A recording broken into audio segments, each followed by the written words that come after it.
No, I'll be on my email today. Not in the bank.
A very good morning, distinguished delegates and participants to this seminar. It's a great pleasure to see you again here, for which is already the third technical seminar of the IMO Future Fuels and Technology Project. And I'd also like to warmly welcome those who are joining us remotely. We have quite a number of remote participants as well dialing in. And I'd also like to say good morning, good afternoon, good evening to them, depending on where you're joining us from. I'm very pleased that Ms. or Professor, I have to say, Dr. Roberta Cenni of the Mærsk Mc-Kinney Møller Center for Decarbonization, the head of biofuels, has kindly accepted the invitation to moderate today's seminar. And with that, I'd like to pass the floor to the Director of the Marine Environment Division, David Osborn, for his words of welcome. Thank you. Thank you very much. Good morning, distinguished delegates. It is an absolute pleasure for me to be able to welcome you to this technical seminar on marine biofuels. This seminar is organised by the IMO's Future Fuels and Technology Project, an initiative designed to support IMO decision makers in regulatory discussions on the reduction of greenhouse gas emissions by facilitating access to relevant information and promoting knowledge sharing. This seminar on marine biofuels, as like the previous one organised by the Future Fuels and Technology Project on onboard carbon capture and storage systems, is designed to advance understanding of the latest developments in alternative fuels and technologies in support of achieving the objectives outlined in the 2023 IMO greenhouse gas strategy. I'm not going to take up precious time, but I do wish to remind delegates that these technical seminars are intended to be purely informative, sharing experiences and latest developments in the use of alternative fuels and technologies, and we do not foresee in-depth policy deliberations. I truly hope you will find the insights presented in this technical seminar valuable. We're in the good hands of Dr. Cenni, as you've heard. We appreciate her moderating this session, and now I invite and pass the floor back to Rule, who will make some organisational announcements. Thank you. Thank you, David. And before we can start with today's presentations and the course of business, just a couple of household messages. The meeting is taking place here in the main hall from 10:30 until 6 p.m. today. It's conducted in person, and hybrid facilities, for those who are familiar with that, are also available for remote participation. The workshop is also live streamed on the website of the Future Fuels and Technology Project, which is futurefuels.imo.org, for any media or other participants wishing to follow the seminar. The seminar is conducted in English only, so today there's no interpretation of the session. And the revised program of today's session is available on IMO Docs under the PPR tab, the Virtual Information tab, as well as in Circular Letter 5065 at 1. Today's morning session will run until 12:30, when we will have an hour and a half lunch break. And of course, for those of you not familiar with the IMO building, the restaurant is available for all of you on the 4th floor for lunch. And the afternoon session will take place from 2 until 6 p.m. with a coffee break from 4 to 4:30 p.m. And that coffee break is kindly sponsored by the Global Center for Green Fuels. Remote participants, if you're listening in case of any issues with your connection, please send an email to futurefuels@imo.org, where our colleagues will help you out in case of any technical issues. I'd also like to remind everyone here present in the room not to shuffle around any of the country or observer organization nameplates, as tomorrow the official deliberations of the PPR subcommittee will continue. So please leave the nameplates as they are. And with that, I wish everyone a very interesting and fruitful meeting, and I pass the floor to you, Roberta. Thank you, Roel.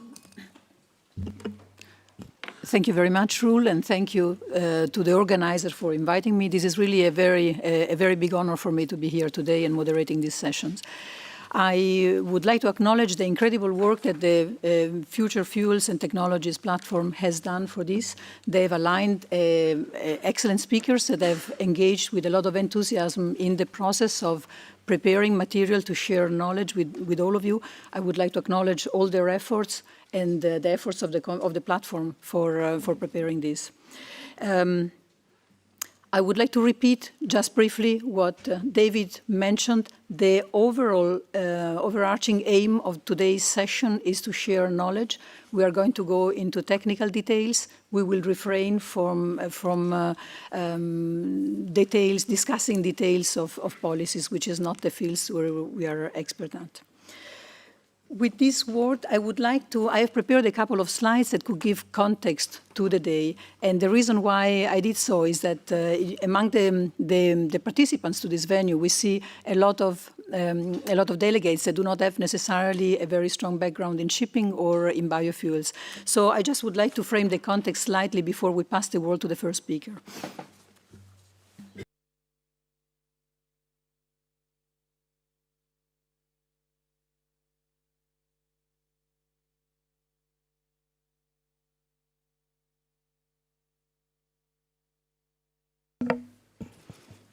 Talking about the context for shipping decarbonization, most of you must be acquainted with this number. Shipping contributes roughly 3% to global emissions.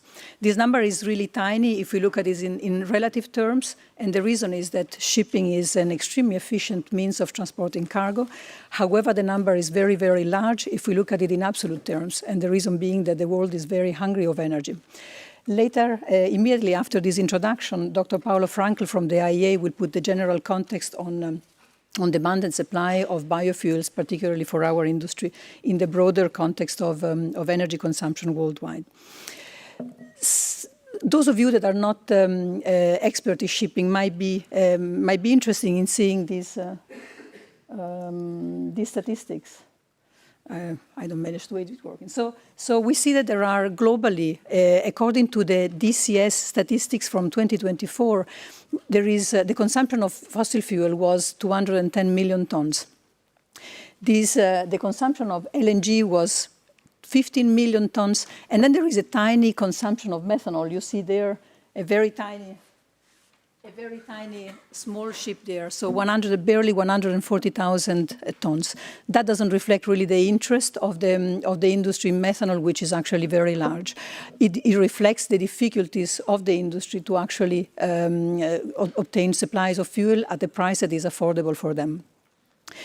An important point for those that are not shipping experts is that these three categories, and they are there because LNG and methanol are good fuels for starting the decarbonization of the shipping industry. These fuels cannot be operated by the same ships. So we see conventional ships, which are the vast majority out there, can operate only on conventional fuels. There are LNG ships and methanol ships which operate different fuel systems and different engines. Later on, Dorthe Jacobsen from Everllence will go in detail about this system and will lead us into understanding what they are and what is the market for the three categories. Thus, what happens is that we have to decarbonize the three categories separately. This doesn't mean that there is not a there is absolute stiffness between one category and the other, because actually there is a possibility of retrofitting some of the ships. Typically, retrofits are expensive and would not make a good business case for old ships. So when we study statistics from UNCTAD from 2024, what we see is that there are roughly 20% of ships that are in the categories of bulk carrier, container ships, and oil tankers, which are certainly the vast majority of these ships must comply with marine pollution regulation. So 20% of them are younger than 5 years, and 20% are between 5 and 10 years. Everything else is actually older and most likely will not make a good business case for retrofits. So let's say the likelihood for retrofits involves roughly 10,000 ships, so roughly 30% of the ships covered by the marine pollution regulations. And there is a fairly high yard capacity. In 2024, it was estimated that the yard capacity for retrofit is in the range of 400, 500 ships per year. So there is a certain fluidity, not unlimited, but a certain fluidity between the requirement of fuels to decarbonize conventional ships, the requirement to decarbonize LNG, and the requirements to decarbonize methanol. What we have out there, unfortunately, is not yet a silver bullet. There are several solutions to decarbonize conventional ships, LNG and methanol. None of them is a silver bullet. None of them offers only advantages without also having some disadvantages to be considered. So, for example, if we look at what we call drop-in, meaning alternative fuels that can be blended with fossil fuels and operate in conventional fuels. And then I would like to make a parenthesis here. We will hear towards the middle of the day contribution from Mr. Kurniawan and Ms. Manurung from the Indonesian delegation, but also from Dr. Thepsithar and from Dorthe Jacobsen. In reality, they are not really entirely drop-in. There is already some small retrofit to be done. However, for drop-in, what we can use today is biodiesel FAME and HVO. These are standard. They've been proven for a long time, and they perform well. However, the drawbacks here is that there is a limited availability of feedstocks, and there are a lot of discussions about the sustainability of the feedstock that is out there. There is also conversation about crop-based feedstock and waste-based feedstock that is actually an important conversation in terms of sustainability. And it's also important in terms of traceability, and Dr. Thepsithar will guide us through methods to actually understand the traceability of these fuels. For decarbonization of LNG, we can use Bio-LNG, a fully commercial fuel today. Charlotte Morton from the WBA will lead us through the potential of this fuel for the industry. The drawbacks of Bio-LNG are emissions of methane that we see still are plaguing the supply chain to a certain extent, decreasing, but are still there. And then there is some issue with certification because Bio-LNG to be leveraged requires mass balances. Finally, we have the methanol. There is a huge interest in methanol ships. Chris Chatterton from the Global Center for Green Fuels will explain to us what is the situation today. Unfortunately, delivery of methanol are still in low availability and too high prices to be affordable for the industry. This is why the industry look at ethanol. And more words about that to Chris and some of the other speakers. Finally, in conclusion, I would like to kind of create transparency on the fact that biofuels are actually a divisive topic. They are divisive because they can both support decarbonization, but also other sustainability aspects that are required to maintain the livability of the planet. But at the same time, they also present a lot of challenges. I've listed here some of the synergies. There is the recovery of waste and residues, the provision also of food together with fuels and many farming jobs and so on. But the trade-offs could be severe problem of land use change, water depletion, and so on and so forth. At the center, what we try to do, I was asked to say a few words about the project at the center. I don't want to take the attention from the other speakers. Basically, what we try to do is to see if there is a business case for alternative biomass supplies that are less controversial and less subject to sustainability concern. And here I can mention, for example, looking into salinated lands that we know are creating problem of low productivity in many regions of the world, for example, around the Mediterranean area, Northern Africa or Southern Europe. And we're trying to see if there are plants that can supply biomass for both food and feed in these low productivity lands. Also, we are looking into feasibility of waste, for example. We are looking into transforming city waste. Many of the mega cities of the world have problems with waste treatment, and we are trying to see if that waste can conveniently be transformed into biomeat, into Bio-LNG for the purpose of supply fuel to the shipping industry. We are not sure yet whether the business case is attractive enough. Here, for example, in the case of waste, we are doing a specific study for the city of Lagos in Nigeria. The center also has numerous projects around dialogue. We realize that the issues that we are facing with these biofuels are multifaceted. None of us, I have the impression, without, I hope I'm not sounding arrogant, but I think none of us really has a full perspective on all the implications that biofuels can have in terms of energy provision, energy security, food security, and other criteria in the global sustainability perspective. So for that, to achieve that, we need good dialogue. Some of you might be familiar with some of the initiative about certification that one of my colleagues that is here today, Franciel, is running. But we are also having platform to exchange knowledge on onboard experience, both on technologies and on fuels, and we are starting similar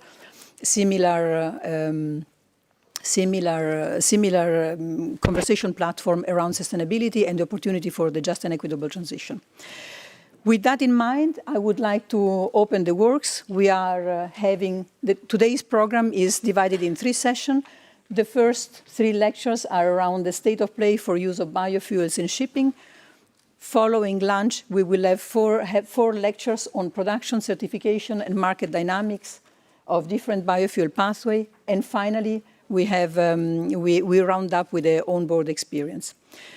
I just forgot to mention some of my speakers today. I apologize. I apologize to those that I didn't mention. I think they will do the greatest job even without my mentioning their names in this opening lecture. Thank you very much.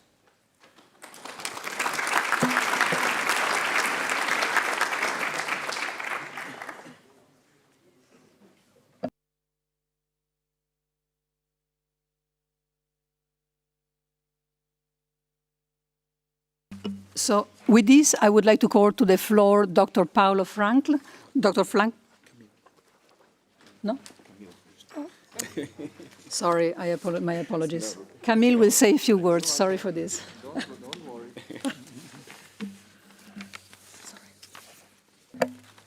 Thank you, Roberta. Good morning, everybody. It's good to see a full room, and good day to all the remote participants as well.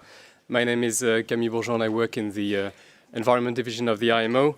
In putting together the program for today, we thought it would be good to start with an overview of IMO's regulations relevant for the use of biofuels. And you will see that these relevant requirements span across the full IMO mandate as a regulator for international shipping, not only environment, but also safety.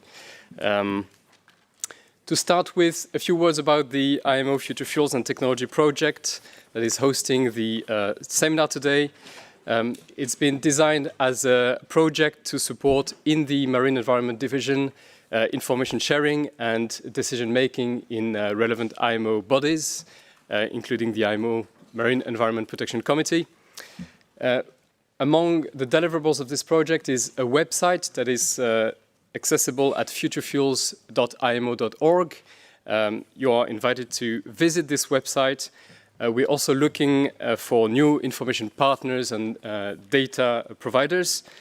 We're also looking for your feedback as users, so please, following this website and the links, share with us your feedback and your ideas on how to improve this platform.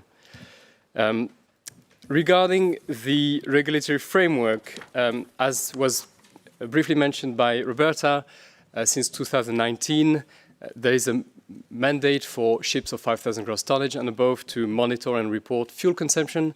And as part of this instrument, we can monitor the uptake of a number of alternative fuels, including biofuels, in the international shipping fleet. And we looked into the latest report, which is for 2024 data, which will be considered during MEPC 84 in April.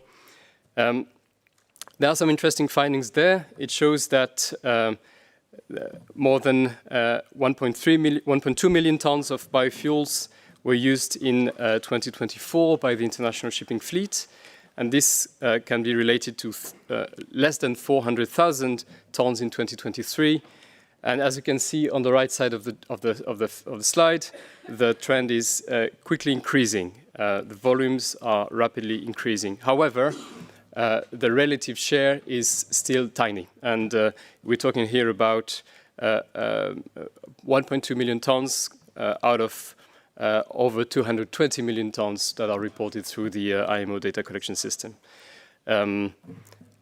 You can also see that these biofuels are reported in the different families, and the blue part of the chart is reported in the other. And why is it the case? Because there's such a diversity in current fuels, biofuels, and blends that they are currently reported in other, but it shows also the diversity of biofuels, the fact that they're also reported under ethanol, under methanol, etc.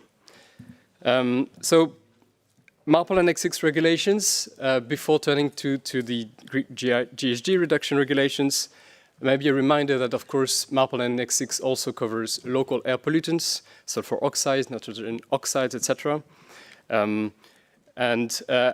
There are already provisions, indeed, for particular drop-in biofuels, and relevant requirements in MARPOL Annex 6 also apply to these fuels on fuel quality, the requirements for the bunker delivery note, etc., etc. Regarding nitrogen oxides, work has been conducted in recent years to ensure that engines using biofuels or bioblends can be certified as per the NOx technical code framework, and there are unified interpretations that are in place now.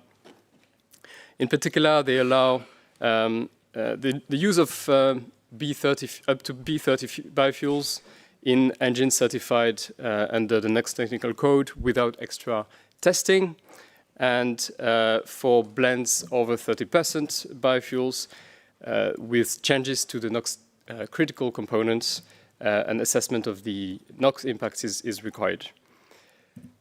We'll put in this presentation, when we upload it on our website, the links to the relevant regulations with the relevant instruments, so you can have a look at this into more detail. Regarding climate regulations, turning to climate regulations now, CII, the Carbon Intensity Indicator Framework, that has been in place in 2023. There is this interim guidance, and I insist on the fact that it is an interim solution that was agreed by the IMO member states to allow the use of sustainable biofuels for CII compliance, using well-to-wake values certified by an international certification scheme. And at the time this guidance was adopted, there was no such international certification scheme approved by IMO, and it's still not the case, by the way. So there is a reference, interestingly, to the ICAO framework there. So I insist this is an interim solution until the LCA framework of IMO is fully operational. And I think it's an important aspect of the current IMO's work, including on biofuels. The LCA guidelines provide the general methodology for the assessment of greenhouse gas emissions of all marine fuels, not specifically biofuels, but all marine fuels, on a well-to-wake basis. And a lot of ongoing work is currently taking place within the IMO to review the LCA methodology, including sustainability aspects, and I think we will hear about it today. In terms of reviewing the default emission factors by a group of experts, development of guidelines on marine fuel certification, on fuel life cycle label, but also some technical aspects on measurements and verifications of specific substances, in particular methane and nitrous oxides, which may be relevant for some biofuels. Now, as I said, the IMO framework is not only covered in MARPOL Annex 6, and biofuels are also a commodity, and as such, they are transported by ships. These ships are subject to IMO instruments. including carriage requirements for safe and environmentally sound transport in the marine environment. And that includes clarifying the applicable framework for blends, including for bunker ships. I will not go through this in detail, but you'll have the list of instruments when the presentation is uploaded. Regarding safety, there's also a robust set of safety regulations developed by the IMO. Work is ongoing to address new fuels, new safety risks. For liquid biofuels such as FAME or HVO, there's already a wide set of safety rules that are applying today. For low flashpoint fuels, including in this case for biomethane, the IGF code would apply.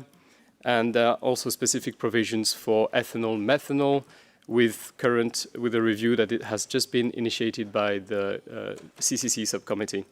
And the Maritime Safety Committee has also initiated work on the development of guidance on the safe storage and handling of FAME. So you see that work is going on in various IMO bodies to ensure that an appropriate global regulatory framework is in place for the use of biofuels in shipping. Before handing out the floor to you back, Roberta, would just like to invite you to take your phone, scan this QR code, and vote. We just take a few moments for that. Let us know which of the following topics you would like the next Future Fuels and Technology technical seminar to focus on. So we have indicated some ideas: ammonia, LNG, including bio and e-LNG, methanol, hydrogen, batteries, fuel cell, nuclear propulsion. Please, you can vote now, and we will, of course, take your input into account in the future programming of events. With that, I thank you for your attention.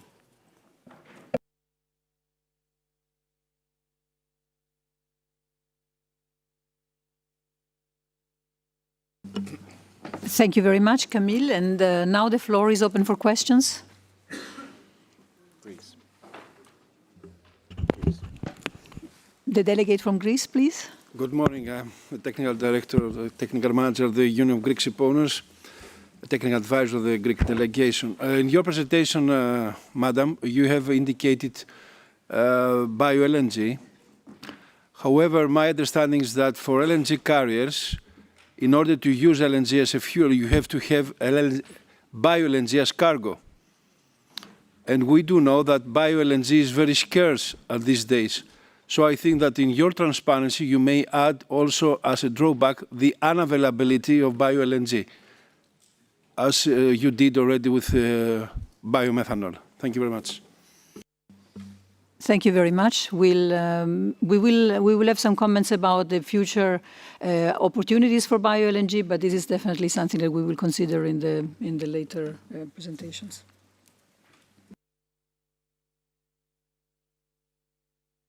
The gentleman from IBIA, please. Thank you, and good morning, ladies and gentlemen, and thank you very much for the presentation. I just really wanted to make the point as well regarding the regulation of these fuels. Whilst regulation is obviously a highly technical aspect as well, there's also the legal and commercial aspects we have to think about. And I really, at this point, I'm thinking about the legal aspects and the liability of the carriage of these alternative fuels. And it's interesting to see that a group of member states and interested organisations have submitted a paper to the legal committee of this organisation, document 113/14 on the suitability of IMO liability and compensation regimes with respect to alternative fuels. And in fact, they have undertaken review, including the P&I clubs, for the carriage of these fuels, and they have concluded that there is currently no international civil liability regime in force to deal with incidents involving alternative fuels when used as a fuel. And as such, there is no adequate international regime determining liability nor compensation for loss arising from the risks associated with alternative fuels when used for the operation and propulsion of a ship. So I think, whilst technical aspects are very, very critical for the use of these fuels, we also have to consider the context in which they are being used and the commercial and liability aspects as well. Thank you. Thank you very much for your comments. They will be duly considered. Thank you.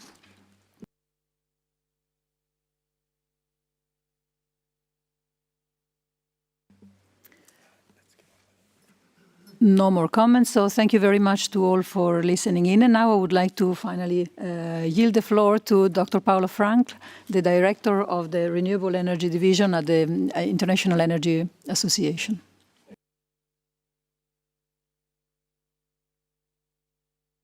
So, good morning, ladies and gentlemen. So, first of all, I wish to thank IMO for inviting the IEA. We were discussing with Camille. I think that at least in recent times, this is the very first time that the IEA is present here directly in a very impressive setting. So thanks a lot for that. Regarding my position, I'm responsible for Renewable Energy Division at the International Energy Agency. But I would like to add that before joining the IEA, I spent more than 15 years in life cycle assessment. Now, in the next 15 to 20 minutes, I would like to speak about global trends in marine biofuels, but put them in a broader context. In a context of all biofuels, of all fuels, in the context of the recent Sustainable Fuels Belém pledge that was underpinned by our study, and then maybe a bit of questions or discussion points on sustainability. So let me start with this. This is a graph from our renewable market report that we publish every year.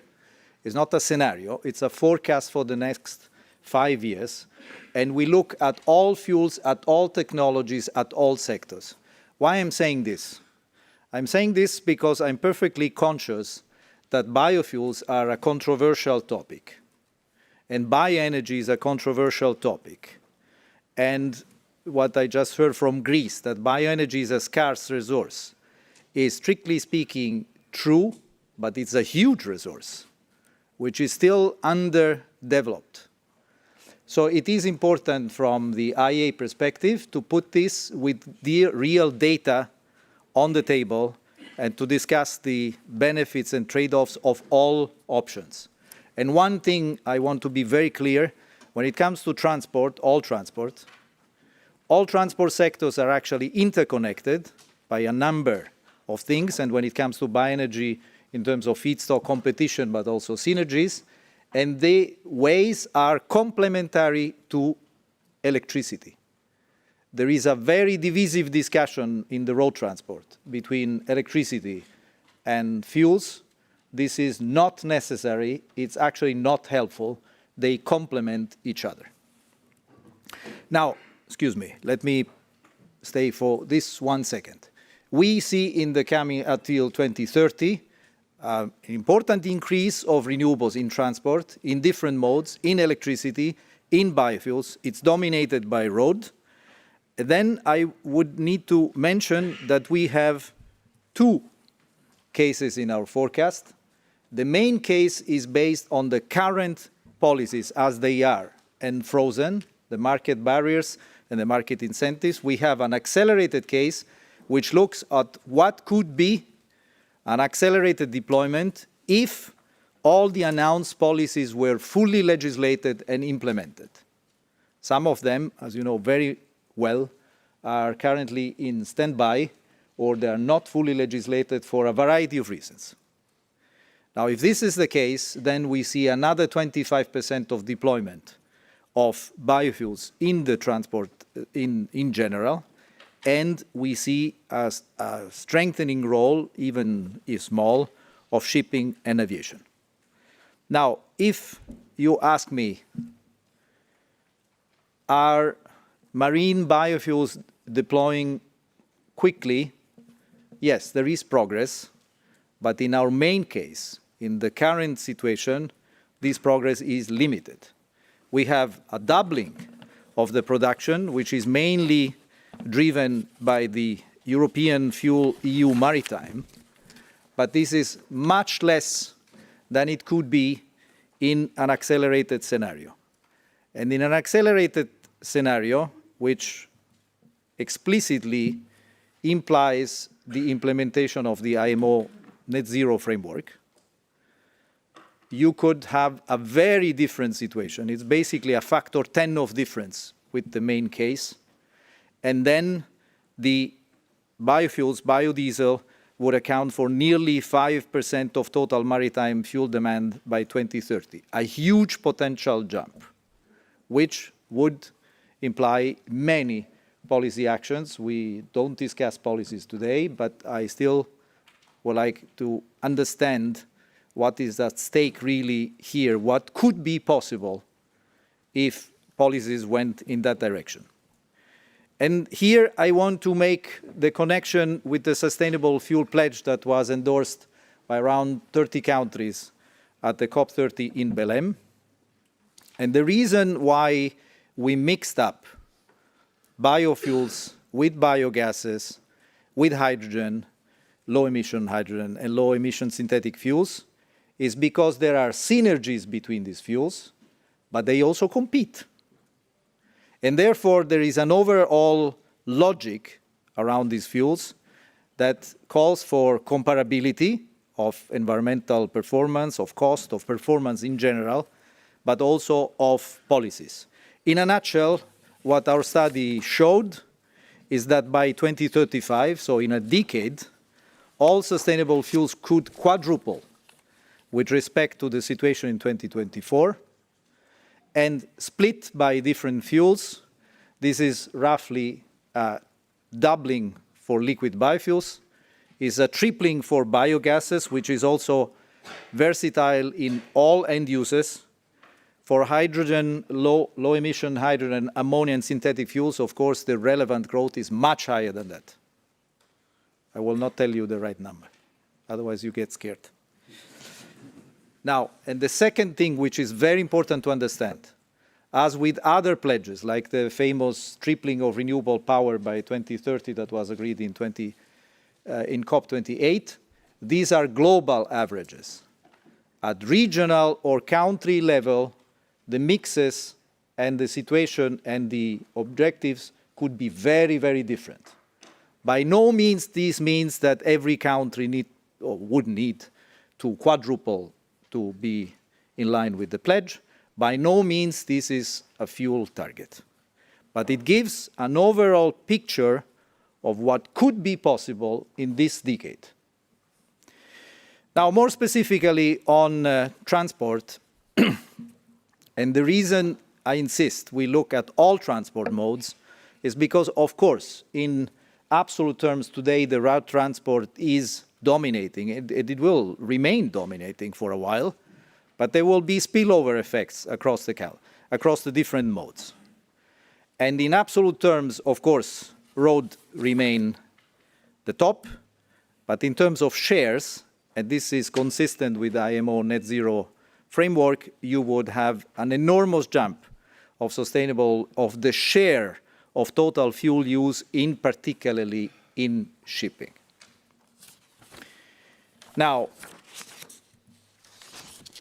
I wish now to focus a bit on the sustainability aspects, which are a very complex and sometimes controversial and divisive argument on many technologies, but in particular on biogenic technologies. I just want to emphasize that this is one of our main 6 recommendations for developing sustainable fuels in this decade. And here, the question, and this graph is deliberately small so that you cannot see the details. Please follow me. We asked ourselves, is it possible to compare across sustainable fuels environmental performance, and here we are just mentioning the greenhouse gas intensity, in a consistent way? The response is yes. And the right metrics, in our opinion, is life cycle emissions of CO2 equivalent per megajoule of the energy content, because we are speaking about fuels. Then how you apply it in policy context, that's different things, but you should start from a common metrics. We also think that it would be good to group the result in this graph that you cannot read. This is actually the latest results of the GREET model in the United States, but without indirect land use change emissions. So just the core LCA and the direct land use change. The main point is the following. If you look at the situation now, you will have a big diversity of environmental performance. And I oversimplify. For CCUS, the CCUS recovery rate is the crucial point. And some people like to usually put astronomic high recovery rate of 90%, 90, but the real one is 60 for the moment. For low emission hydrogen, the emission factor of the electricity is the determinant factor.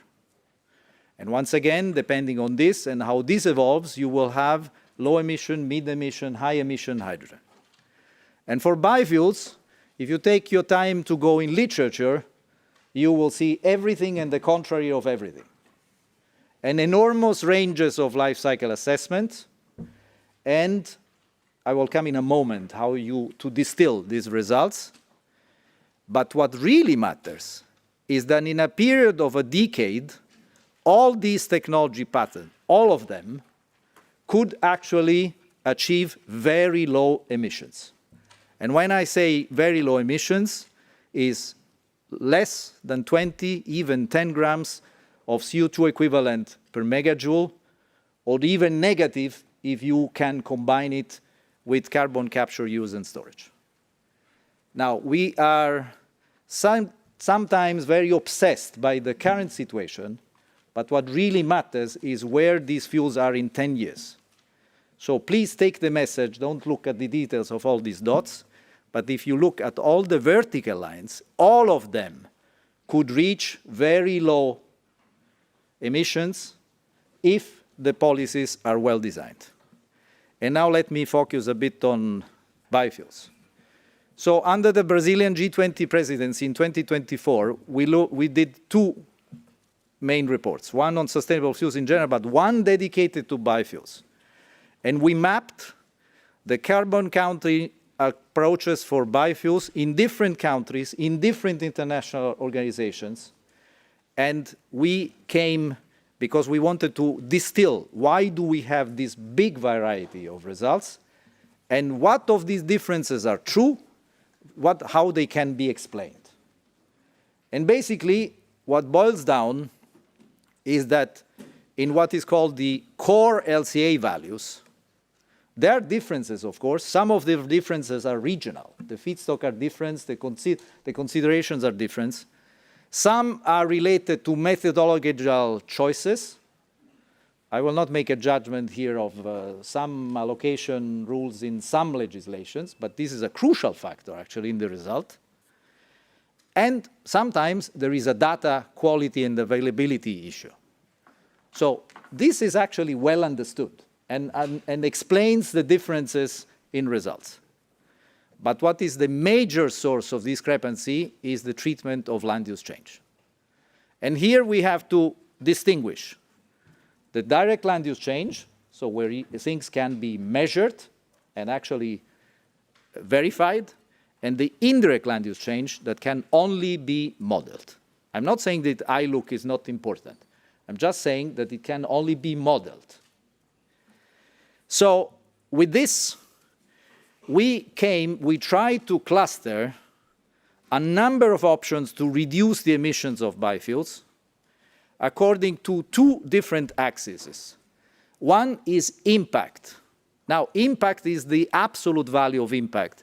We had a nice interaction with Roberta of the email. She was correctly saying, we are mixing up here emission reduction with emission, with BECS can lead really to negative emissions. So the axis here is the absolute value of the impact. Don't get it in terms of emissions. But the second one is the uncertainty in quantification. And we clustered 3 groups of action on biofuels.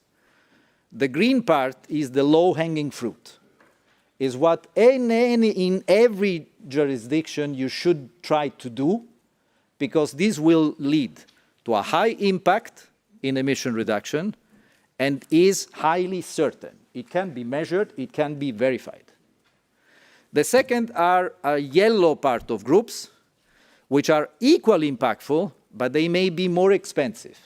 So these require some policies that are clearly performance-based and reward a better performance of environment over time. And then the third is the difficult one of ILUC. Now, we are not questioning whether indirect land use change is existing. Of course, it is existing and potentially an issue. What we are questioning is whether modeling a certain number of CO2, by the way, with a huge uncertainty, and pretending to attach it to a single feedstock or a biofuel or a supply chain is the right policy answer. And our answer to this question, it is not. So there are a number of issues. And once again, now I'm going beyond biofuels deliberately, because these are 3 sectors that are equally important for you: the biofuels, the hydrogen and ammonia, low emission, of course, and the synthetic fuels. There are a couple of systemic issues. For biofuels is ILUC. For hydrogen is the additionality and temporal correlation with renewable electricity in the mix. And for synthetic fuels is how you allocate CO2 if this is coming from fossil fuel CO2. Now, these are systemic values, and there will be no LCA expert in the world that will give you one answer. These are policy questions. We don't want to discuss policies today, but still we have to keep in mind that LCA, sustainability, these are tools. These are not objectives per se. And what I want to stress is that the objectives of the policies in the short term and long term are different. So today, probably, the ILUC, in order to address ILUC, it's better to have a risk-based approach. How to do it, then, that's a different discussion. But it's the best approach. In the long term, we hope we will be in a world where direct land use change laws are enforced everywhere. And you could, I think, agree with me that if this was the case, we would not be speaking about ILUC, because it would be impossible. I will not go into the hydrogen and synthetic fuels, but happy to respond questions on this one, but maybe on the CO2. If the CO2 is coming from a biogenic source, that's not a problem. If it is coming from industrial waste, in principle, that's a problem. But in the short term, actually, it's helpful. You will have the same, imagine that you are recovering CO2 emissions from a cement plant, and you are putting it and combining with your biofuels, and you produce synthetic fuels. The reality is the CO2 has not diminished, but you have 2 products. And in the short term, this is helpful. In the long term, we hope we will not allow fossil CO2 in these synthetic fuels at all. But today, the situation is different. In this decade, the situation is different. And whatever you do and discuss in technical tables for LCA sustainability should never forget that these are tools that respond to a certain policy demand. I want to conclude very quickly. I don't want to discuss policies in detail, but what I want to stress that we are in front of policies that need to foster at the same time a number of technologies that are different level of technology maturity, different cost, different feedstock availability, different environmental performance. And conceptually, we can see this in this framework of having commercial technologies in new markets. Think about ethanol in India in the road sector. Having new emerging technologies in well-established market, where the market framework is conducive to an integration of new technologies, then you have to think that you will need to develop the next generation of technologies, because if we don't start now, in 2035, we have a wall, where suddenly, you mentioned it, we have, let's say, we have taken all the feedstock of the biofuels that we have, and then now what do? We need to prepare this now. And of course, the general core policy framework, I wish to repeat, it should lead to continuous improvement in environmental performance. I will not go into this, but I would conclude these are the reference of just the cover of the studies that I presented, summarized in such a short time. We are in a very uncertain situation for many reasons, but three golden principles, like our Executive Director, Dr. Birol, mentions, of energy security have not changed. One is diversification, the second is predictability, and the third is international collaboration. Now, this is top relevant for the IEA, but I think it's top relevant for this session and for your organization as well. I thank you very much for your attention.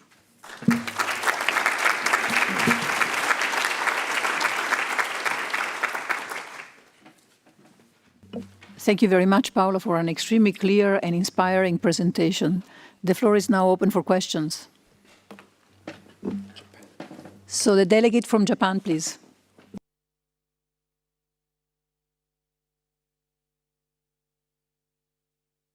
Microphone, please. Sorry, now can you hear me? Yep, thank you very much for sorry. Just a second, please. We are setting up the headset. I will sure I hear you better.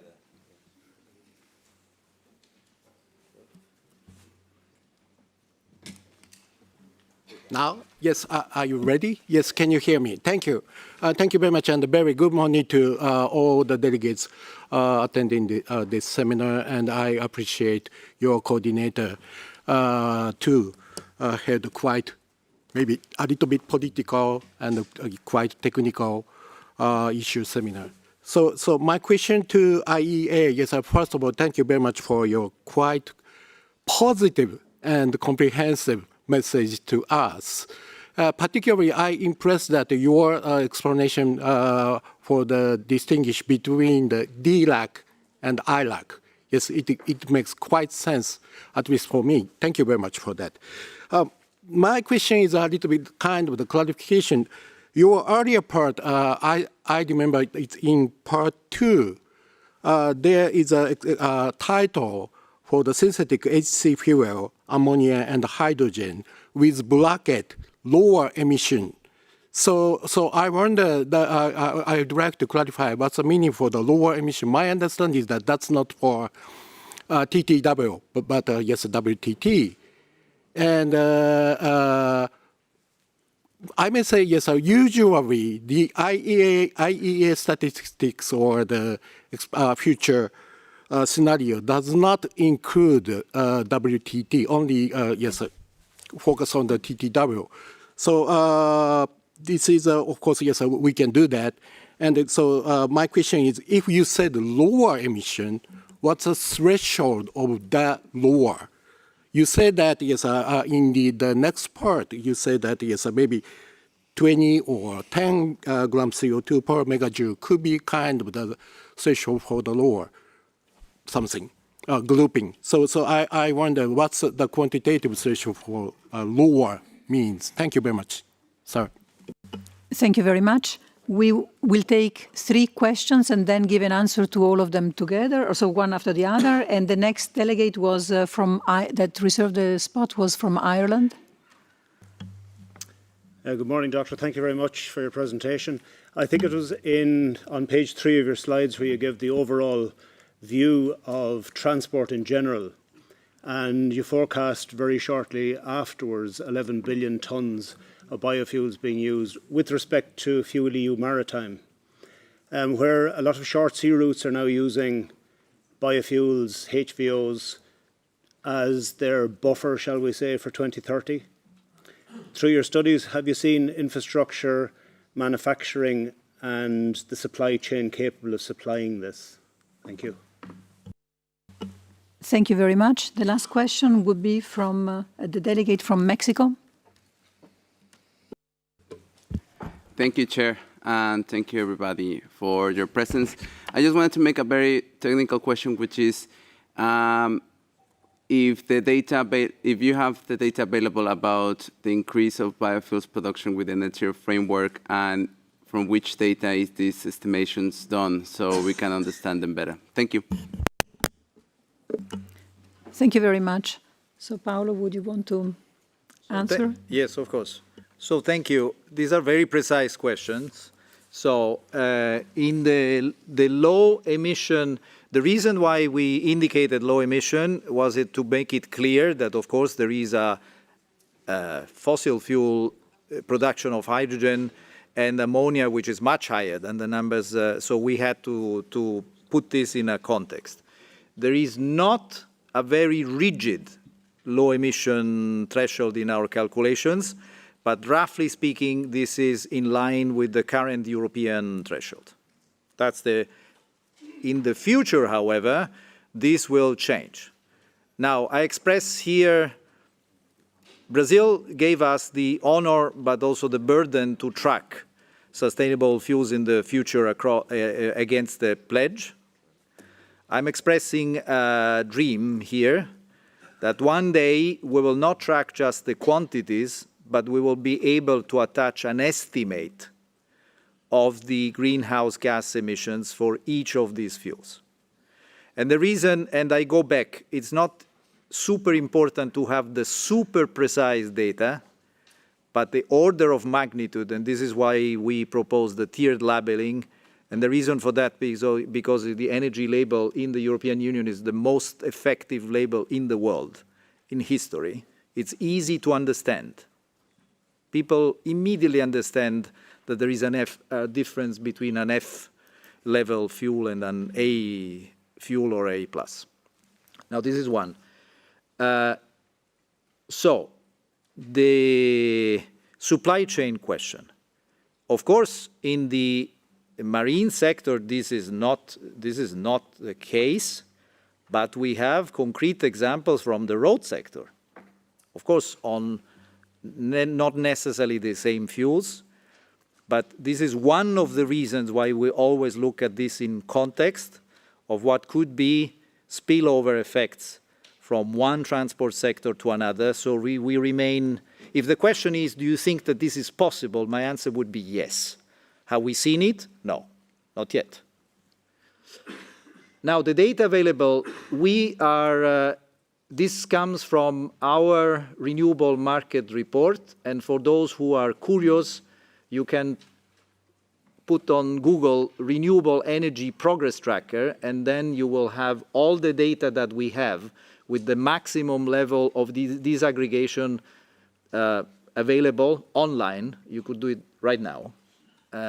Now, I cannot tell you the details, but what I can tell you is that my staff looked at all the IMO available data for shipping when it comes, and in principle, these data are fully consistent with your framework. Thank you very much, Paolo. Now we saw the cards from around the Sri Lanka delegation and the EDF, but please would you introduce yourselves, because we are a little bit in doubt about whether the cards correspond to the real speakers. Thank you. Yeah, thank you. I'm not actually from Sri Lanka, I'm from Carnival Corporation, but thanks to Sri Lanka for allowing me to use their card. Yeah, I had one question on you showed a slide with the impact versus uncertainty. And one of the highest impacts and lowest uncertainty was CH4 emissions from pommet and manure. And I'd like, if you could possibly expand on that a little bit more and explain how that fits within the current LCA framework proposed by the IMO. Thank you. Then the EDF representative. Hi, good morning, and thank you, Dr. Frankl. I am EDF in this case. So I want to ask you about ILUC because I think there's plenty of economic and empirical evidence showcasing how increased biofuel productions could lead to deforestation and other agricultural expansions, even at low, levels of biofuel production today. So in the future, if there's even more biofuel production, then we expect even more deforestation or other indirect land use change impacts. So even though it is a hard topic to quantify, just because it is a hard issue to quantify doesn't mean we should exclude its impacts on GHG intensity of the fuels.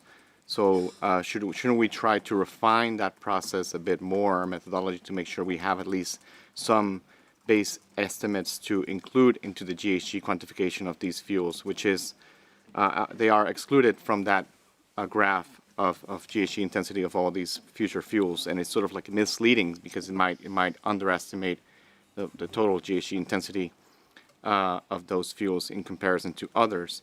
But then you mentioned, and it's sort of like the conversation that we're having at the IMO about moving towards a risk classification approach.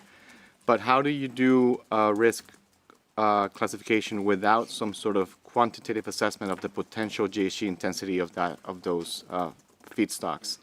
And then I think we heard you say that in the long term you won't expect for there to be ILUC. I wonder if I misheard, but wonder if you can elaborate on how is that like a possible future. Thanks.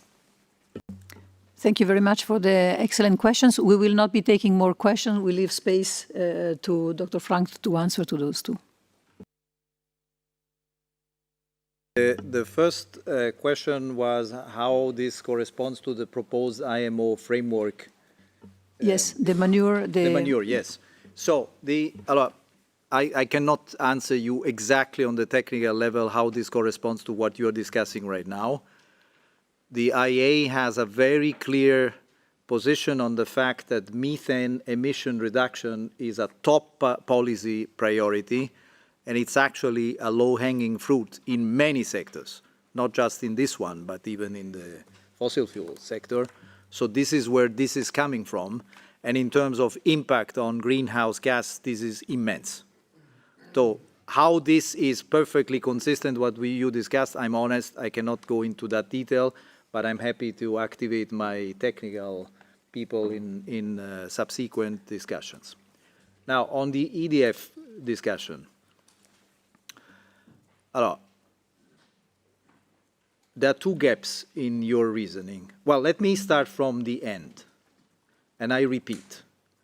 If the world had direct land use change laws designed and enforced, land use change, not biofuels land use change driven by agriculture, because the real issue here is sustainable agriculture. The real issue here is cattle. Then, if these were enforced and they were not illegal deforestation, I think you should reflect that indirect land use change would simply not be possible. Because you could not say that you are displacing maybe soybean for food because of biofuel somewhere else, because this somewhere else would simply not exist. You with me? Now, direct land use change must be included. So if there is, what you mentioned, if there is evidence that biofuels have induced direct land use change, this should not happen, this should be accounted for, and this should be in the quantitative assessment. I wish to be super clear that avoiding deforestation and bad land use change is a top priority. My last point is, in this whole discussion, I see a lack of good data. When I say this, is that we should distinguish between feedstocks. We should distinguish between regions. We should distinguish whether this has a water impact, which is very important, and what is really at stake, it's a better view on sustainable agriculture. There is a big reluctance to go there from many countries, but actually this is what's at stake. I express a second wish, I'm hoping I'm not overcommitting, but the IEA wants to collaborate with FAO and other organizations on this one and make a major study in the coming months and maybe years, because this is complex, on land use change. Thank you. Thank you very much, Dr. Frankl, for your clarity of mind. Can I suggest an applause?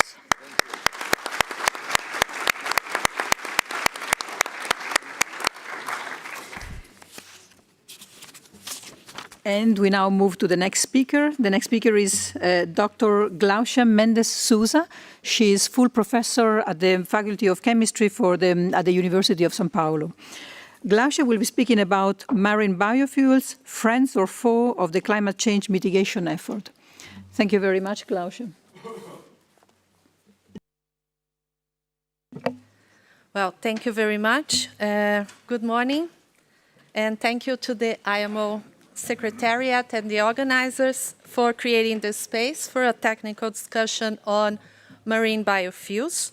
The title of my presentation asks whether marine biofuels are a friend or a foe of the climate mitigation effort.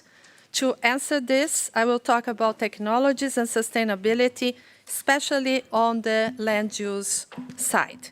My main goal is to discuss under which conditions biofuels can meaningfully contribute to the climate effort, discuss paths to improve their contribution, and the way we define sustainability. This presentation draws on a synthesis of more than 100 peer-reviewed scientific articles and major international reports, including work from the IEA, IRENA, IEA Bioenergy, and multiple intergovernmental and academic collaborations. I invite you to scan those codes. It will take you to the full synthesis of the literature. Bioenergy, the focus is on biofuels that can be produced sustainably, at scale, and with governance frameworks robust enough to ensure real climate benefits. I will use Brazil as a regulatory design example, not as a model to be copied, but as an example of how sustainability constraints, land use rules, and life cycle accounting can be enforced over long time horizons, generating added societal benefits without the need of extensive land areas. So I think my presentation will complement well with what Paolo was discussing, because I'm going to talk about how to enforce land use. I will then briefly discuss implications for emerging economies where energy demand, including shipping fuel demand, is growing rapidly. The statements and conclusions I will share are not based on individual case studies or single country narratives. I will refer to several reports from IEA Bioenergy Task 39. They rely on systematic reviews, meta-analysis, integrated life cycle and techno-economic assessments, and long-term observational data. Empirical evidence matters, especially in a debate where modeled risks are often discussed alongside and sometimes instead of observed outcomes. Historically, biofuels have been the single largest contributor to reducing oil demand in the transport sector while improving energy security. And according to the IEA, renewable electricity use in transport will expand rapidly in Europe, the United States, and China. However, in much of the rest of the world, biofuels remain the primary near-term decarbonization option, accounting for close to 90% of avoided oil demand in transport by 2028. These distinct trajectories reflect differences in infrastructure, capital availability, vehicle fleets, and fuel distribution systems.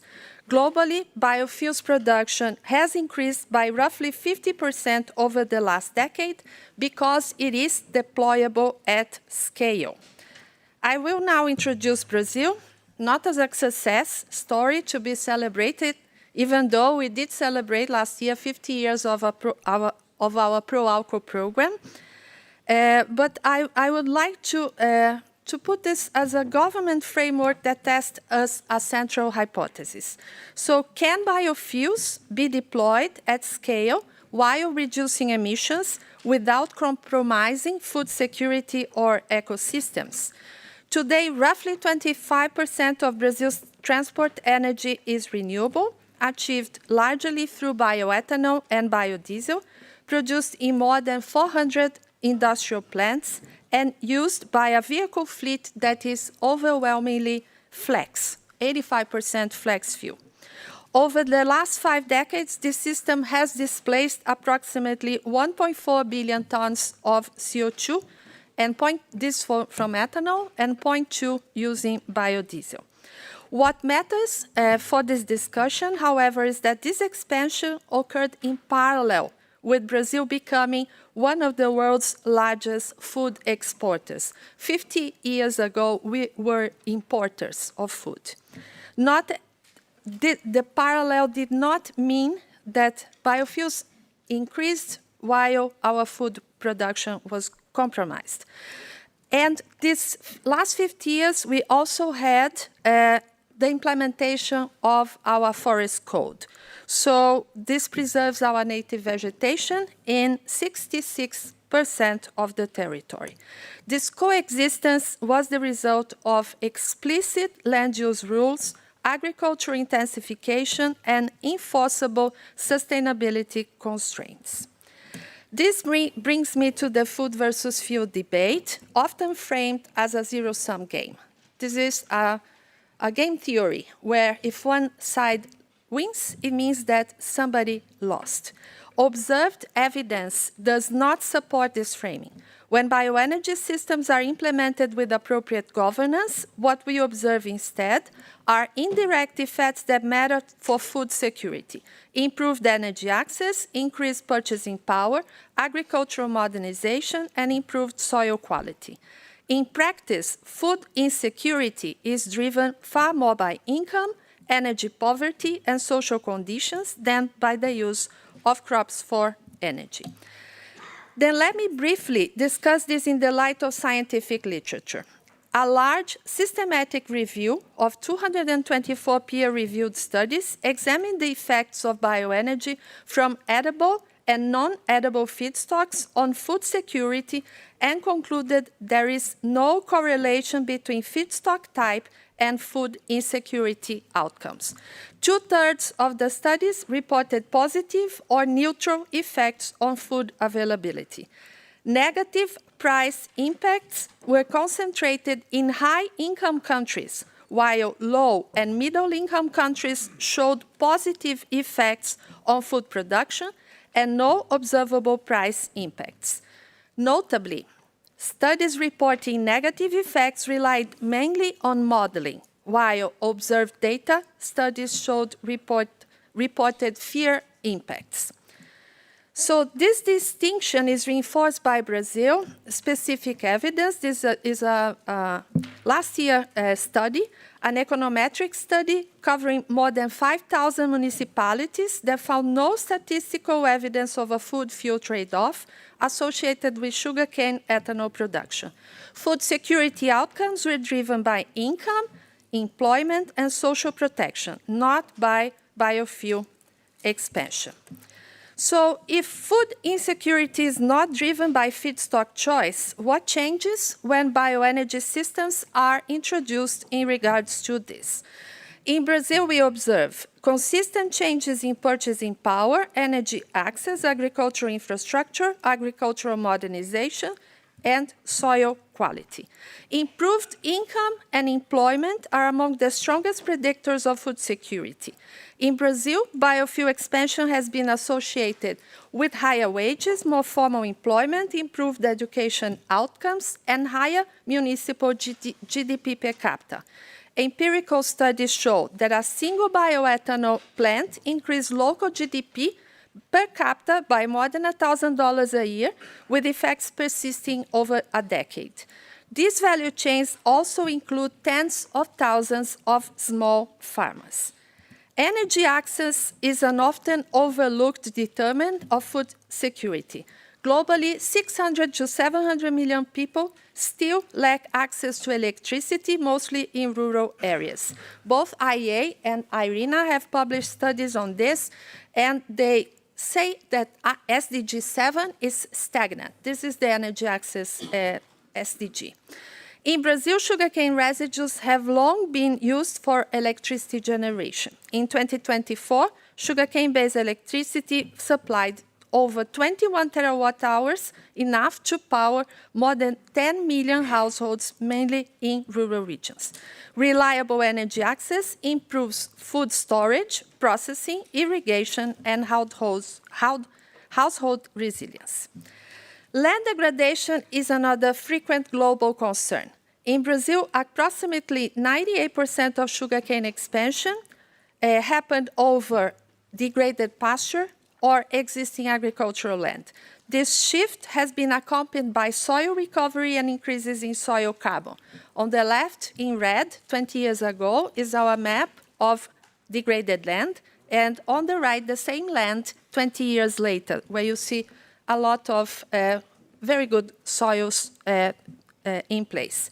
So this made possible, because you accumulate carbon in the soil in this transition, to accumulate the corresponding of, if we had made a reforestation project out of this, this would correspond to 1 billion trees being planted. So adding energy products to food and feed systems lead to modernization, not just higher output. In Brazil, adding ethanol production to sugar systems increases value by 30 to 60%, for corn systems up to 95%. Such added value, better management, improved outputs are coming, more resilient supply chains and integrated food energy systems that can happen as we are having in Brazil many projects that integrate biofuels with forestry and also with livestock production. So beyond feedstock classifications, I think the message here is that sustainability depends on how biomass is cultivated and processed. In Brazil, key practices include nutrient recycling, use of residues, biodigestion, higher yield crop varieties that are being developed. The broader point is that sustainability outcomes are operational choices, not intrinsic few properties. This brings me to a central message, I think, of my presentation today. Beyond feedstock classification, we have to see how we are actually using our land. Fertilizer use is a major source of agricultural emissions. If you do a life cycle analysis, you'll see that on the land side, most of the emissions come from the use of fertilizer. Improved soil management reduces fertilizer demand while increasing yields. And this is one of the reasons why Brazilian biofuels have such low emissions. Practices such as no-till, straw retention, precision nutrient, and water management improve efficiency and lower the carbon emissions. So we have a number of practices that have been developed over the years, such as targeted liming and gypsum application, minimum tillage or no-till systems, straw retention on fields being very precisely determined, and precision irrigation and fertirrigation. Altogether, they will contribute to deeper root systems, improved water retention, and more efficient nutrient uptake. The result is higher yields with low carbon intensity, emission performances linked to management practices. And I want to mention this case of crop rotation more in detail, because this is, I think, quite a feat that has been happening over the years. Crop rotation and dual cropping address both land use efficiency and emissions. This practice is hardly ever addressed on or recognized on regulatory systems, but is a common practice in Brazil. In Brazil, sugarcane and corn rotations exploit natural nitrogen fixation of soy and legumes and peanuts. So those are legumes are able to associate with beneficial bacteria that fix nitrogen from the air into the soil and deliver this to the plants. The result is life cycle emissions reductions of up to 98% and land productivity increases without the need of expanding land use. You increase yields by 1.6 to 2 times. So these pair land approaches address indirect land use change, a central issue, as you know, in the IMO discussions. ILUC is a legitimate risk hypothesis about unintended land use effects from rising biomass demand. However, how ILUC is used in policy design matters. The International Energy Agency, as Paolo has just mentioned, has cautioned against using fixed ILUC values to negate the role of biofuels in decarbonization. A qualitative, risk-based approach, technology-neutral and feedstock agnostic, focused on guardrails, traceability, verified emissions performance, and zero deforestation is more appropriate. I want to cite these recent articles that is proposing actually how to do this. So a 3-category framework is being proposed with a low, medium, and high ILUC risk instead of low and high just. High ILUC meaning non-compliance with high carbon stock protection, lack of traceability, failure to account for DLUC, and weak monitoring. Then a phased, tiered implementation that goes from project level to regional level and then to global levels that can ensure scalability while controlling the costs, particularly for smallholders. And then finally, ILUC should not become a non-tariff trade barrier. The objective is a practical, proportionate, science-based framework that reduces emissions and remains workable for regulators and producers alike, so we don't over-regulate and deliver zero volumes. So Brazil shows that guardrails can be enforced. Land use protection is mandatory, is not voluntary, under the Forest Code, which requires preservation of native vegetation across roughly 2/3 of the territory, and this goes up to 80% in the Amazon. Under RenovaBio, which is our biofuels policy, sustainability is operationalized through cradle-to-wheel life cycle assessment, strict eligibility criteria, full feedstock traceability, zero conversion of native vegetation, and legal compliance to the CAR, which is our registry of rural properties that is transparent, and you can verify real-time by satellite what is happened with the land, how it's being used. Verified emissions are rewarded through tradable decarbonization credits. So this is where the value can come from, the reward. And sustainability rules are clearly defined, monitored, and enforced, and they work in practice.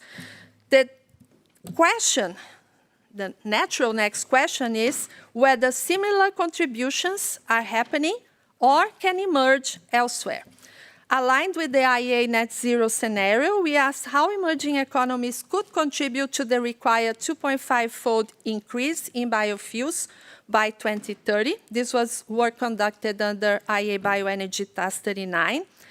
This question is relevant because future fuel demand growth includes and may be concentrated in regions where infrastructure, capital, and electrification pathways differ significantly from OECD contexts. We examined 11 developing countries with large populations and growing energy demand. These countries represent nearly half of the world's population. Together, they could produce over 100 billion liters of biofuels annually, with potential savings around or exceeding, in a moderate scenario, it could be even bigger, 300 million tons of CO2 avoided per year. This would require only limited conversion of pasture land. We only consider pasture land, okay? Argentina, Brazil, China, Colombia, Ethiopia, Guatemala, India, Indonesia, Malaysia, South Africa, and Thailand, using feedstocks already produced domestically and applying conservative blending and using yields that they have nowadays. This would require only the conversion of only 0.1 to 10% of pasture land, depending on country context, illustrating that scale does not necessarily imply extensive land expansion.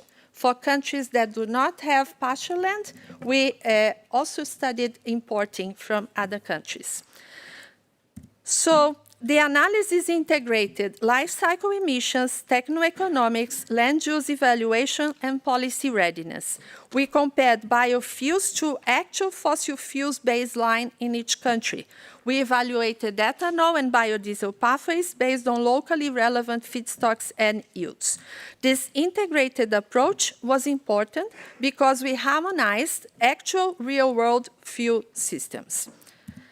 Across scenarios, biofuel blending, so this was done for road transport, but you get the idea. Across all the scenarios, biofuels blending consistently reduce life cycle emissions.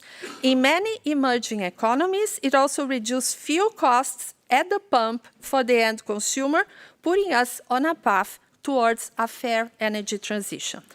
Our focus was land transport, not shipping, but across all of these scenarios, using 5, 10, or 25% blending levels, or even higher for some countries that already are there with biodiesel, for instance, the results consistently show reductions of emissions.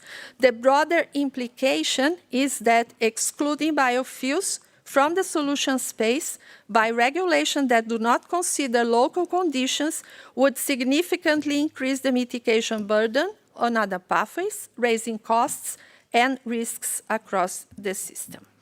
So I'm finishing. Biofuels then, of course, I think the greatest knowledge that we can find, I mean, the most comprehensive synthesis that we could put together at this last 10 years that we have been working on this. They say that biofuels are a friend to climate mitigation when they are deployable at scale, emissions are verified, deforestation is excluded, land use rules are enforced, and socio-economic benefits are demonstrated. So if you want to think about this later, you can ask, is the technology mature, commercially available, and deployable at scale within the required timeframes? Are yields high, management practices robust, supply chains well established? Can the fuel be used with existing infrastructure, enabling near-term emissions reductions without delaying action? Are emissions reductions verified through life cycle analysis? Is deforestation explicitly excluded? And are land use rules enforced? Is there evidence of impacts on income, energy access, and agricultural resilience, the actual drivers of food security? So I would say this is already happening in many countries. Biofuels are clearly acting as a friend to climate mitigation. We have 57 countries already blending ethanol, 45 already blending biodiesel. This is a reality that I'll say is already helping us keep our emissions low. Thank you.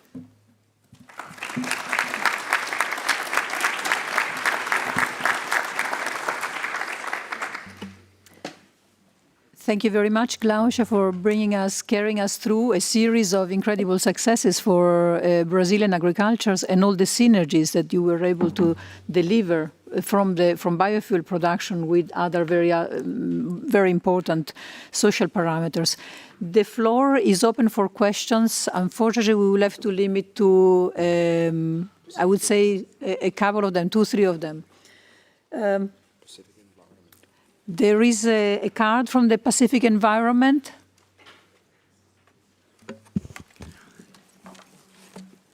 Thanks very much for a really interesting and information-dense presentation. So you mentioned that land use impacts are being effectively managed alongside biofuel expansion.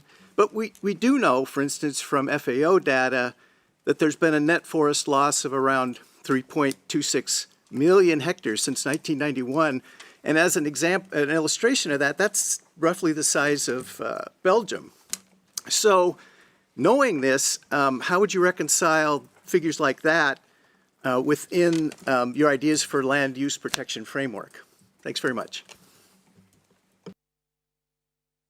We will take a question also from the delegate from Intertanko. Thank you. We would be interested to know if an analysis was done on the biofuels demand share across the different industries and how shipping fits into that. Thank you very much. Glaucia, you may answer. There doesn't seem to be questions at this stage. Okay, so first addressing the question on how can we deal with the rates of deforestation that still happen in the world in respect to us advancing biofuels and trying to mitigate this problem. First is that this is quite conclusive at this point. The deforestation is not happening because of biofuels in several of the countries that we have looked at, especially in Brazil. There is other reasons that deforestation is happening, and when we have evaluated, for instance, what was happening in the Amazon, we see a lot of mining activities, we see livestock activities, we see actual fires happening, perhaps more recently even due to climate change. You can see exactly nowadays with technology what is the cause of that deforestation front. But I would like to be more positive, showing you how we address this within the biofuels industry. I mentioned that we have to keep at least 20% of the rural properties have to keep rural properties have to keep at least 20% of their area with native vegetation. And the bill is on them. They have to take care of keeping that property intact. And we calculated, this was work done on the IEA Bioenergy Task 45, we calculated how much biomass is actually being added because the property is keeping that area. And it's millions of tons of CO2 that over the years above ground biomass is being incorporated because those areas are being kept. Perhaps if the property was not receiving an added value because it's producing biofuels, it would be under pressure to not comply with this or not take care of their land. And we would like in the future actually to account to that, and I think carbon trading will do this job. Once we have a carbon trade market in place, well regulated, that could be actually a way of making more funds for the property. So I think on the negative side, we will still need to continue looking that we don't have deforestation, but biofuels are not the cause of that. And that perhaps the biofuel industry can take care of actually taking advantage of the co-regulated market where you have biofuels production, forestry preservation together with forest code and RenovaBio as an example. They are together. So the second question was on how we compete, how the biofuels compete with the other uses of oil crops or sugar crops for production of ethanol, biodiesel, and chemicals.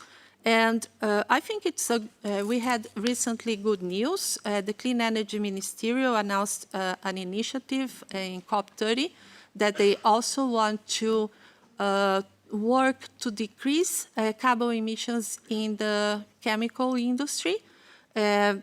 We have, over the year, designed many biorefinery approaches with higher yields. I can tell you that we are able to now see some of the products that can come from ethanol or from sugar that could be substitutes for the petrochemical industry. Now they're becoming cost competitive because we have been able to increase yields, biomass yields, feedstock yields.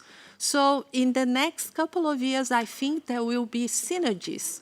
I don't see yet a competition for feedstock, this feedstock crunch, but we actually need more tools to actually map this potential and see where will be the real drive and demand coming from.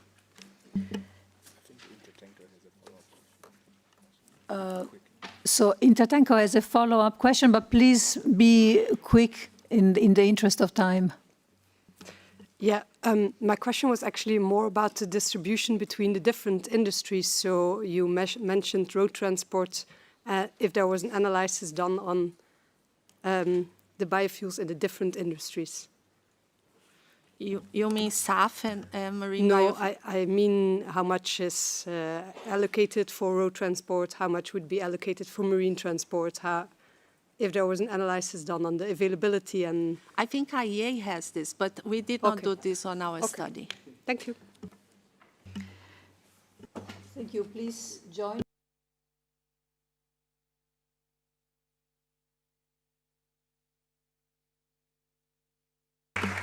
And now I would like to call to the floor Dr. Gonca Seber Olcay from the International Council of Clean Transportation.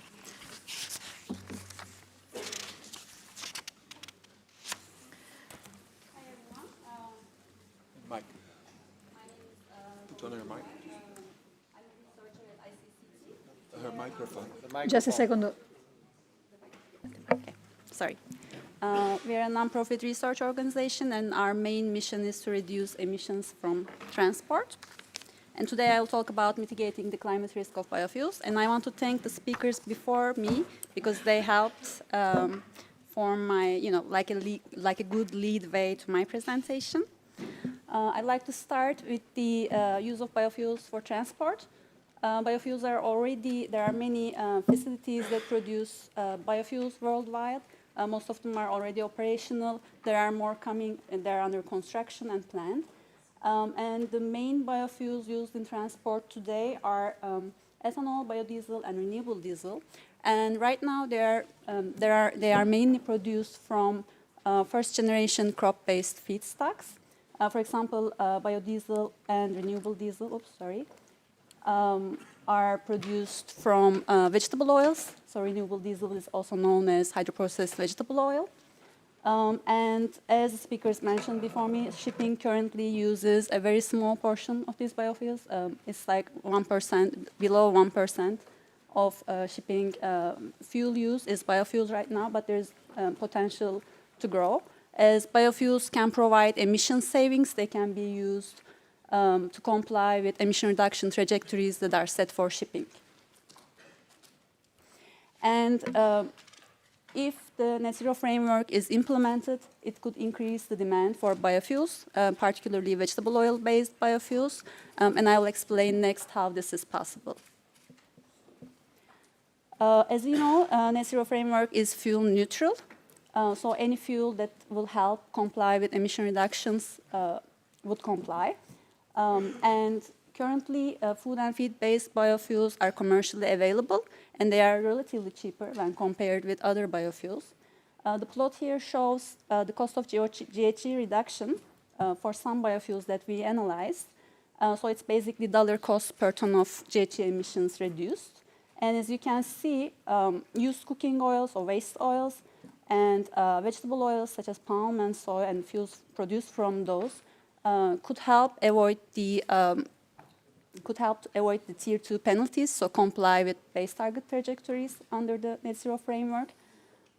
So basically, and within the fuels that we checked, as you can see there, used cooking oil is base biofuel is the cheapest option. And next, we looked at the vegetable oil demand, the potential vegetable oil demand that could be reached under the net zero framework.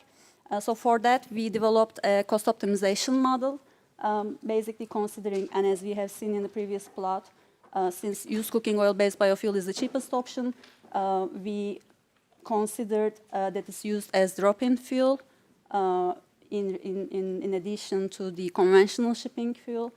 And then first we used it until its supply points, so it's constrained by its supply. And then we assumed the rest of the demand would come from vegetable oils. And so as you can see, the vegetable oil supply that's used for biofuels in 2024 would be the demand from shipping would pass that after 2031, basically. So there is simply, and that demand, that supply from 2024 is used for all the other transport sectors. So even if we use all the vegetable oil supply that's used for biofuels today into shipping, it will only last until 2031. And the vegetable oil demand could reach, should reach, if we want to use those in shipping, more than 3.5 times of the current biofuel use, of the current use in biofuels, sorry. And increased vegetable oil demand could have some consequences, one being deforestation. So the major concern with vegetable oils is that, as we all know, palm and soy is associated with peatland drainage and deforestation.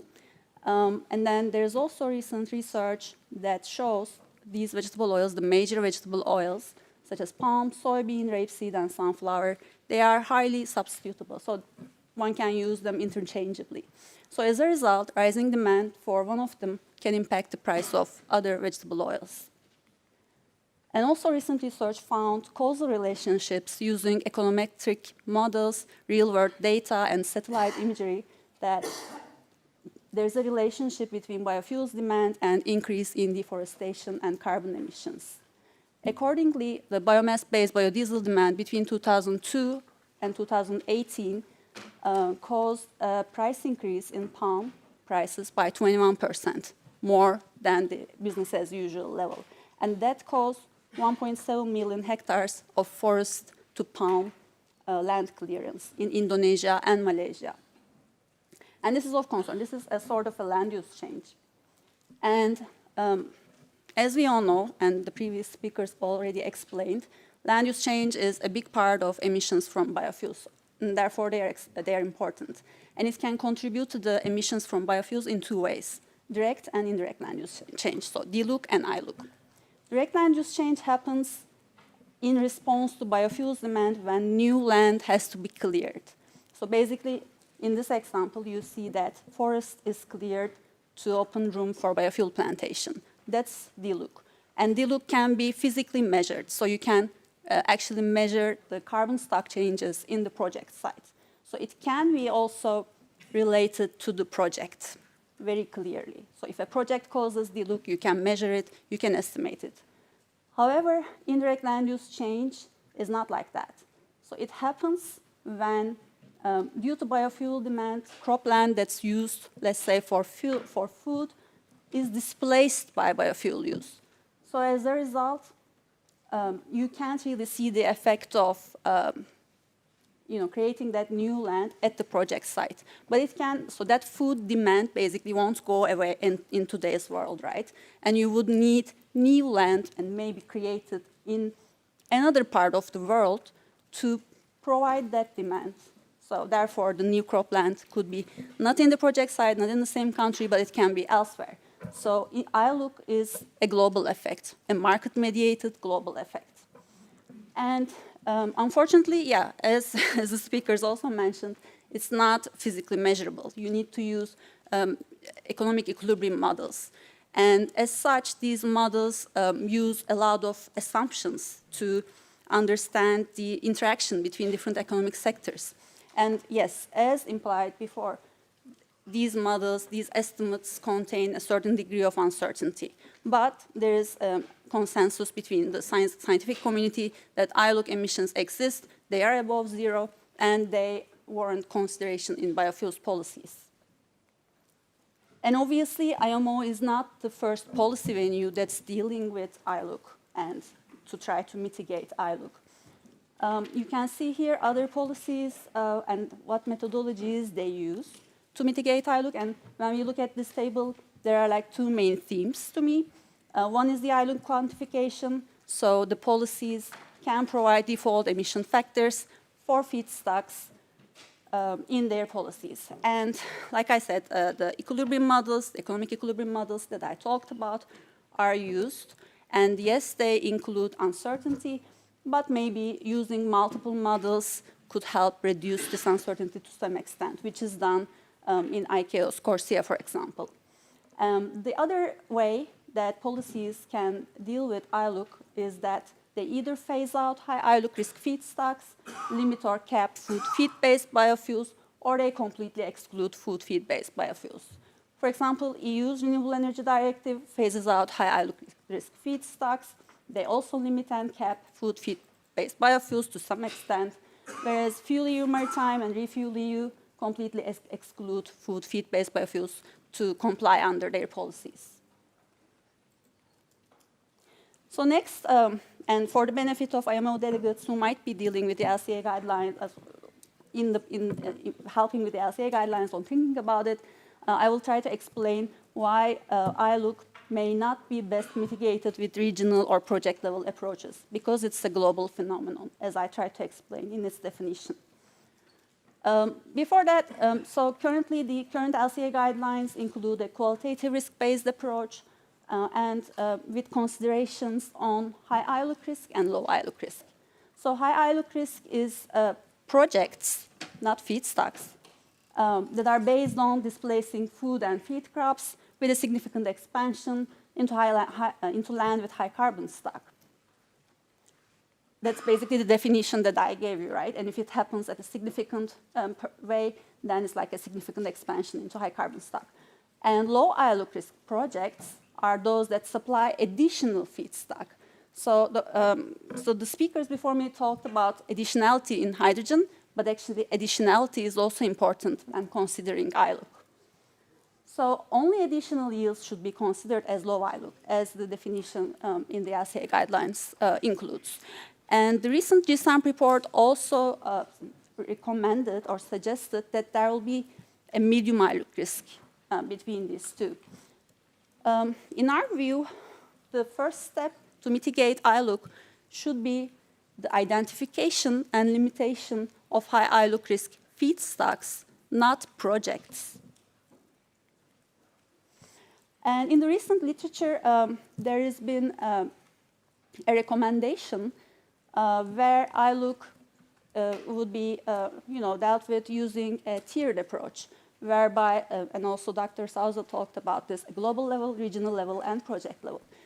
Again, in our view, this is upside down. So it should start, since ILUC is a global phenomenon, it should start with global level considerations. And at the global level, waste, residue, and byproducts can be considered low ILUC when robust definitions for these waste, residues, and byproducts are done. So that's logical. However, I will explain in the upcoming slides, regional and project level measures may not be suited for ILUC. And again, maybe you already have a background by now, but I want to explain with an example. Let's say there's country A, where there's a robust framework to control land use change. So like deforestation policies, protection of natural vegetation, and all that, so really robust. And a biofuels policy is introduced in country A. So let's say this biofuel policy incentivizes corn-based biofuels. So then corn demand obviously would go up. And the basic law of economics, right? The corn price would also go up if there's no more additional supply of corn. And in country A, it's really hard, and there's no more extra land to cultivate corn, let's say. So what will happen? Country B is also producing corn, and it has some supplies. But in country B, unfortunately, there's no framework to control deforestation. And country B starts to export its corn to country A. And then what happens? Corn demand increases in country B, but unfortunately, there are no land use change controls in country B, so land clearing will happen in country B. So this is called ILUC. Whereas in country A, yes, there are robust frameworks to control land use change, so DLUC is prevented in country A successfully. However, in country B, still ILUC occurs. So again, going to the fact that ILUC is a global phenomenon, and therefore the frameworks that are considering ILUC should be global, not project level, not regional level. And then recent research also shows there are global restrictions on high ILUC feedstocks may be more effective than a purely jurisdictional approach, regional. And regional measures also, like I said, primarily safeguard against the direct land use change, and they will fail to address indirect land use change. And I want to give an example, and also Dr. Souza talked about this, about the soy moratorium in Brazil. So soy moratorium is a voluntary commitment, so the soy traders decided to not purchase soy from deforested regions in Amazon's Brazil after 2006. And as such, it slowed the deforestation in the Amazon. It was very successful, it's much needed, but it didn't do it by itself. There are other public policies, deforestation policies that helped with its success. However, there is also leakage of deforestation into other biomes were observed. So the deforestation in Amazon may have slowed, but now the Cerrado biome is being affected. And for those who doesn't know, Cerrado biome is also a high carbon stock land that's equivalent to temperate forests in the EU. And Brazil Amazon soy area nevertheless increased 10 times between 2001 and 2019, in spite of the soy moratorium. And recently, one of the biggest traders of soy is considering to quit from the moratorium. So the future of the moratorium is uncertain. And this will also give some idea where regional policies could fail, because their future may not be predictable. And so really a global framework is necessary when dealing with land use change and deforestation. That's due to that. But if you still want to consider, or if one still wants to consider the project level ILUC, they should include additionality, robust additionality. As I explained, ILUC is a system-level global phenomenon, and it's not something that can be screened out at the project level. You can't just say, my project is great and it's mitigating ILUC. And additionality means basically that the additional production that you're using for the biofuels, for your biofuels needs, represents additional supply compared to a business usual scenario, such as in the absence of the NZF. So if there are yield improvements due to multi-cropping, sequential cropping, and development of unused, abandoned, or degraded land, is great. But these are practices that are applied widely today. So they are not due to net zero framework, right? And additionality assumes they have to be due to the introduced biofuels policy if they're additional. So these, if they are already being applied, they are not due to NCF, and therefore they are not additional. Likewise, unused land in the current situation where there is pressure on land may not stay unused for long, right? Maybe the fate of the unused land would be production for food in a few years, but who knows? And again, for the abandoned or degraded land, again, additionality measures should be in place and it should be well considered. And again, to mention and to emphasize, in our view, the high ILUC risk biofuels, feedstocks and biofuels, and their identification and limitation should be the priority if the aim is really to mitigate ILUC. And to avoid deforestation due to ILUC and land use change emissions, IMO can cap or exclude the highest risk feedstocks universally at global level. Identifying or excluding, limiting of these feedstocks could be done using quantitative metrics, although IMO has chosen a qualitative methodology, and that's fine. But using a quantitative metric such as expansion onto high carbon land, high carbon stock land could be done. And if project level ILUC is considered, they should adhere to robust additionality criteria to avoid certification of business as usual practices as low ILUC risk. So I'll conclude with that. Thanks for your attention, and thanks.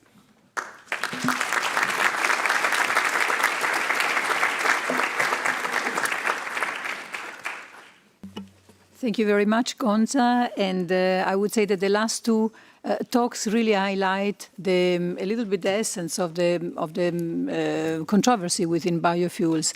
In reality, we have scientific data, but they are contradicting also each other. So it's really it's not always possible to reconcile all the views expressed in the scientific world. So I would like to open the floor for questions.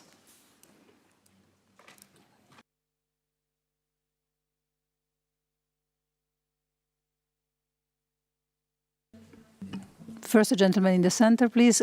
Would you introduce yourself, please? Yes, thank you very much for the great presentation. My name is Joseph. I'm an observing delegate at France from CMA CGM. I think you explained things very well. I wish we had this presentation at the beginning of today, but better late than never in terms of laying out the difference between ILUC, DLUC, etc. I completely agree with you with the need for additionality and certification to avoid consequences that we don't want as an international community in this global framework. But last year, for example, there was a huge scandal with HVO from Southeast Asia, the biodiesel actually having virgin palm oil in it, which was a large piece in the news in 2025. I was wondering how we can prevent such situations from occurring even with the addition of certification. Thank you very much. We will take a second question now from Dr. Paolo Frankl.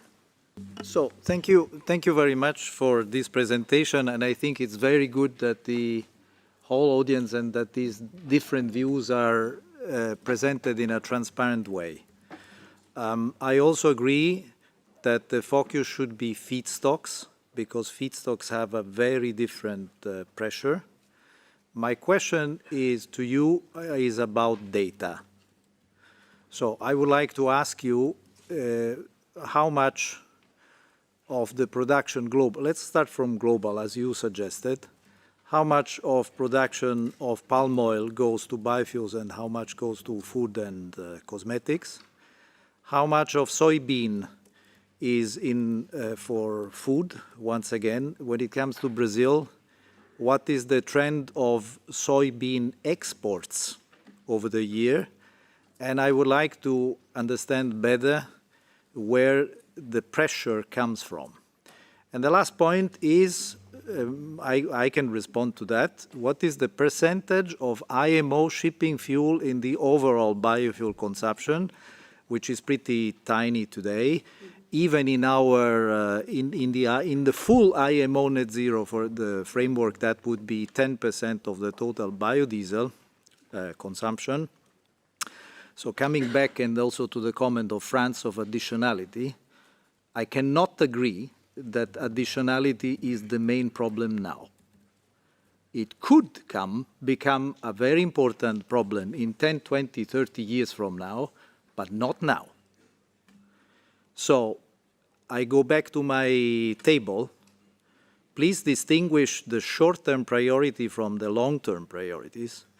And I really wish this important debate, where I think all of us need to work more, will be based by much more disaggregated and better informed data. There doesn't seem to be more questions, so please, Gonca, go ahead with your replies. Okay. Can you hear me? So I guess for the fraud case, yes, I'm aware of that. I guess there will be more like supply chain monitoring and verification to avoid that. Yeah, I can't really say more beyond that, but there should really be a good monitoring system to avoid that. And I guess there are some steps that are taken towards that in the regions where this happened. But yeah, so I guess, yeah, that's what I would say for that. And for Dr. Frankl's question, well, last I checked, I guess, so palm is, I know the numbers, I guess, more for palm than soy. So palm is produced, like, I guess in 2024, around in 80 million tons, metric tons. And from my plot that I'm checking, it's like around 20 million tons are used for biofuels. So a considerable amount, I would say. And this is like from the 2024 numbers. And yeah, so it's like a quarter of that. And for soy, yeah, like I said, I'm not sure, but it's also around like 20 million, but I don't know how much soy is produced worldwide. And for the short-term versus long-term needs, you might have a point there, but I believe if you don't start properly in the short term, then it would be really hard to make those changes in the long term. So if you don't start with, you know, the right framework, then all of a sudden it will be harder to make the change. So I believe that it's good to start and to have a robust additionality consideration. Yeah, I hope it answered your question. Thank you very much, Gonca. We don't see more questions from the floor, so if that is the case, we would close the session for this morning, and I will pass the word to Roel for some announcement. Thank you very much. And just before closing for lunch, I noticed that there were a couple of people sitting in the back coming to the front of the room to look at the presentations on the screens. There are quite a few empty seats here in front, so don't be shy. Today is free seating for the usual IMO observers. You can come to the front. Today is your day. Just leave the nameplates where they are, but when you come back after lunch, feel free to take a seat here in the front so you can see the presentations. Can I call all the presenters of today to the podium so we can do a group picture before we go for lunch? And the final thing that I wanted to say is that we will upload all the presentations of this morning and this afternoon on the website of the Future Fuels project later today. Thank you very much. And everybody knows where the cafeteria is. And the cafeteria is on the 4th floor. Just follow the restaurant cafeteria signs on the 4th floor. Thank you.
Excuse me? A small announcement? Hello? Just do it when you start. Like, wait, Maybe not wait, together. But, Okay.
Ladies and gentlemen, thank you very much for promptly coming back to your positions. I would like to kindly remind you not to move the cards out of their places because they are needed for tomorrow venues. And I would also like to kindly ask you to help me welcoming Charlotte Morton from the World Biogas Association. She is the CEO of the organization that will speak to us about biomethane and what it takes to make Bio-LNG happening by 2030. So please, Charlotte. Well, good afternoon, everybody, and many thanks to the IMO for giving me the opportunity to talk about my favourite subject, Bio-LNG, in particular as a maritime fuel.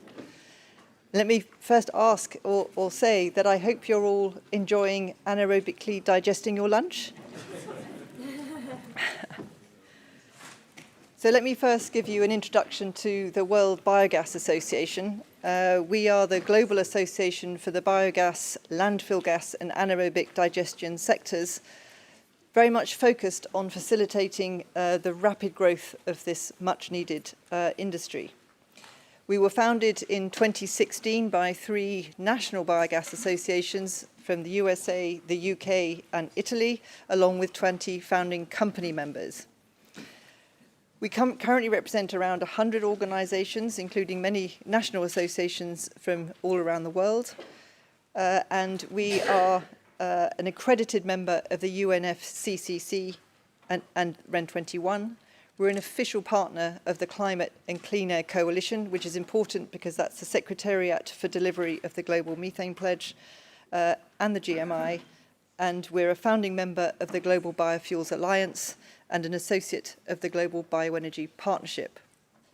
We work very closely with the Global Methane Hub, the IEA, UNIDO, FAO, the European Commission, C40 cities, and many others, always focused on facilitating delivery of the sector's potential.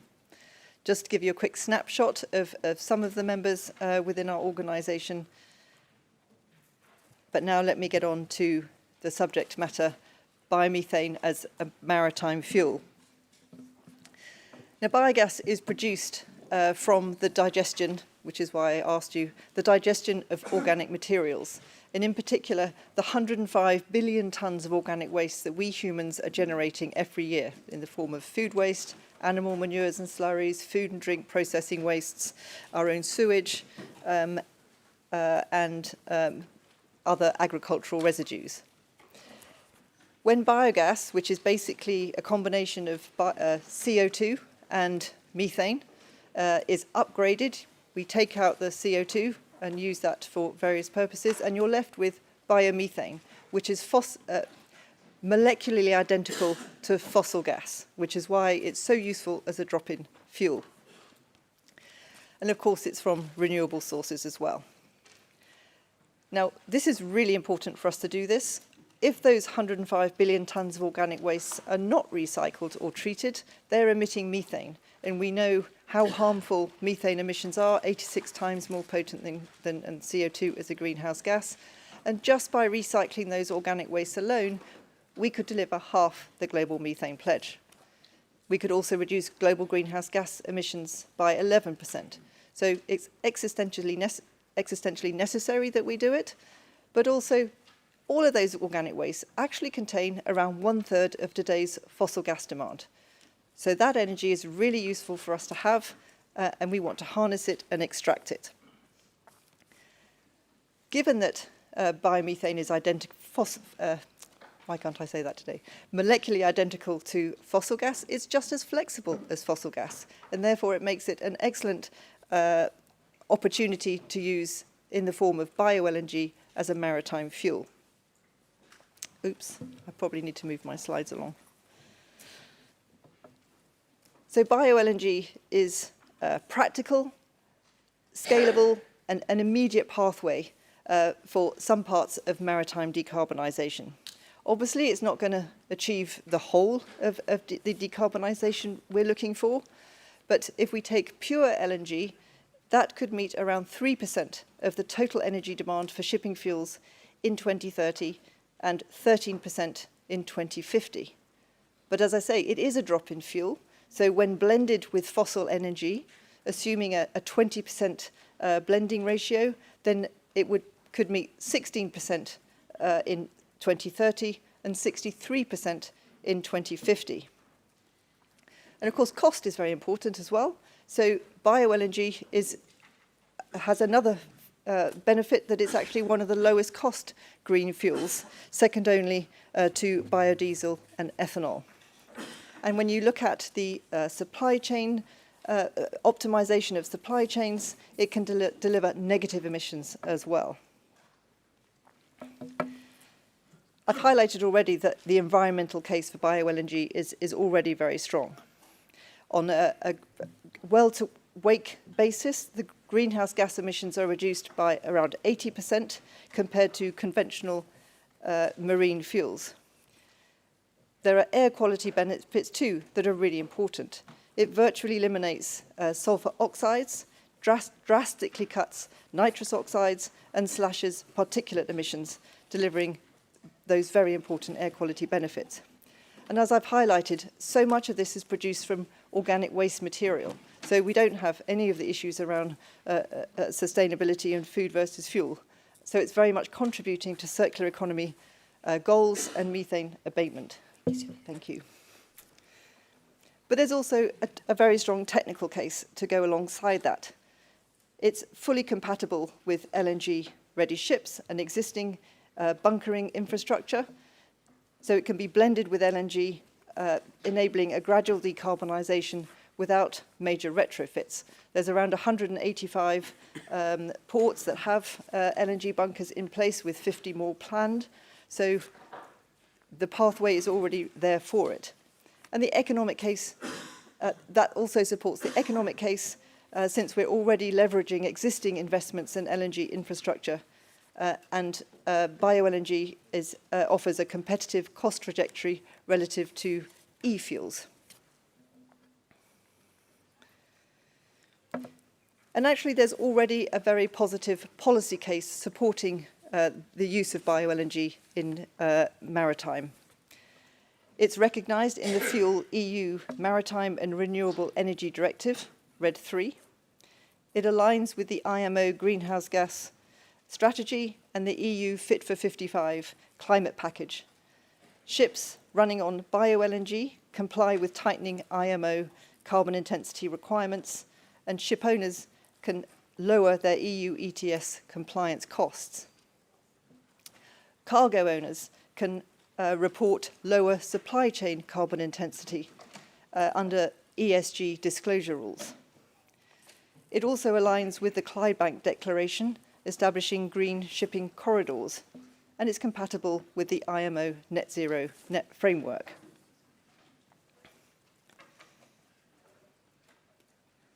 What am I doing wrong? There we go. However, there are some constraints. Earlier this morning, someone asked a question about supply. We know that there are challenges to the supply of biomethane generally, but also there's challenges around supply for the use in shipping specifically. Currently, only around 20% of the biogas that's produced is upgraded to biomethane. You need to upgrade it in order for it to be liquefied to Bio-LNG. So global production of biomethane today is still only around 12 billion cubic meters. And of course, I've highlighted the fact that it's a flexible fuel. So there are many use cases for biomethane. So only a small proportion is currently going for use in shipping. And how much will ultimately end up in shipping will depend on market dynamics, domestic demand, and geographical positioning. Another concern is around methane slip, and that applies whether we're talking about LNG or Bio-LNG. In shipping specifically, I'll talk a little bit later about methane slip in relation to the production of biomethane. But there are technology solutions coming forwards with engine improvements and after-treatment systems, so which are mitigating leakage, and industry trials are already showing retrofit solutions are yielding a 75 to 90% reduction in methane slip. So what needs to happen if we want to increase the amount of bio-LNG that becomes available for the shipping sector? We've put together a list of recommendations for policies that would help to increase the supply of bio-LNG for shipping, some of which are already part of the IMO net zero framework. The first one is to employ a technology-neutral approach aimed at driving down the cost of compliance. Recognise that biomethane is a materially scalable fuel for decarbonisation, specifically for 2050 ambitions. Establish a flexible certificate mechanism, both to enforce decarbonisation in shipping and also at the lowest cost. Develop existing certificates into a single standardised guarantee of origin for biomethane and alternative fuels. Recognise biomethane's greenhouse gas savings in regulations using a full LCA of its carbon intensity. Separate emissions into well-to-tank and tank-to-wake stages to ensure that when we're comparing different fuels, the full climate impact is taken into account. Traced waste feedstocks from collection according to best practice, again, to ensure sustainability. When we're talking about energy crops as feedstock, make sure they're treated as products, including all the cultivation, processing and shipping emissions, again, to ensure sustainability. Recognise the negative carbon intensity values to maximise the credit for bio-LNG.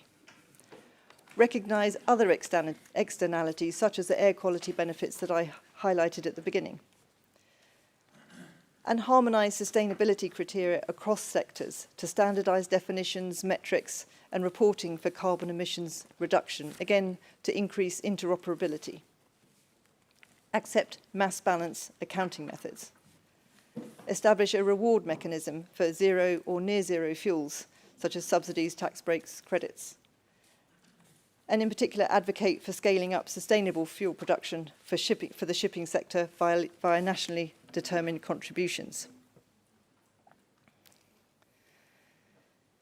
Now, we've talked here about particularly challenges so far for bio-LNG in shipping, but the first question is how can we increase the supply of biomethane full stop? And the biggest challenge, as far as that is concerned, is that when developers are trying to put together projects that can meet secure financial close, the return on investment is really hard to achieve. And the main reason behind that is challenges around regulatory framework. What we're talking about here is a circular economy technology or process. If you think about where all those feedstocks are, they're in the hands of and control of different sectors. The farming sector, municipal waste management, sanitation. All the regulatory frameworks need to be, or you need to have a regulatory framework in place to allow developers to put projects together that can achieve the return on investment that will secure the investment that they need. And that is not generally in place in many parts of the world. So when I talked about the 105 billion tonnes of organic waste that we're producing and need to be recycling, today only around 2% of those organic wastes are being recycled, which means there's a huge opportunity for us to secure additional supply of biomethane and bioenergy for the shipping sector. But how are we going to make that happen? So this is where we, as the Association for the Sector, have developed what we refer to as our Making Biogas Happen programme, which aims to do just that. It aims to address the issue of the absence of a regulatory framework. And so we have taken the best policies, regulations, standards that are in use around the world and put them into a model global biogas regulatory framework. That framework is available for use by states and governments to adapt to their own local contexts. Every country, every state is always a little bit different, but the more we can standardise that framework, the easier it will be for developers to put projects together as fast as possible. The other product that's already being developed is the Anaerobic Digestion Certification Scheme, which sets minimum health and safety standards for the design, build and operation of plants, and in particular includes a module that looks at managing methane slip. One of the other things that is in the process of being developed is a standardized life cycle assessment specifically for biogas that will be linked to the AD certification scheme to ensure that the carbon intensity number on biomethane certificate both has the highest value and has confidence, buyers have the confidence in that value and will know that the biomethane certificates issued from plants that have are accredited under the certification scheme are well-managed plants meeting minimum health and safety standards.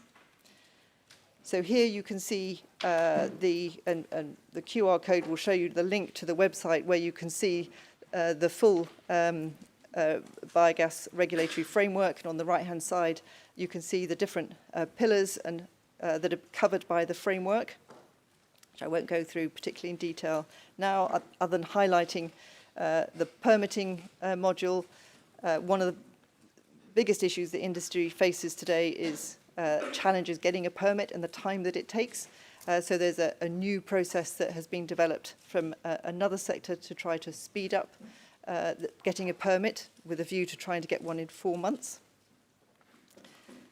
And equally, here's the QR code to link to the International Anaerobic Digestion Certification Scheme.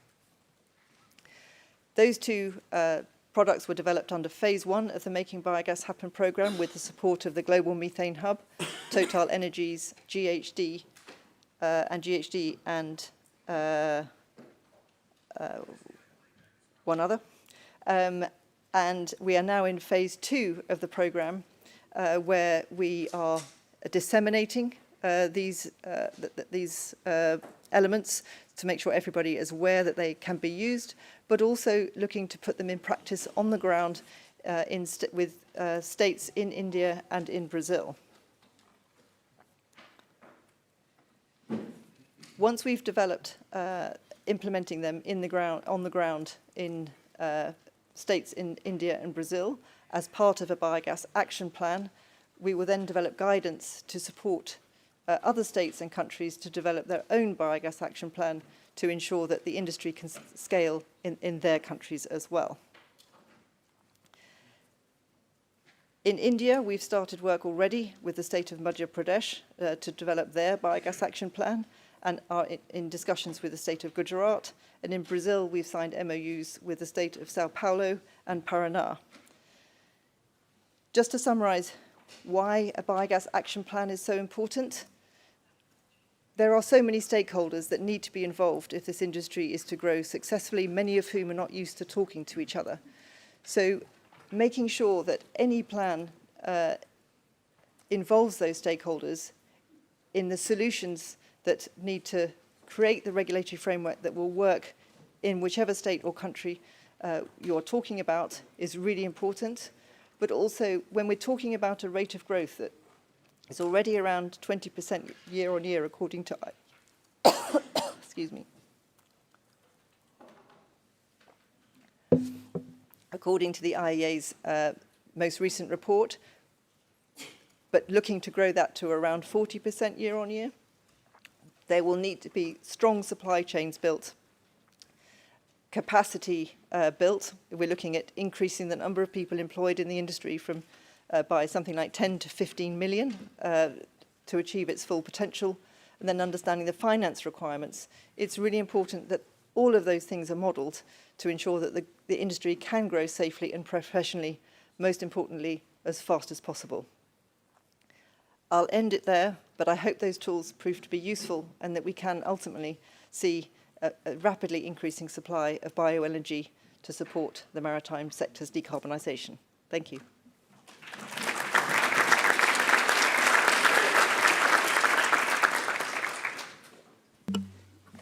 Thank you very much, Charlotte. This was really super encouraging for all of us that are here and waiting for fuels to reach our industry. The floor is now open for questions. And there is one first question already from the Greece delegation. Thank you, Madam Chair, and we thank very much the presenter, Mrs. Morton, for the very illustrative and informative presentation.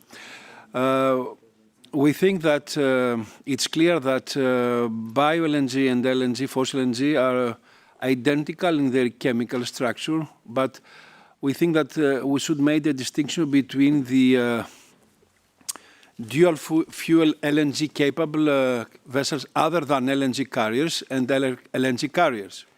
In the former case, bio-LNG can be used as drop-in fuel mixed with fossil LNG. In the latter case, in order to use bio-LNG, you should have bio-LNG cargo as cargo. Otherwise, the LNG carrier cannot use bio-LNG as a drop-in fuel. So I think in the process, and I think this might be repeated we need to make this distinction because the regulation can apply to all type of vessels. However, when we speak about capabilities to bunker such fuels, I think that there are limitations because simply these bio-LNG cargoes do not exist. Thank you very much. Thank you very much. And now I would like to ask Tristan. Hello, thank you. Yes, to be clear, I'm Marest or Tristan, not Estonia. The question that I have relates to supply chain investment and your comment about mass balance, and maybe relates to the comment just then by Greece. So the understanding I have is that the production of biogas and biomethane is quite diffuse. It's quite spread across the geographies of where there is rotting food and other waste products that you can use for its production. And therefore, its productive use is dependent on a low cost and a low carbon supply chain to get it to the point of use. Whereas you're arguing here for its potential as a shipping fuel, the International Energy Agency and their biomethane outlook are very pessimistic about its use in transport, I think, because of the complex supply chain and the fact that it doesn't make very much economic sense to liquefy a commodity which you might be able to use locally more cost effectively. And then if you've liquefied it, use it on a ship, because that's the way we store methane if we're using it on a ship. So either to store it as a fuel or either to trade it with another country. So my question is, does your argument depend on this mass balance case that you put forwards? Does that mean that in practice you're advocating that shipping creates the market conditions, but not necessarily the physical use case of that particular biocommodity? And does this have an impact on countries that do not have gas grids, who would find it very expensive for them to have the use of that particular biocommodity? And so we would end up having this primarily centred in countries with gas grids, and that tends to be high-income countries. Thank you. Thank you. And we will take a third question from the delegate from Japan. Thank you very much, and yes, good afternoon to yes all. Yes, thank you very much for a quite informative presentation by World Biogas Association. Thank you.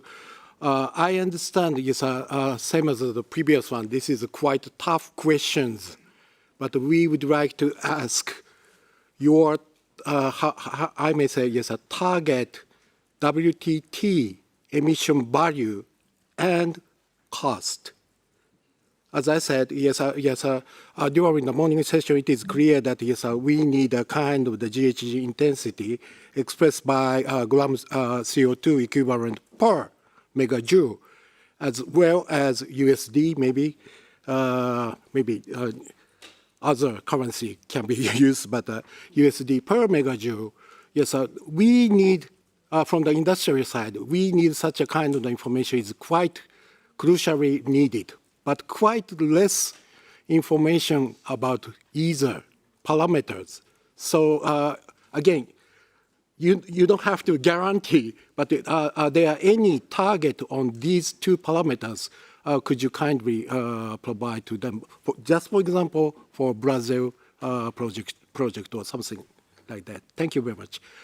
To be fair, I will try to put this question to all the other presenters. Thank you very much. Thank you. Thank you. And Charlotte, please go ahead with your answers. Well, I think as far as the first point is concerned, I'll take the point and we'll share it with the technical team to get back to you on that question. As far as mass balancing is concerned, it is crucial to create the market mechanism for countries with gas grids. As I said in my presentation, in terms of ultimately where biomethane will end up, that will be a case of market demand, geographies, and other factors. So I don't think we will be able to say ultimately how much of the biomethane potential would ultimately end up as bio-LNG. But clearly, there are various factors that will come into play when reaching that point. In terms of the last question, I'm not sure I completely understood it. So can anybody simplify it for me? So our understanding was that the gentleman is asking for a kind of a balance between price and emission reduction. So just to make sure that the offering is attractive for the industry. Okay.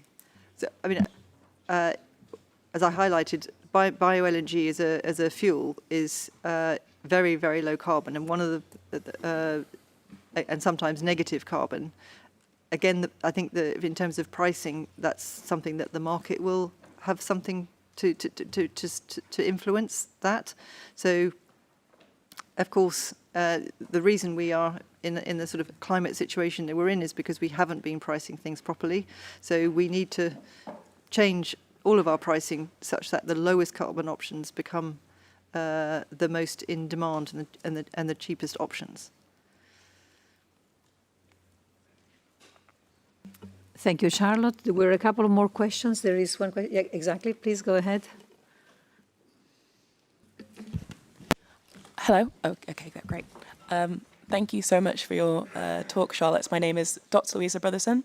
I'm from Carbon Direct. My question is, could you speak a little bit more to the potential role for voluntary carbon markets in accelerating low carbon fuels? We're seeing some developers and also interest from buyers who are exploring low carbon fuel production with carbon removal credits as well. So for example, through CCS integration or other pathways. How do you see voluntary frameworks interacting with compliance frameworks? And what are the main integrity or accounting barriers producers face? Thank you. Thank you very much. And we will have another question from the Clean Sea Coalition. Thank you very much, and thank you also for the presentation. It was quite helpful. I have a question that might sort of add a little bit on what Tristan said just earlier, and that is considering that there are other sectors that need to decarbonize and that there's other national strategies that also rely on biogas or in some cases bio-LNG. Have you taken into account how sort of these other sectors, these other national strategies impact the supply of bio-LNG to shipping, via directly physically or via mass balance or some other means? I'm thinking in particular, for example, about industrial heat, district heating or chemical uses. It would be quite useful to know if you've taken that into consideration already. Thank you very much. There are no more questions, so please, Charlotte, go ahead with the answers.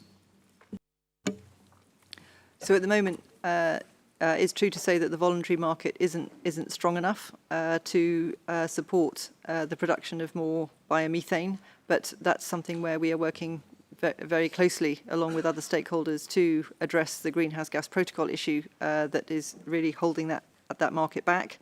And I think the point over there was again coming back to conflicts of demand.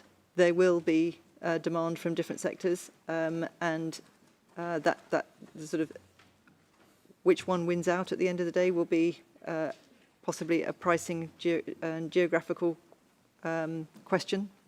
So I don't think I don't think it's something that we can necessarily model.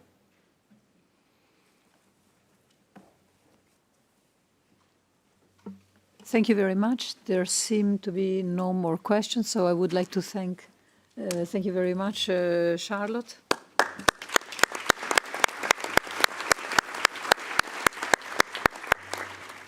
And now the next speakers on our podium will be Dr. Jennifer Aurandt-Pilgrim from Marquis Energy. She's VP of Innovation at Marquis Energy.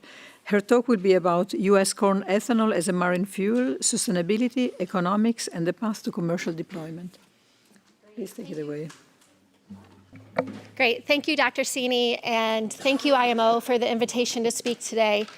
I think they saw that I was a college professor for 9 years, so they put me after lunch, after everyone's bellies have anaerobically digested their food. So hopefully I can answer the questions that you have about ethanol in the next 30 minutes. I'm here to answer questions, dispel rumors, and really be a resource to answer anything about decarbonization, the economics, supply, carbon intensity that you have for U.S. ethanol. So Marquis was invited here today because we're the largest North American ethanol supplier, and we produce over 1.5 billion liters of ethanol. And we do it all sustainably certified and third-party CI validated.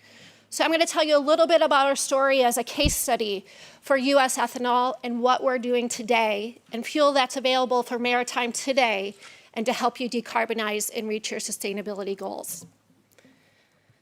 So first question that I heard today was, where's the supply, right? Where are we going to get this biofuel supply? There's 123 billion liters available today.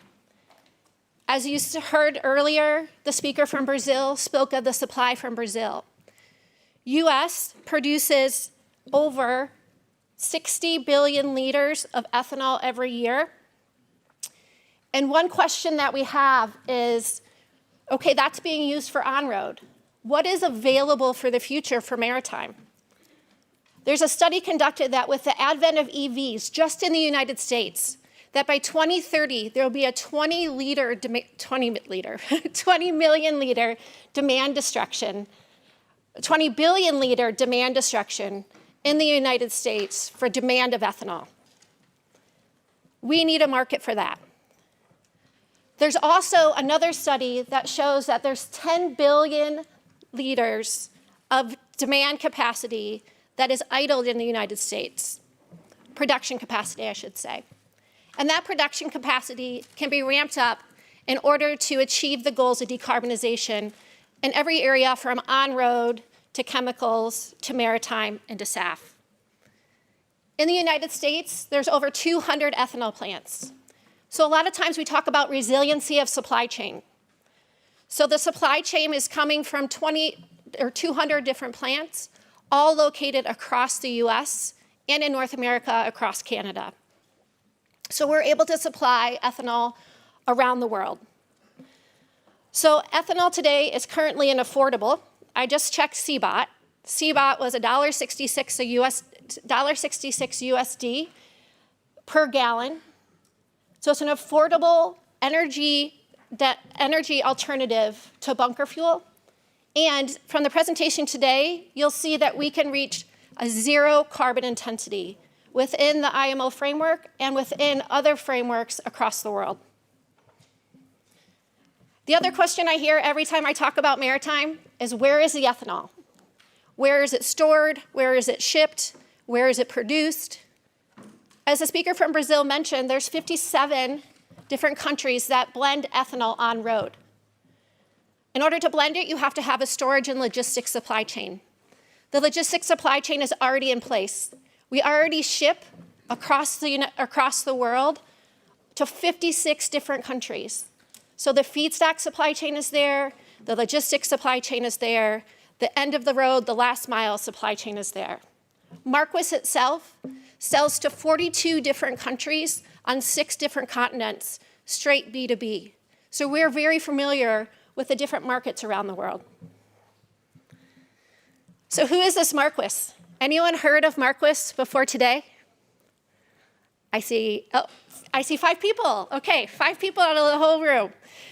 Marquis is located in Hennepin, Illinois. As I said, this is the largest ethanol plant in the world. The Illinois River is back there. We produce about 1.5 billion gallons of ethanol, as I mentioned. We're on a former steel mill site, so a brownfield. that's reclaimed after the steel industry went down in the 1980s. In addition, we are on a coal-fired power plant, previous site of a coal-fired power plant. We're in a town of 500 people. We get all of our corn in a 60-mile radius around us. We take one of every 3 rows. Remember that fact as we move on in the presentation. I'll quiz you about it here in a minute. So we're able to source all of our corn locally, and luckily, we sit on the Illinois Basin.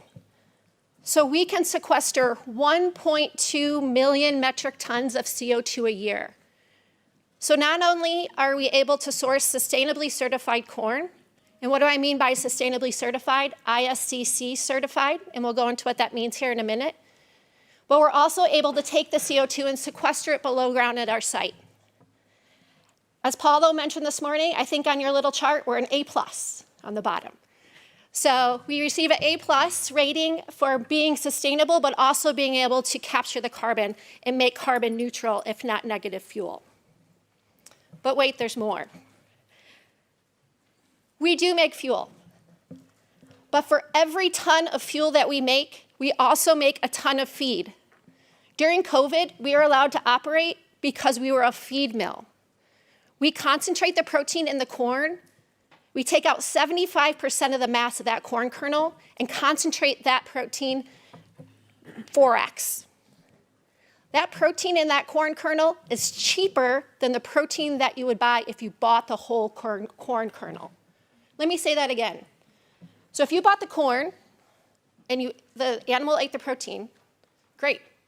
You can buy a cheaper source of protein, which the world needs, cheaper if you buy our DDGs. And it's more bioavailable because we've broken down the fiber and we've gotten rid of the starch. We also produce 1/3 of the mass of that corn kernel as biogenic CO2. And as I mentioned before, we're taking that biogenic CO2 and sequestering it below ground. But let me get back to the corn. So the corn, as we saw, comes from 60 miles around the plant. There's 1,356 million metric tons of corn produced this year. In the United States, the loss per bushel this year, estimated by the USDA, that's loss of input costs versus value of the corn on the sales side, was $1 a bushel. I know I'm talking in bushels, so let me give you a little bit of a barometer, a conversion point. Every acre in the United States produces about 188 bushels.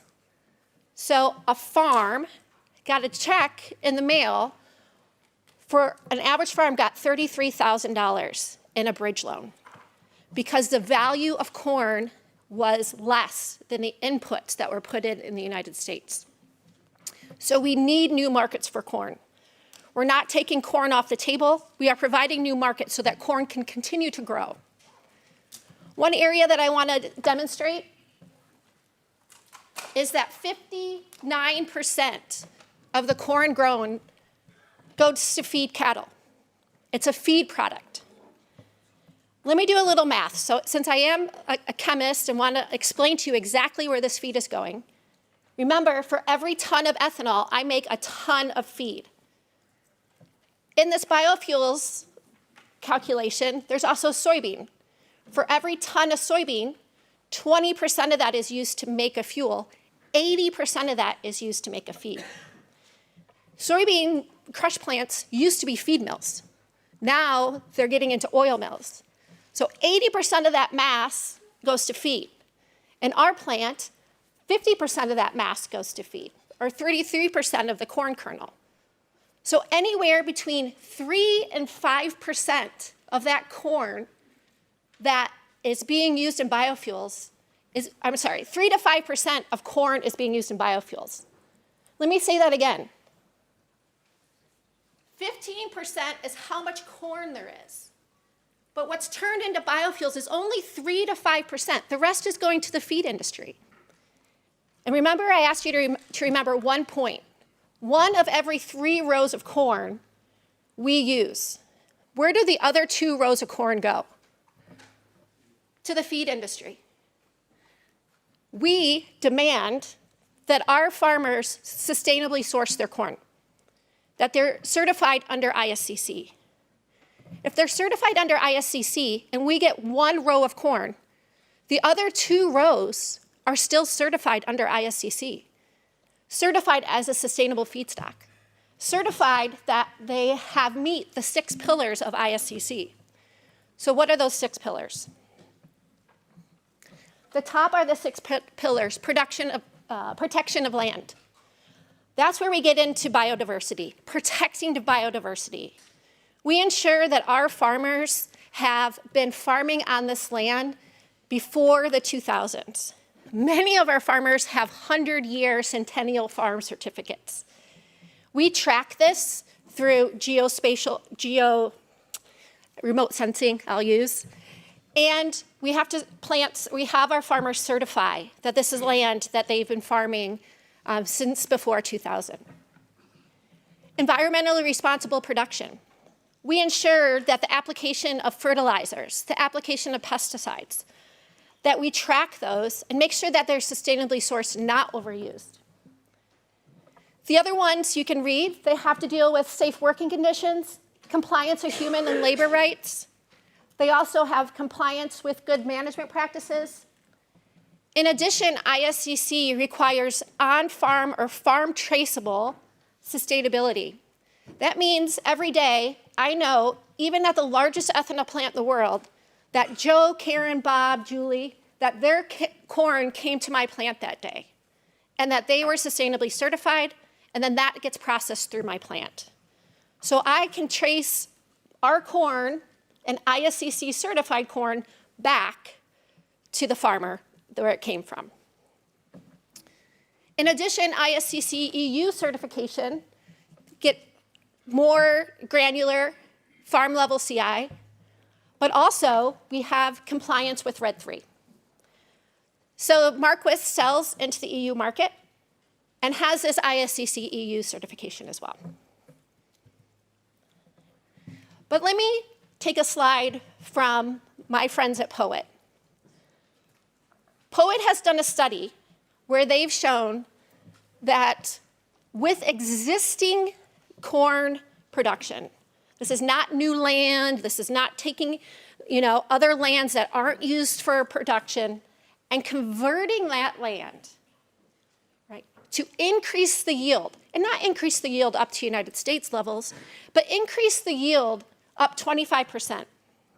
What could that do to solve an energy problem and a feed problem? It's a little bit of an eye chart, but remember they're going to give out the slide, so don't worry. You can see that in scenario 3, we can reduce emissions by 1,176 million metric tons of GHGs, and we can feed about 1.8 billion people with the feed that's produced from an ethanol facility. So I want to take that, we're not changing land use, we're increasing the yield at each one of these farms. The average yield in the United States was 188 bushels per acre. In the Midwest, and in Illinois specifically, it's around 220 bushels per acre. But if we can get that same growth and improve farming practices around the world, we can also deliver corn that can feed our protein-needed nation and world, and also provide fuel to help decarbonize everything from marine to the perfume that you're wearing. But then you're going to say, Dr. Arndt, what about all that fertilizer we're going to have to apply, right? Because we have to increase yields. Happy to report that in the United States since 1980, we've been able to decrease fertilizer application by 20% while increasing yields. In 1980, we could get 228 gallons. I don't have my glasses on to read it on the screen. And in 2025, we're able to make 519 gallons per acre. That's with a reduction in nitrogen application. In addition, all the Mississippi Basin states have committed to reducing nitrate runoff by at least 15% by 2025. And about 70% of our grain shed uses nitrification inhibitors and uses urease to ensure that these nitrogen runoff and this nitrogen issue within the water supply is being mitigated. So there's efforts being made to reduce the amount of nitrogen and make the nitrogen application more sustainable. Remember back to earlier in the presentation, our farmers are not in a very good economic scenario. So they're not good. One of their largest input costs is fertilizer. So if fertilizer needs to be added, they're going to add just the right amount to get the right yield because their economics are not penciling today. Now, yes, we have this net return on nitrogen calculator. And yes, we do have to add fertilizer in order to make these products happen. But there's been innovation in the space.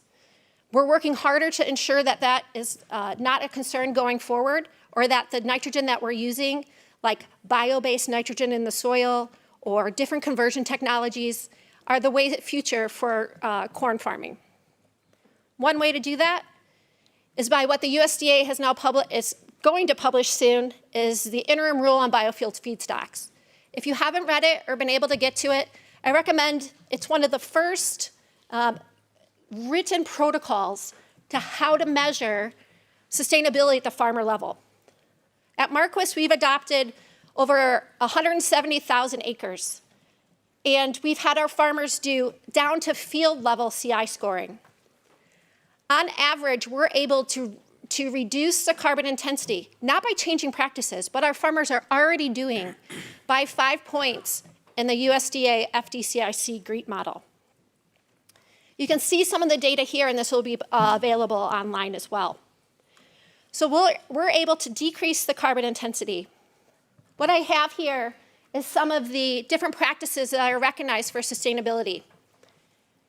No-till, reduced till, cover crops, nitrification inhibitors, fertilizer split timing. That's split application of fertilizer. In fact, there's even crop insurance today that if you're not able to get that second application, you have crop insurance to ensure that while you're trying to be sustainable with your fertilizer and maybe it's too rainy to apply, you can get crop insurance to ensure that you get the right yields or financially compensated for the split timing on your farm. And then fertilizer timing with spring application.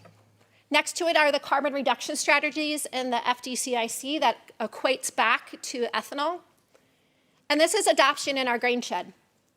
You can see 65% of our farms do strip till. Now, I know I'm not a farmer. I don't know how many farmers we have in the audience. I had to know what strip till was.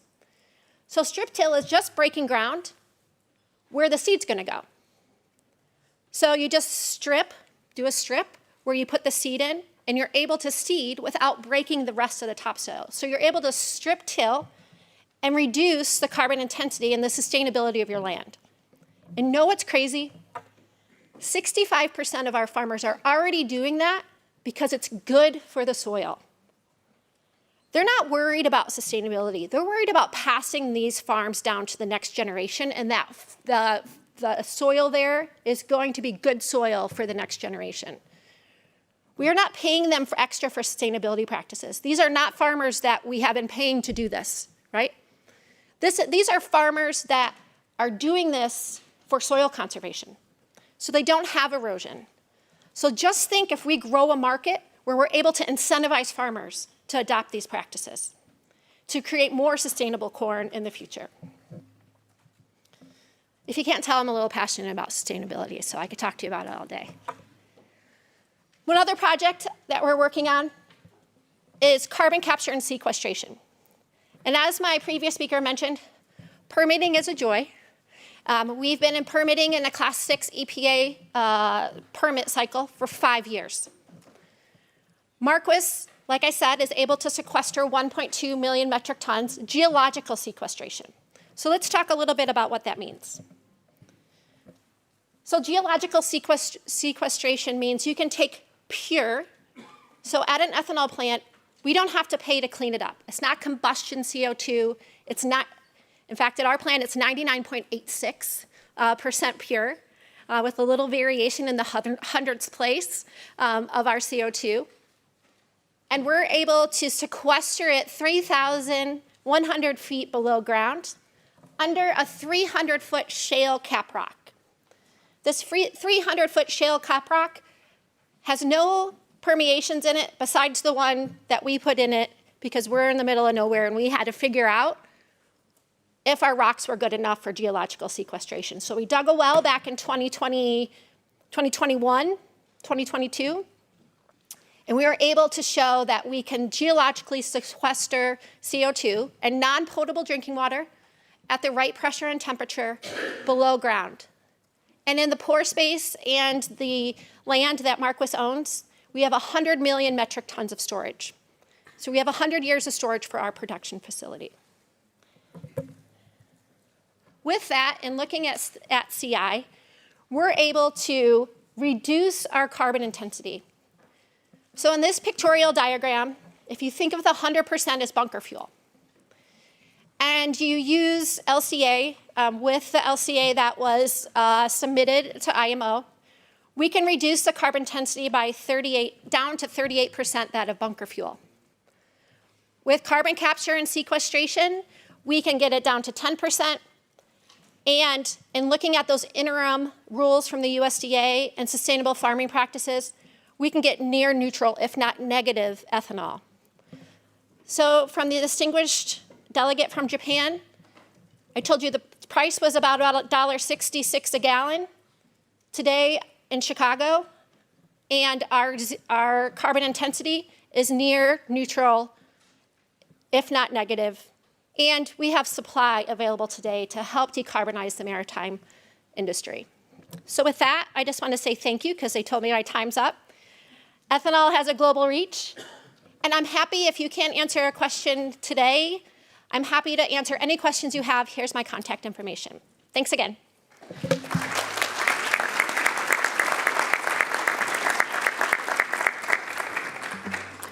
Thank you very much, Jennifer. It's really incredible to see the level of sophistication of your operations. The floor is now open for questions.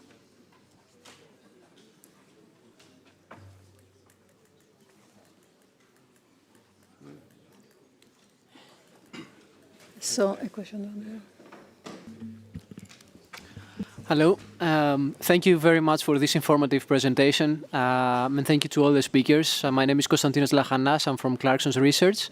I wanted to ask about the ethanol production in the US. I believe I understand the production principles. I'm just want to ask a question regarding the logistics behind transporting the liquid ethanol to ports, so then these can be bunkered in various vessel types that have this dual fuel capability on board. I think this is probably one of the crucial points of how we establish ethanol as a fuel for propulsion on board. Thank you very much again.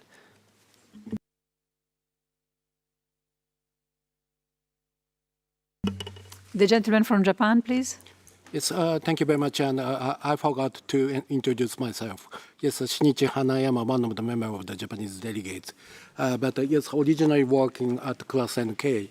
So thank you very much for my previous answer. Yes, that's clear. Yes, my question is talking about the future ethanol together with CCS. As you said, now it's almost 38%. But can be reduced to 10% compared to the HF4 TTW, or WTT, I'm sorry, WTT level. So my question is, if you try to go into the 10% for the GHI intensity, in that case, are there any additional cost for that? Because you just refer to the current market price. So that's my question. Thank you. Thank you very much. And the third question, please, from the delegate from Ireland.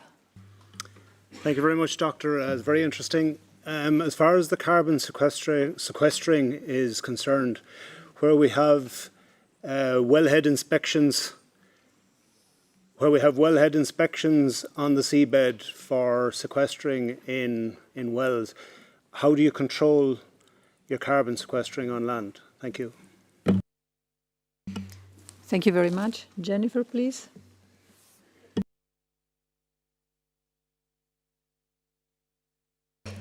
Perfect, thank you. I just wanted to write down all the questions before I answered.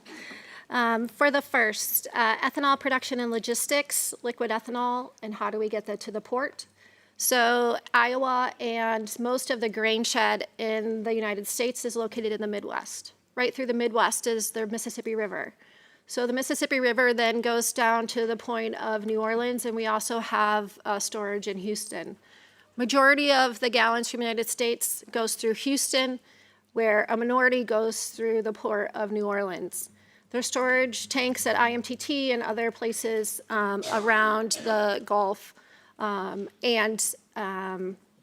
About last year, about 2.1 billion gallons of ethanol was traded internationally. So the logistics to get that internationally is already in place with storage all around the world. So I'm hoping I answer your question. In order to get it to the Mississippi, most plants rely on rail. Rail from the western Mississippi to the Mississippi, and then those that are on the east of the Mississippi tend to sell to the East Coast or go to the Mississippi from the west, or to the west. I hope I answered that question. Okay.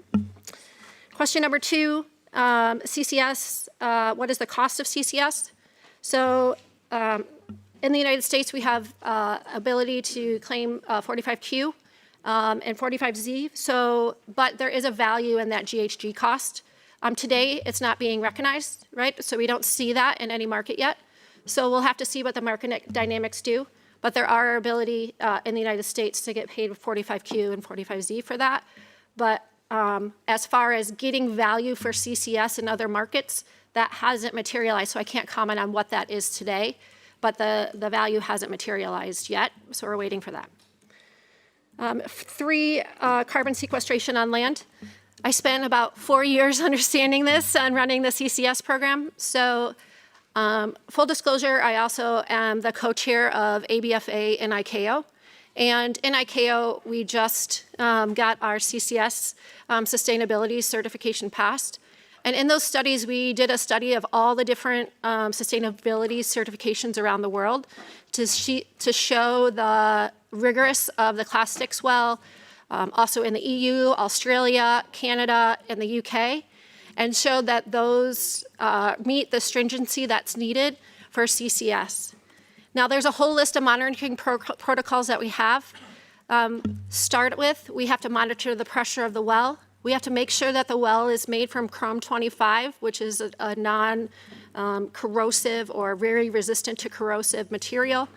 We also have to monitor continuously the annulus pressure of the well, which is not typical what's for a Class 2 well in the United States. We have to monitor microseismic, that's seismic that doesn't reach the surface of the land to ensure that we don't get a seismic event, but monitor microseismic events below ground. We also have to do continuous monitoring of our wells that are at 200 feet, and our well is at 3,000 feet. We also have 3 other monitoring wells to ensure that we know exactly where the plume of CO2 is going by pressure and temperature. We have to measure outside of the well pressure and temperature to ensure that there's no leakage at the injection well site. There's a lot more details. Our permit is public. So please, if you'd like, our permit for our CCS is public, and Class 6 well permits are all out there. And refer you to ICAO's sustainability, I'm looking at Matteo because we did that, looking at how we looked at sustainability, the sustainability aspect of CCS in ICAO. But happy to answer any other questions you have on monitoring CO2. Thank you, Jennifer. There was another question from the International Association of Port and Harbor. Thank you for the presentation. Following on from the first question, following from the first question, do you engage the rail companies and the push boat companies to use ethanol, or are they on diesel? What are they burning?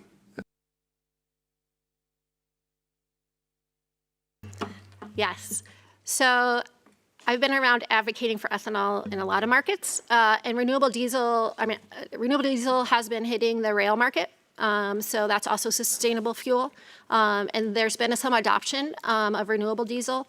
Now, ethanol, for those engines, just like maritime engines, we're still getting those adopted. Chris Chatterton's going to speak about ethanol and maritime, and we also have Everllence that'll be speaking.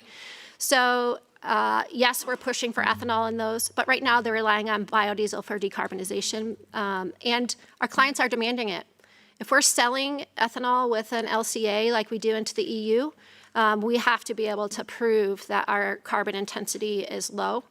Luckily for us, we can float it down the Mississippi River, which takes a little less energy than trucking it to California, and railing it to California.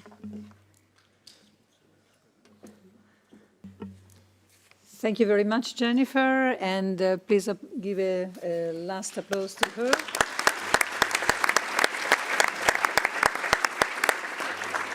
And now I would like to welcome the third set of speakers for this afternoon, and that they will be Mr. Erdinç Altun and Ms. Pınar Kılınç, a delegation from Turkey, speaking about unlocking the potential beyond compliance, Turkey's holistic biofuel solutions.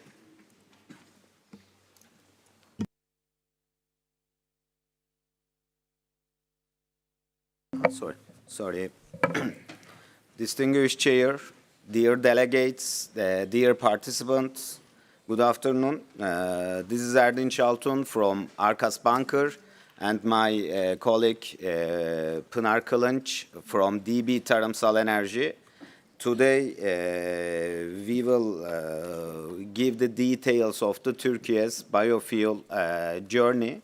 But before we begin, I would like to extend our sincere gratitude to Republic of Turkey, Ministry of Transport and Infrastructure, and also IMO Secretary.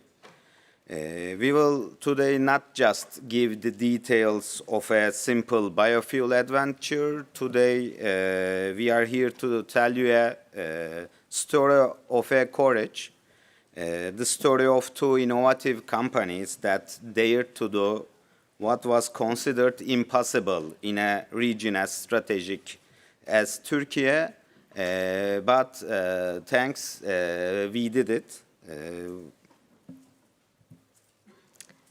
Yes, over the last 15 years as a Biofuel Industry Association, we have worked to create strong synergy between private sector, public institution, third-party authorities, and legal authorities.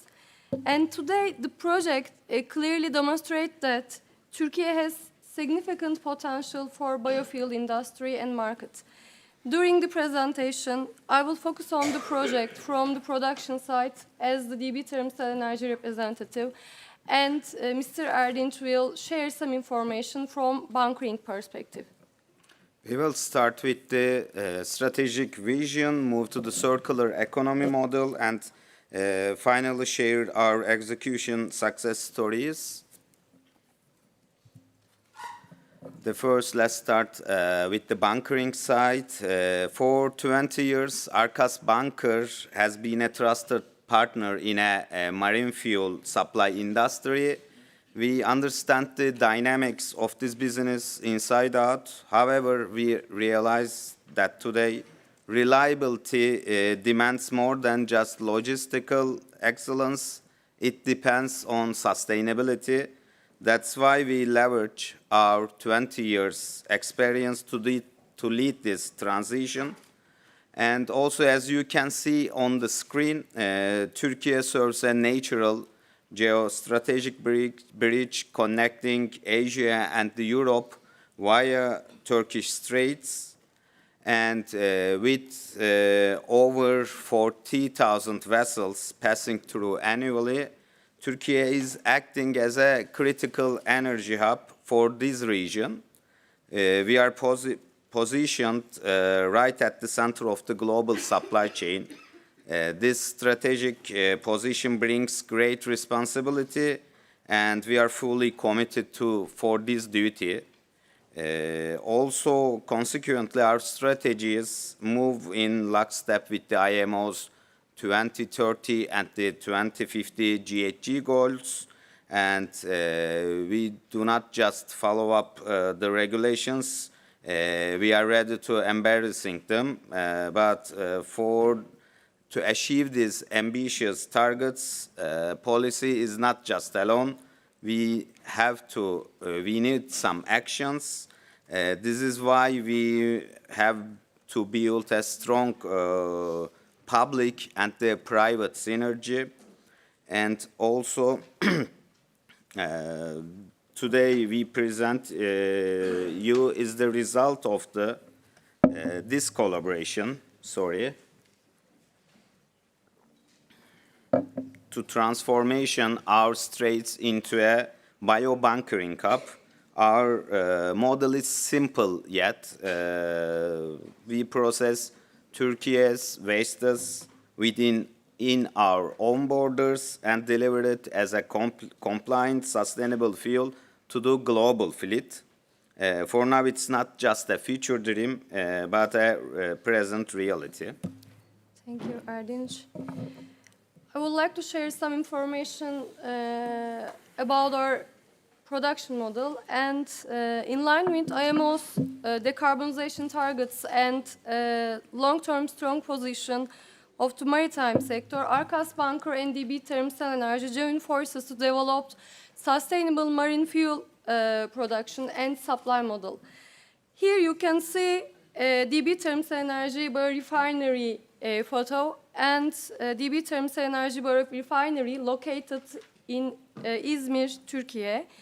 From the production perspective, our approach based on circular economic model and a decarbonization-oriented production process.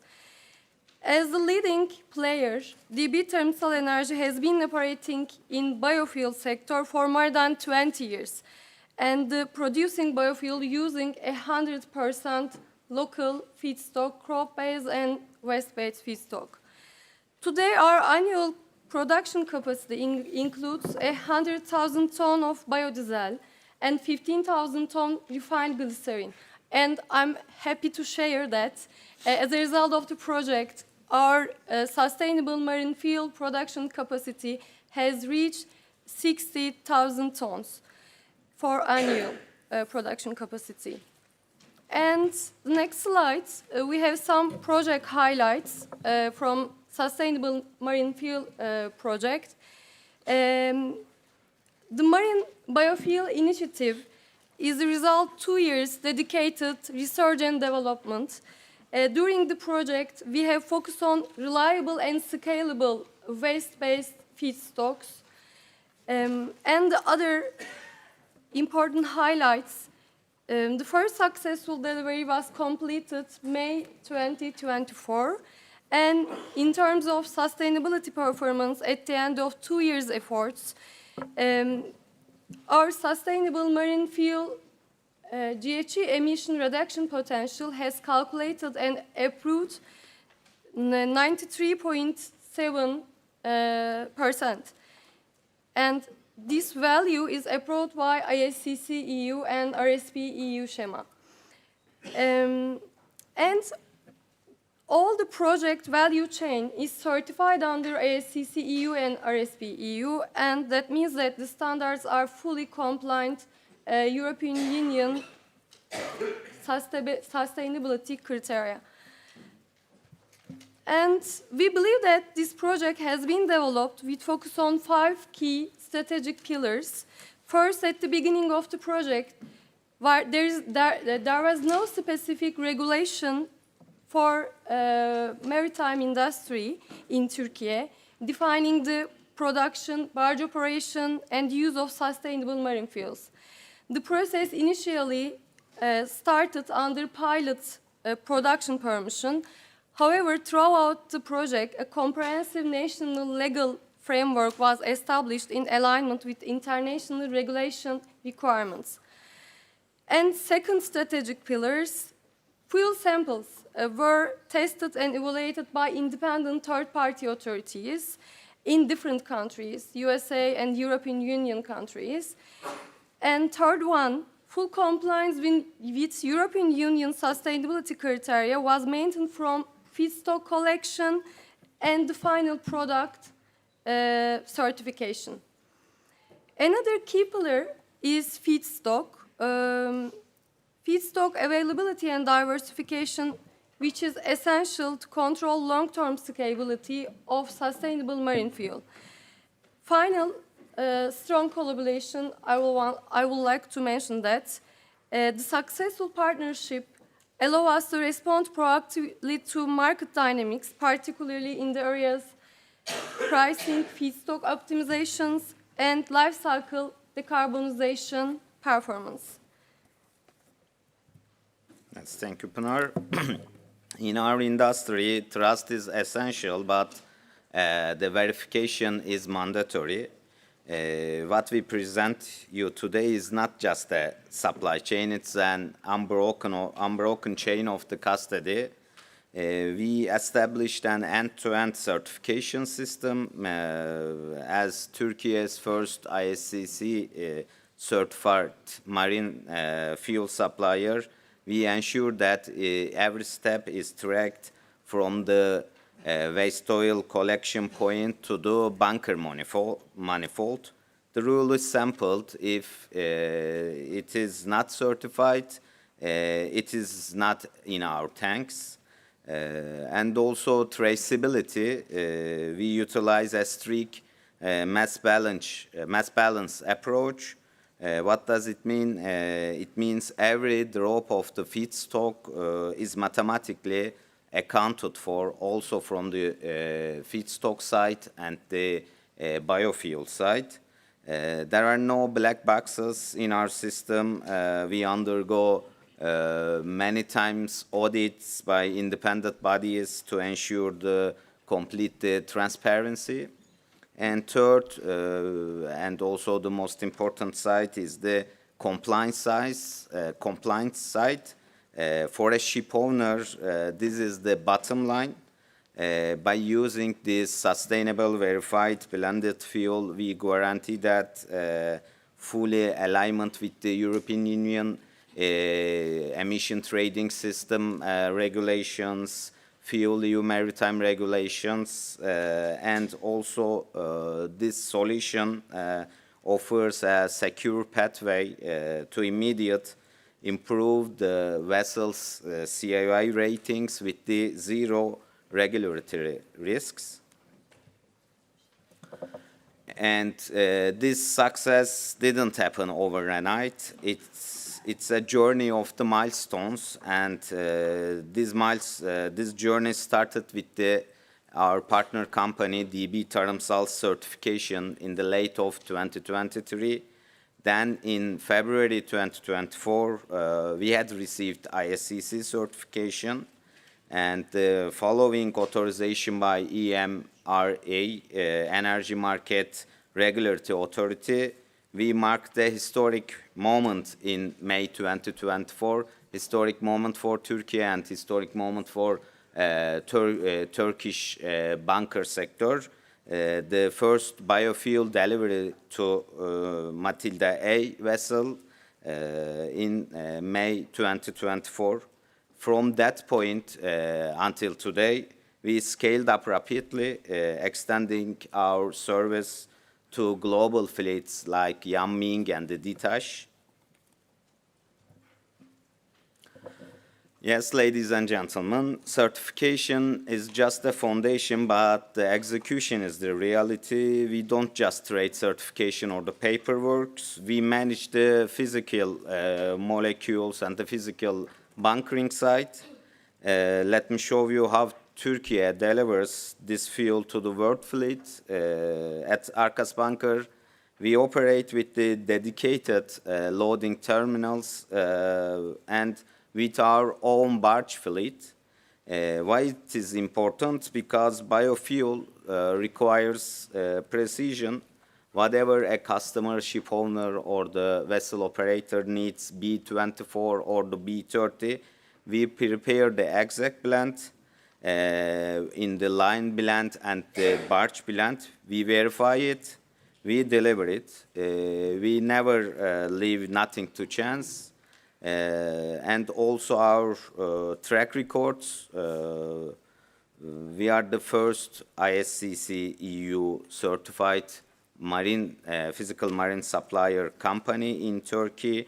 And also we executed the first B24 supply, then the first B30 supply, and the final one is the pure 100% Ukome biodiesel supply. And also for the ship owner side, our message is so simple. It's a true drop-in solution, no any capex investment or no any modification in the vessel engines. It's plug and play decarbonization, and you bunker it. You bunker this biofuel today, and you can sail greener tomorrow. Please take a close look at the photos on the screen. These are not the photos or not just the images. These are the evidence of our operations, and also from there, biggest thanks to our secret partner, a sister company, Arkas Line. We started this journey with them, and we did not just make a physical biofuel bunkering. We tested it, monitored it, perfected the blend in our own fleet firstly. With every single supply, we gathered real-time data. We improved both the product quality and the operational processes based on their and the other our clients' feedbacks. Yes, what's next? Just 5 minutes, I know, thank you. For the future, we see a number of important opportunities, while at the same time there are still open questions. And the questions that will be shape the future of maritime industry and the future development of the market. We have produced approximately 4,000 tons of sustainable marine fuels, and this has provided us with valuable operational experience. And the next, DB Thermal Energy full integrated biorefinery vision allow us to better manage and control the decarbonization performance of our production process. And our supply chain covers the entire process from the point of origin to barge. It is enabling both cost efficiency and effective decarbonization management. However, we recognize that the most critical area of competition will be feedstock. And we see this is not as a risk for us, but as a strategic opportunity. We believe that our local feedstock strategic approach provides a strong and more resilient pathway for the future for this project. And the last, there are some open questions that will affect the future of the market. The timing of regulatory will be very important, and biofuel production also requires long-term planning, starting from feedstock collection and the final delivery. And in addition, markets depends on only regulations, regulated obligations. For this reason, voluntary markets should be play an important for future. Book and claim mechanism, for example, could be help create additional demand for the market. And doing nothing is not options for us. By leveraging the regulation and additionality mechanism, Türkiye has developed its own first solution based on its local feedstock. Distinguished delegates and the participants that are physically in here and also from the remote side, to conclude, a holistic solution that manages the entire life cycle from the waste source to the ship's propeller. Our message is so clear for the global shipping community. Türkiye is ready, and Türkiye is also ready to be your solution partner, and we offer a sustainable certified pathway for the global shipping industry with marine fuels blended from Türkiye's domestic bio components. Thank you for your attention, for listening, both of us.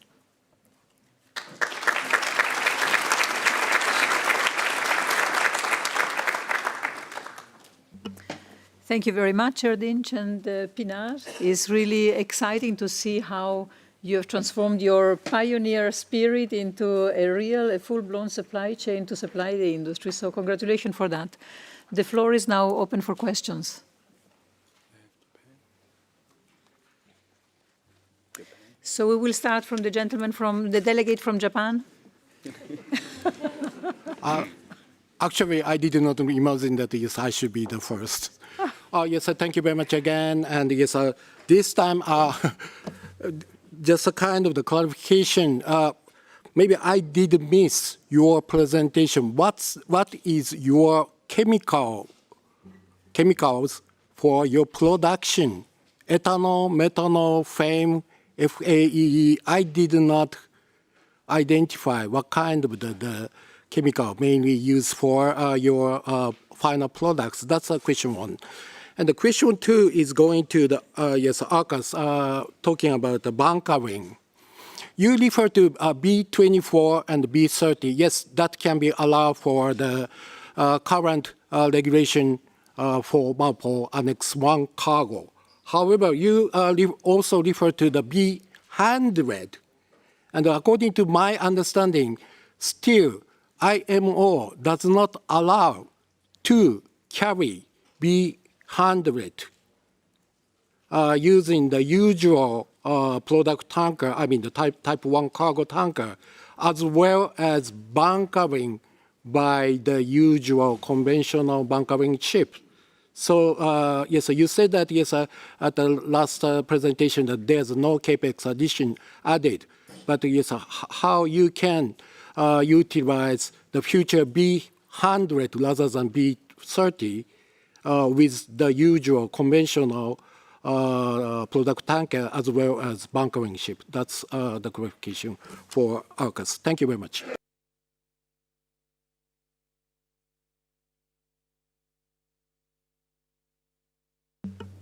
Thank you very much. The delegate from Malta, please.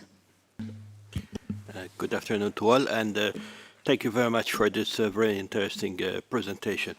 One of the products that you mentioned that is generated by your plant is glycerol. I think it's some 15,000 tons or something to that effect. We know that this is used mainly in the pharmaceuticals industry, cosmetics, etc. But has there been any attempts to try to use this basically waste product as a fuel? Thank you. Thank you. There doesn't seem to be other questions for the moment, so please, would you go ahead? Sorry? No, please just go ahead with the questions, please, and then we will take a new question was coming up in the meantime.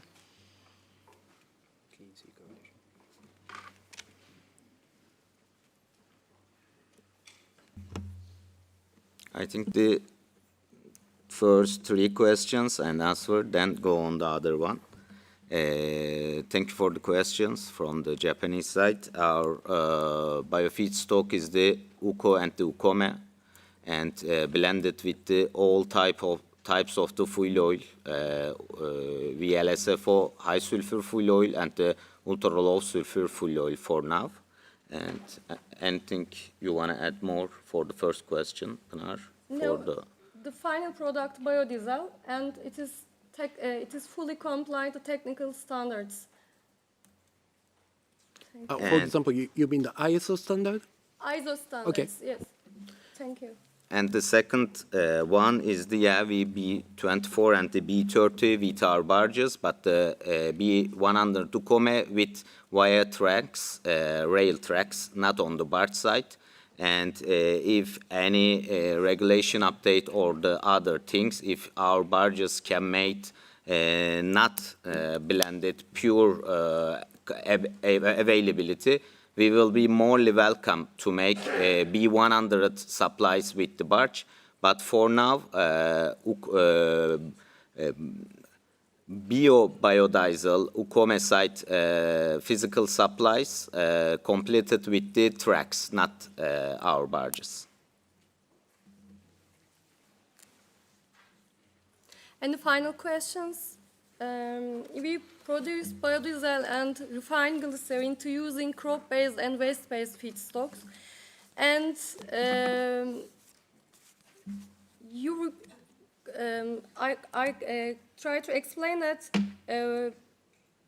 using glycerin to producing biodiesel, I don't think so, for technical standards. And we generally demand from the different sector, from cosmetics, pharmacy, and the other sector from the for glycerin. Thank you. Thank you very much. There was an additional question from the Clean Sea Coalition. Yeah, thank you.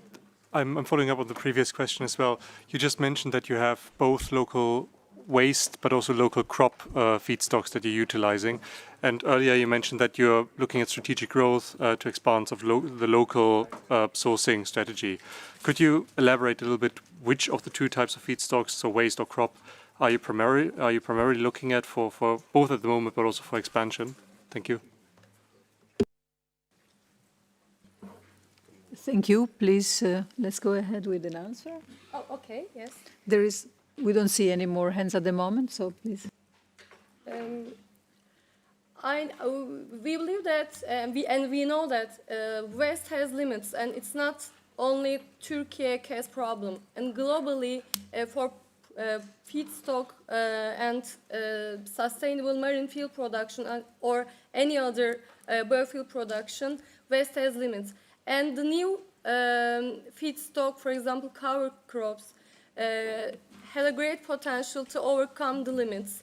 And for expanding the production capacity, in the future, we have worked on some local cover crop projects, and hopefully maybe next 5 years, as a result of the project, we will discuss about another annual production capacity.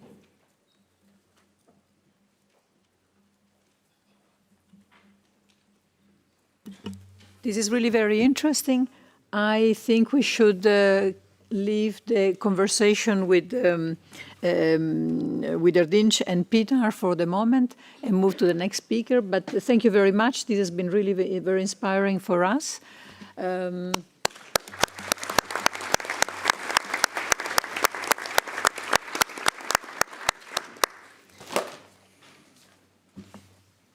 So moving ahead to the next couple of speakers, we have a delegation from Indonesia represented by Mohammed Arid Kurniawan from BKI and Ms. Santi Manurung from Pertamina International Shipping. They will be speaking about Indonesia's marine biofuel pathway for energy transition. Thank you, Dr. Cenni. Good afternoon for all of you. Thank you for staying with us up to this moment.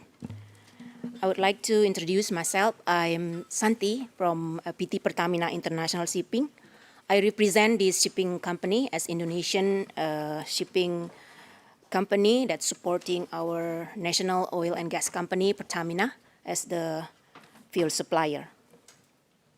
Firstly, I would like to express my gratitude for IMO and Indonesian Embassy for inviting us to attend this technical seminar of marine biofuel in this IMO headquarters. My presentation from PT Pertamina International Shipping, or PIS, together with Indonesian classification BKI, which present later the second part of our presentation. Our presentation title will be Indonesian Maritime Biofuel Pathway within the IMO Decarbonization Framework from Implementation to Assurance. So my part will be biofuel implementation in the shipping company in Indonesia for navigating decarbonization in Indonesia's maritime sector. Some of the information here will be a disclaimer for case in Indonesian only. As the background, of course, we are going to start from this number. We know that globally we are facing decarbonization challenge in shipping sector that contribute 3% of GHG emission coming from this sector and will be increased by 50% in 2050, according to the latest study, if there is no decisive intervention. The global sustainability movement drives IMO to set ambitious target to achieve net zero emission by 2050 compared to 2008 baseline level. So parallel with the innovation in technology to improve energy efficiency of the ships, transition to low and zero carbon alternative fuel is holding critical strategy to decarbonization, include biofuel that represent a key near-term solution for our existing fleet.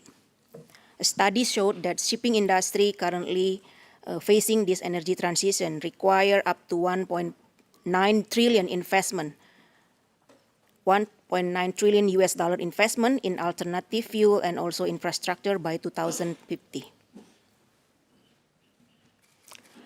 Indonesia, as one of the maritime country in the world, respond actively to this decarbonization passage.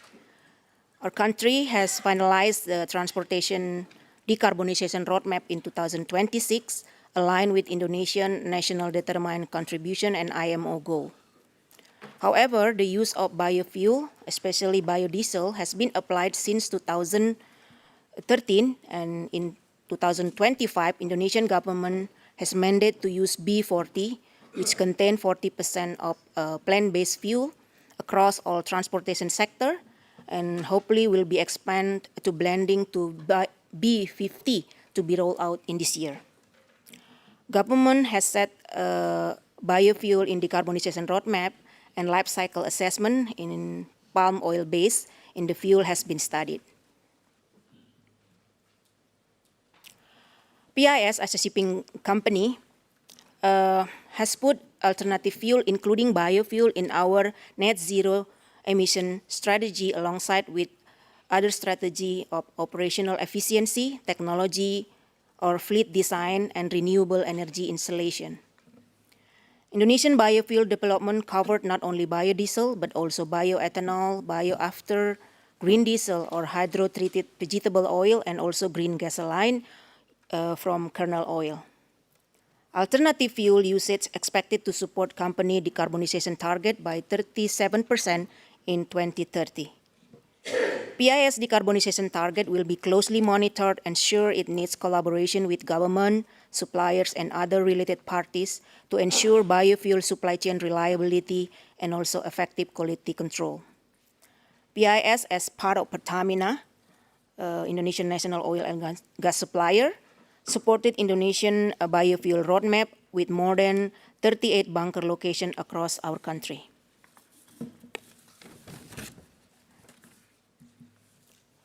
In terms of managing biofuel blending risk in our fleet operation, it is known that palm-based oil, which is FAME, fatty acid methyl ester, has its own challenge to conventional equipment in the ship. FAME acts as a solvent, lifting accumulated sludge from tank and lines, which can immediately overwhelm filters. The hygroscopic characteristic and stratification risks of FAME require special handling and continued monitoring to make sure that it will not damage the machinery and equipment and make sure the operation runs smoothly. There are two types of blending method of biofuel between fossil and FAME, either blending onshore facilities or in the ship or sequential blending, which both are managed with infrastructure readiness and proper procedures. In case of sequential blending, that it is strict mitigation applied, it carefully assessed by enhanced testing and verification requirement from individual specification, loading, blending, and also quality assurance process. Pertamina has conducted risk mitigation strategy to make sure the biofuel adoption and operation is safe, reliable, and scalable. from product blending process to assure the fuel quality, engine and equipment maintenance plan, crew capability building and upskilling, as well as contingency plan if operation interrupted.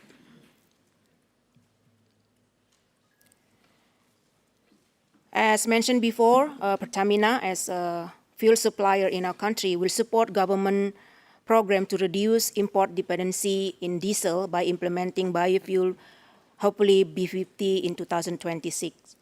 We acknowledge that the challenge we may face, such as national refinery product configuration, dual mode blending, because there will be one public service product and one fully commercial product, and also the challenge of technical performance of higher portion of plant-based fuel, and also the challenge of CPO feedstock availability. This challenge will only be able to mitigate by strong commitment, improve capacity and capability, also inter-stakeholder collaboration. Lastly, I would like to add information about PIS action to anticipate the use of alternative fuel and technology development ahead.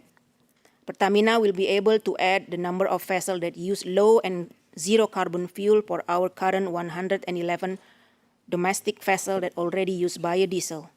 And also we have managed our vessel to be ready to use future alternative fuels such as LPG, LNG, and ammonia to support the IMO net zero emission target. These PIS eco-friendly dual or triple fuel are ready to serve the shipping green industry for a better future. With this, I would like to pass next slide presentation to my colleague. Thank you very much.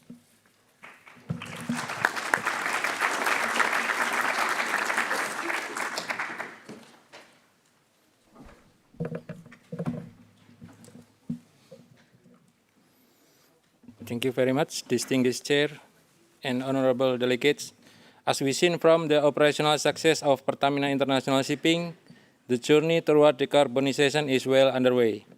However, for a pathway to be truly sustainable and globally recognized, it must be built on a foundation of safety, technical integrity, and transparency.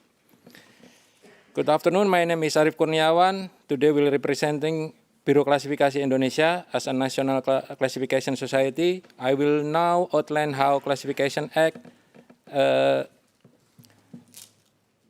as the essential safety governance that enables Indonesian maritime biofuel pathway to meet international expectations. When we discuss biofuel, we are not just talking about the fuel, we are also talking about the system integrity. Biofuel offer an impressive reduction on life cycle GHG emission between 60% to 90%. Yet as a classification society, our focus remains in the life cycle of the ship itself. Our technical governance framework ensures that we address the chemical characteristics of FAME, such as oxidation, stability, and acidity before they impact the engine performance. We provide the bridge between environmental ambition and the maritime safety.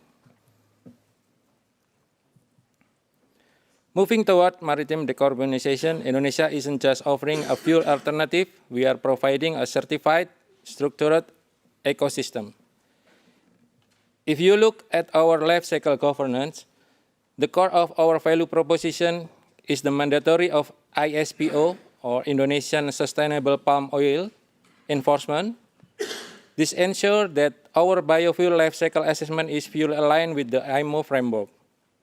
Through ISPO and ISO 8743 traceability, we guarantee 60% to 90% GHG reduction compared to traditional heavy fuel oil. This isn't just theoretical. With a B40 mandate already in place, over 500 vessels operating safely, and it just mandatory last year for all vessels in Indonesia, we've bridged the risk gap by addressing and adhering ISO 8217-2024 standards and rigorous oxidation control. We transform technical risk into controlled operation. In short, Indonesia Biofuel is ready, traceable, and globally trusted. We are delivering a low-carbon pathway that requires minimal engine retrofit and maximum environmental integrity. Indonesia has moved beyond pilot project into large-scale application. Our B40 program is underpinned by standard and that not only align with but in certain parameters more stringent than the ISO 8217-2024. The data is clear. For example, across our joint research with 83 vessels in our fleet-wide application, we have seen zero critical incident. In fact, we observed an improvement in fuel efficiency of 6 to 8% per nautical mile compared to 2022 levels. Our data shows a compelling result, zero critical incident, and an improvement in fuel efficiency up to 8% per nautical mile. This proves that with rigorous classification oversight, high blend biofuel are still reliable solution for existing fleet today.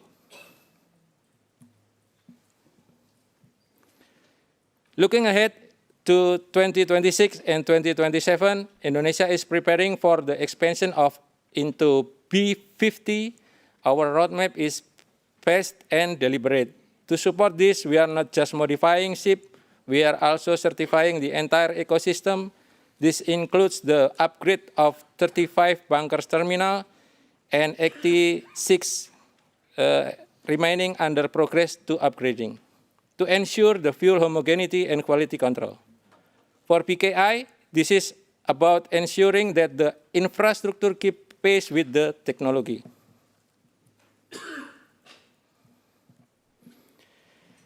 PKI serves two critical roles here. First, as a technical risk gatekeeper, ensuring engine remain with the OEM specification and fuel remain ISO compliant. Second, as an environmental assurance provider, through multi-tier certification and rigorous auditability, we provide the independent verification required for life cycle GHG traceability.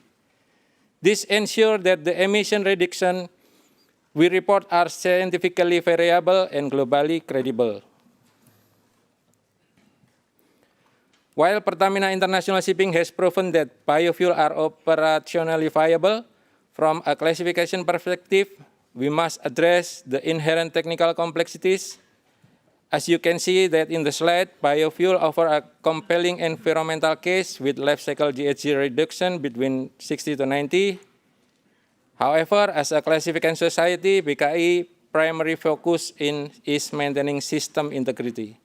We recognize that FAME-based biofuel introduce specific chemical characteristics, notably oxidation stability and increased acidity, which is if left unmanaged, could pose risk to engine longevity and operational safety. Therefore, BKI implement a robust technical governance framework. Our approach ensures that the transition to biofuel is not just an environmental switch, but also a scientifically managed process. We bridge the gap between ambitious decarbonization target and the uncompromising reality of maritime safety.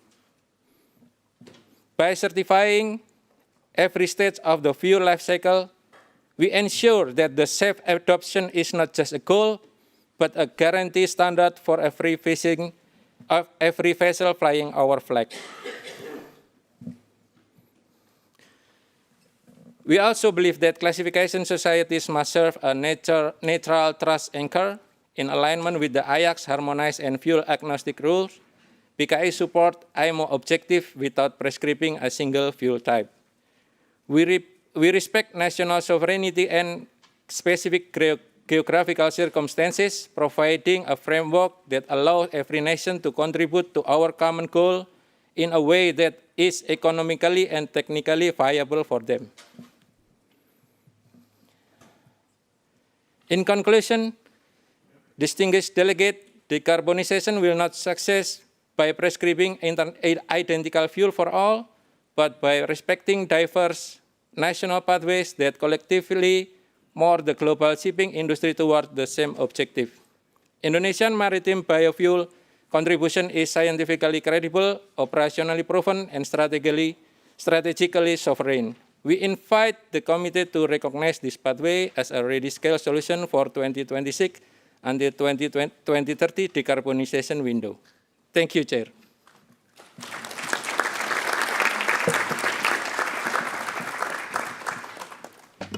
Thank you very much, Mr. Arif and Ms. Cenni, for this presentation. It was really very interesting to see that even though we have we call them drop-in, in reality, even biodiesel require a small extent or require attention and require some care in retrofitting in some case. I would like to open the floor to questions, and the first one is Matteo. Thank you is a better definition than Canada. Thank you very much, Matteo Prussi from Polytechnic of Turin in Italy, so Academy here. Well, thank you very much. It has been very, very interesting in terms of, in particular, I appreciated the operational readiness analysis that I think is very, very important because you depict a time frame for the various solutions, and I think this is a key element for the discussion.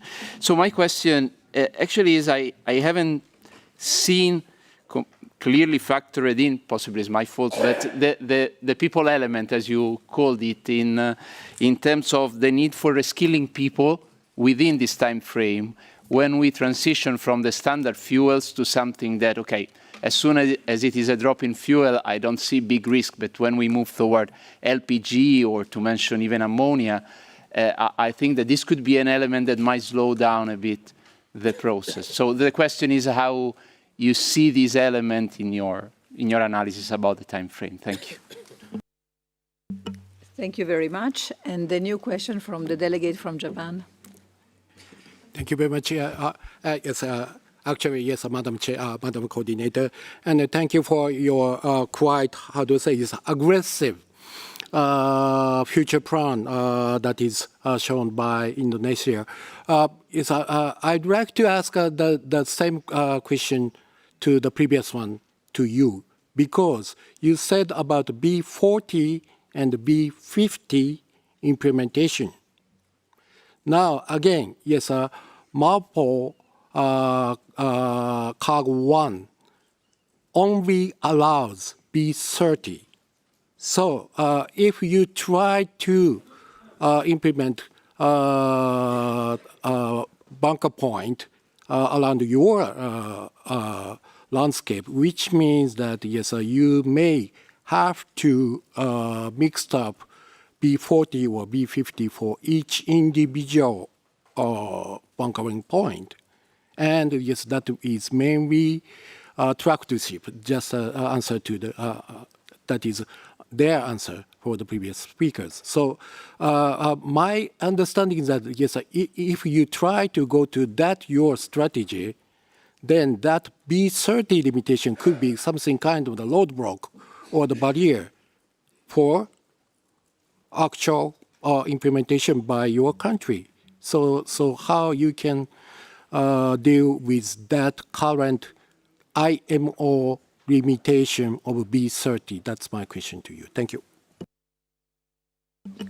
Thank you very much. And Mr. Arif and Ms. Cenni, would you have answers? Thank you for the question.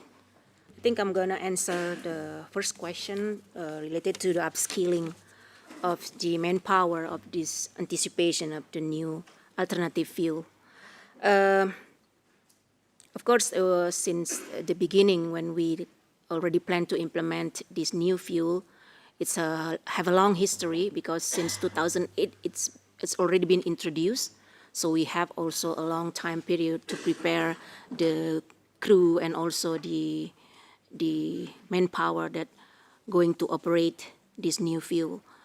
Especially in our program in human capital, there is a special training for handling this biofuel, not only in the production side, but also for the crew in handling the maintenance and operation, because we noted for this biofuel, it required frequent maintenance for the filters and also maybe some operational additional needed like circulation and everything. We have this program and it will be continue also for anticipating the new fuel that coming up. For the second question, I think Pak Arif will help me to answer because I understand This will be related to our national mandate, so it's been applied for B40 so far, and it is complied to the regulation in our governmental regulation, but maybe Pak Arief can add some explanation. Thank you, Santi, for the opportunity. Actually, this was not my capability to answer this question, because this one is the government policy. But yes, the government is already spread all over the nation for the B40 last year, 2025, and will be improved to B50 this year as soon as possible. And of course, they deliver with the fleet, marine fleet. And I don't have idea the policy about the government. And yes, they are their policy. Thank you. Thank you very much. So if there are no questions from the floor, I have a curiosity. It didn't remain clear to me if the characteristics, the chemical characteristics of the biodiesel require also a retrofit for the ships, or it's only a matter of increased focus on the operation from the crew? Just to emphasize the characteristic of this FAME, because it's not a drop-in replacement actually. It's not a quite drop-in, but it's just a matter of blending procedures, I think. So in terms of production, there are some additional investment for the onshore facilities, because we also require an additional tank for this bio plant-based fuel, and also some line that support the blending procedures. But in terms for the ship, there will be no need for additional facilities, because it's just optimizing the existing facilities like the filter and the line, and also the procedures need to be improved, because it's the characteristic of this FAME. Thank you very much.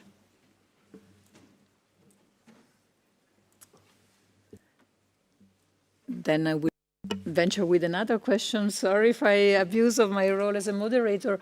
The strategy that Pertamina is using is very aggressive, and you are targeting to have all your 111 vessels ready to be using biodiesel.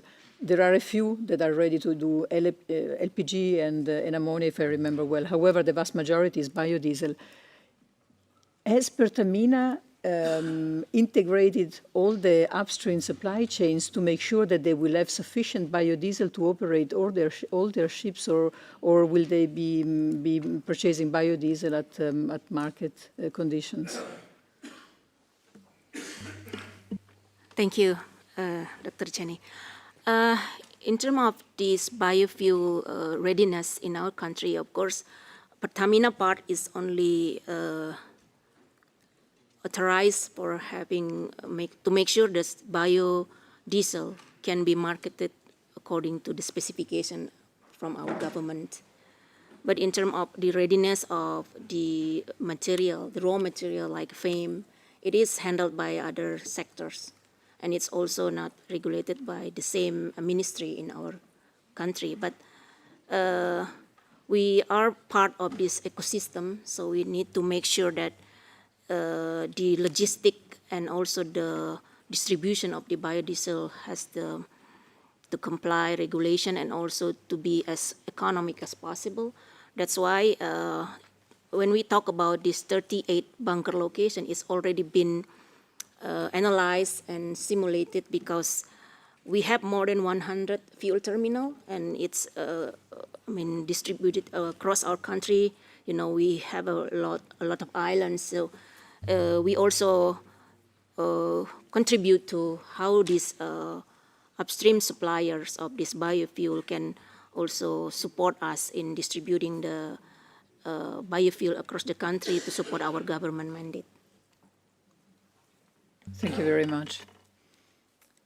Some more questions from the floor? Then we can close the session. I would like to thank very much all the speakers of this afternoon. They were brilliant, all of them, extremely informative presentations. And then perhaps give them an applause first.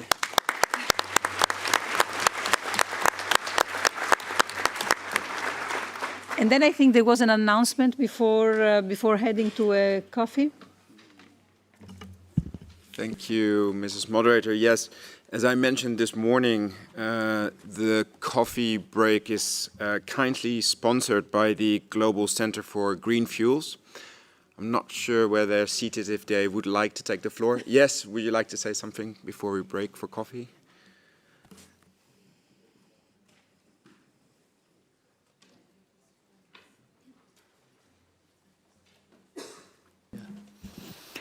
Thank you, ladies and gentlemen, distinguished guests. I'm very pleased to be here today, and we are basically a biofuels proponent, and we've hoped to connect with you in the session later on.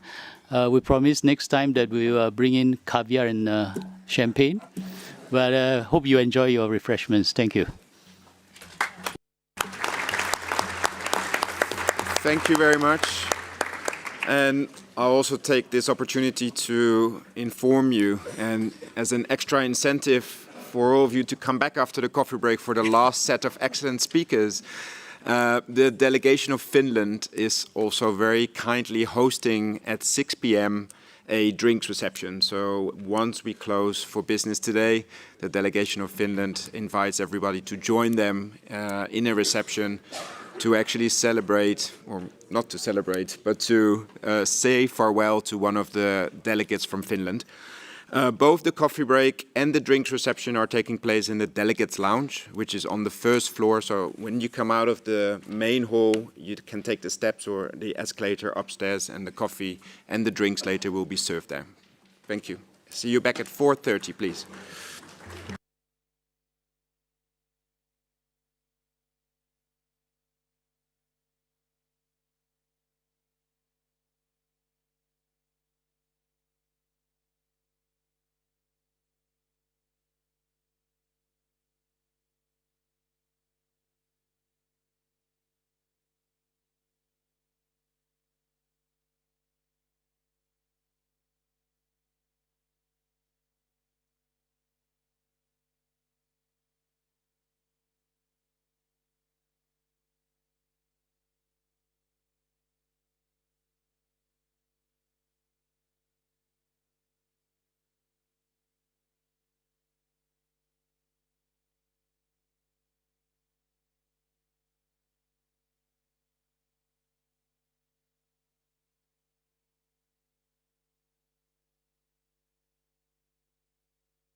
So thank you very much for coming back on time.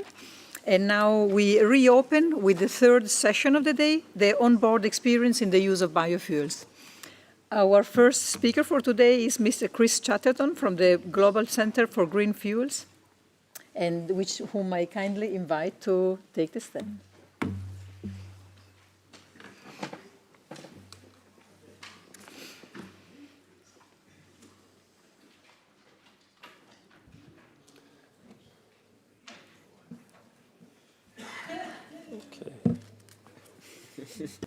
Oh, I'm going to use my glasses here.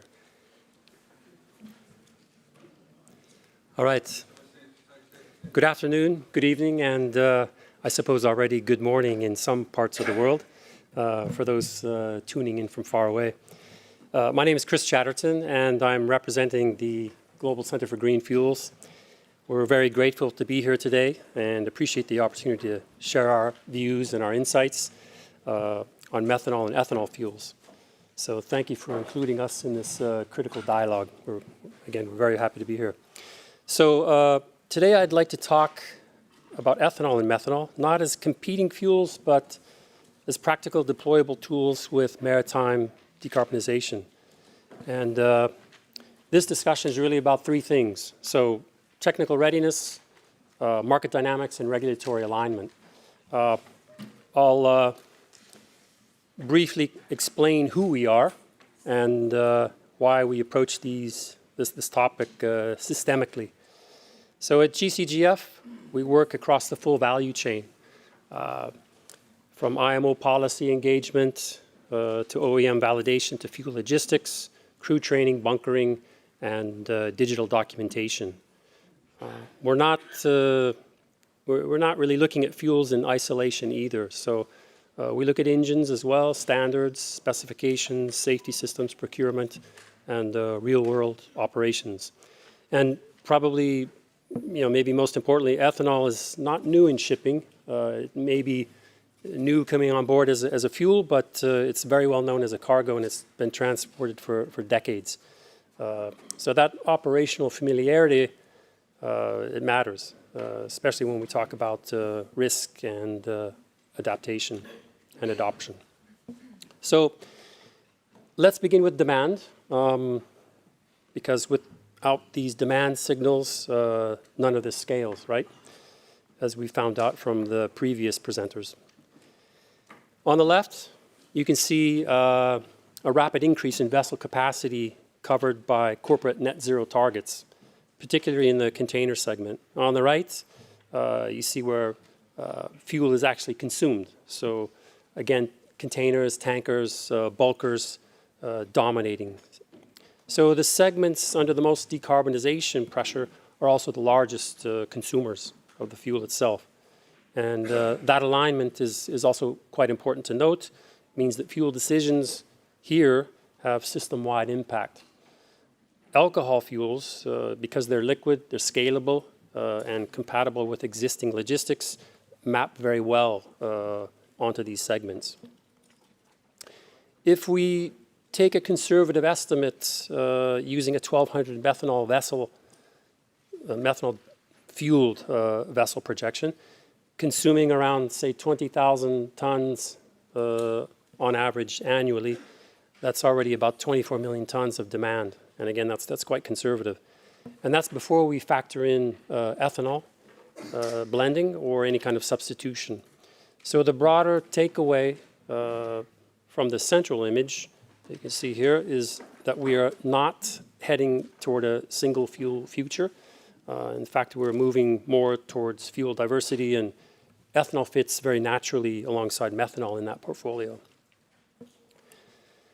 As of January 2026, we're looking at over 400 methanol dual fuel vessels as declared in the new build order book. These span from covering most vessel types, tankers, bulkers, containers, PCTCs, and ferries. So it's a fairly wide and widely spread range. The engine manufacturers are also in series production. We'll hear from Everllence next. This is no longer experimental or pilot stage anymore. And importantly, this installed base creates optionality, so including for ethanol-compatible systems, which we're now piloting and even running them on. So beyond new builds, retrofit potential is significant.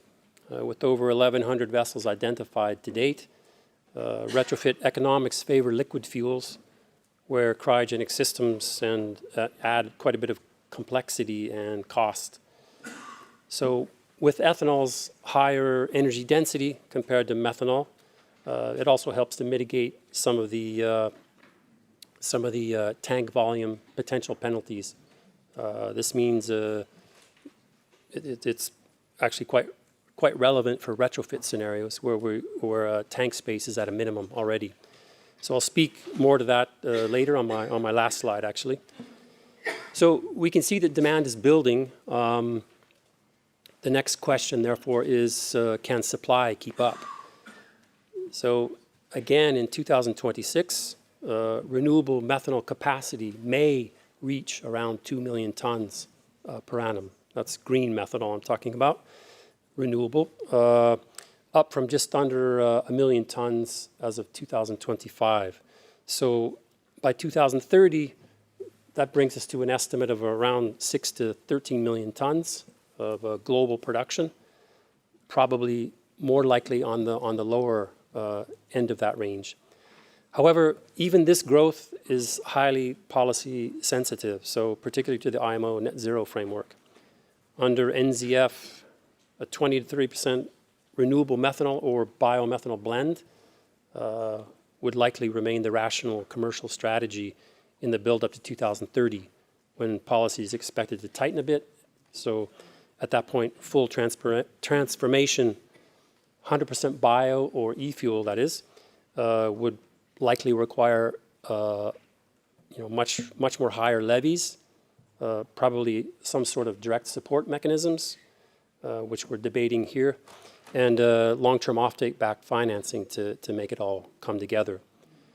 China currently dominates near-term development due to lower capex, faster permitting, and access to renewable power.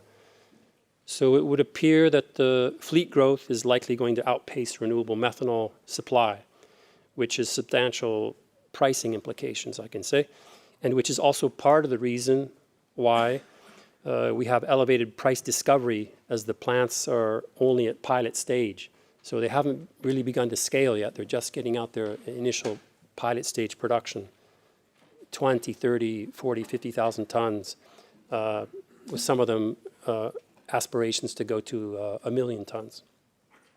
So the industry hasn't really begun to scale, and that's a little bit different scenario when you begin to look at ethanol, which began scaling more than 20 years ago. So ethanol changes the picture significantly, with global production over 93 million tons annually, with the US and Brazil largely leading in both production and in exports, based on decades of operating experience, export infrastructure, and continuous efficiency measures and gains that we heard about in the last presentation, which all aggregate and come together in the form of higher yields and CI reduction. So quite importantly, there is no need for new land use change to support incremental growth, as we also heard previously, especially for crop-based corn. Ethanol is a well-established commodity now with scale, logistics, and cost discipline already embedded. Shifting a bit to green corridors, where supply and demand connect through this kind of collaboration. And using the Port of Rotterdam-Singapore Green Corridor as a case in point, from 2028, the Green Corridor partners expect over 200 vessels capable of running on sustainable fuels across the corridor, mainly methanol, together with biomethane. So those methanol vessels represent potential demand exceeding 2.5 million tons per annum, allowing the Green Corridor itself to effectively reduce emissions over the entire trade lane by 20% together with biomethane. However, if there isn't enough green methanol or say biomethane, we could probably still meet the full 200 vessel target, as well as running on a methanol-ethanol blend, and we could still secure the targeted reduction at the same time. So this is because corridors are going to favor fuels that are available, certifiable, and affordable. So again, available, which we just talked about, certifiable, which is another hurdle, and affordable, which is something we're not able to get over at the moment. And ultimately, adoption follows economics. So when we normalize for energy content, ethanol emerges as one of the lowest cost scalable renewable liquid fuels. Liquid at ambient temperature I'm referring to, not cryogenic. So to simplify this, I'm not including any existing or proposed policy levers in any of these numbers here. You can see green methanol offers very strong carbon intensity reduction, but at a much higher current cost. Ammonia can deliver the lowest, perhaps, carbon intensity, but with substantial economic and infrastructure hurdles. Therefore, whether the objective is early scalable decarbonization or more likely incremental compliance, as I've referred to previously, ethanol is offering a very compelling near-term lever. And of course, no fuel will be able to scale without standards.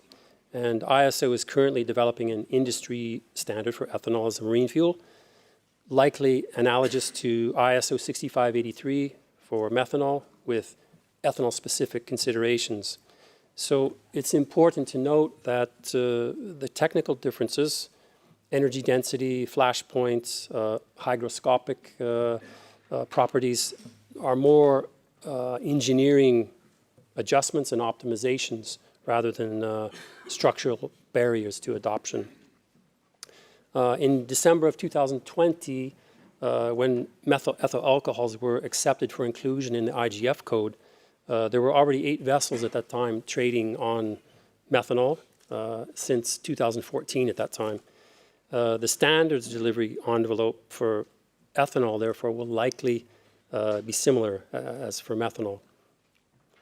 So standardization enables insurance financing and port acceptance. It's a critical step, and this is just to let you know that that process is well underway. And it's also worth noting that regardless of all the attention that we give to future fuels, their emissions profile and embedded economics, safety should always be at the forefront. So I'm not suggesting that you try to read this slide. I only throw it up here just for comparison, and yeah, it's in some ways it allows to view the fuels already handled daily in other applications, as well as maritime. And you can see visually here that alcohol's straightforward SDS statements as hazardous fuels are quite a bit simpler than the rest of the fuels displayed here. So crew familiarity and decades of cargo handling experience, when combined with focused training based on best practice, can significantly reduce perceived risk. And as both methanol and ethanol are 100% miscible in water, they are much friendlier to the marine environment in the event of a spill or a salvage operation. So with alcohols, this means it's a managed risk environment and not an unknown one. Ethanol flames are visible, unlike methanol if burning neat, which simplifies firefighting, but just to a certain degree. However, it's likely that the two fuels would be onboarded together, commingled, and co-combusted. Therefore, alcohol-resistant foam, flame detection and visibility measures to include thermal imaging, fixed fire detection systems, double-wall piping, forced ventilation, and gas detection are all mission-critical aspects of crew safety in this respect. Leak detection and safety systems mirror those already proven in methanol applications, while here at the IMO, we continue to review ethanol classification under existing frameworks just very recently. And most importantly, we're building on experience. We're not starting from scratch here. We are also now able to introduce more robust training for crews on board these vessels, pairing innovative technology, as I mentioned, with on-point curriculum and live skills development, which is important for muscle memory reaction when we're talking about emergency response situations where crew safety is paramount. So technology alone isn't enough to ensure safety at sea. In the same regard, low flashpoint fuel supply systems from major OEMs are already methyl ethyl compliant. Quick connect, quick disconnect systems, emergency shutdown devices, nitrogen blanketing. These are all well-developed and well-understood technologies. This means existing methanol infrastructure can largely be utilized for either fuel, one for one. And from a bunkering standpoint, procedures are also very well aligned already. This is my last slide. Both fuels are stored at ambient temperature and pressure onshore and on board. On board, conventional cofferdam arrangements apply, of course, although we now have sandwich-structured cofferdams offering triple barrier solutions. These designs align very closely with existing IMO guidance under MSC Circular 1621 and are being proposed as optionality for both leak and vapor management in addition to fire safety.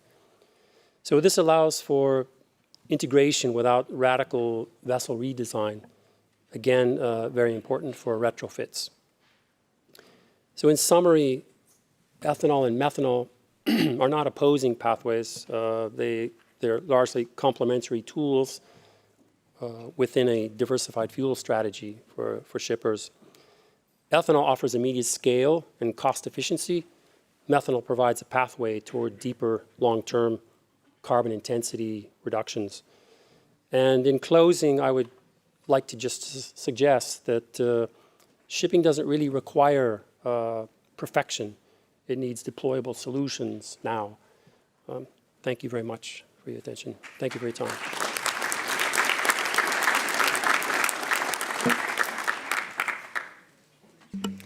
Thank you very much, Chris, and the floor is open for questions.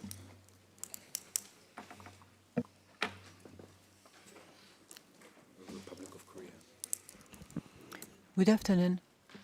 We see companies going for blends with methanol and ethanol.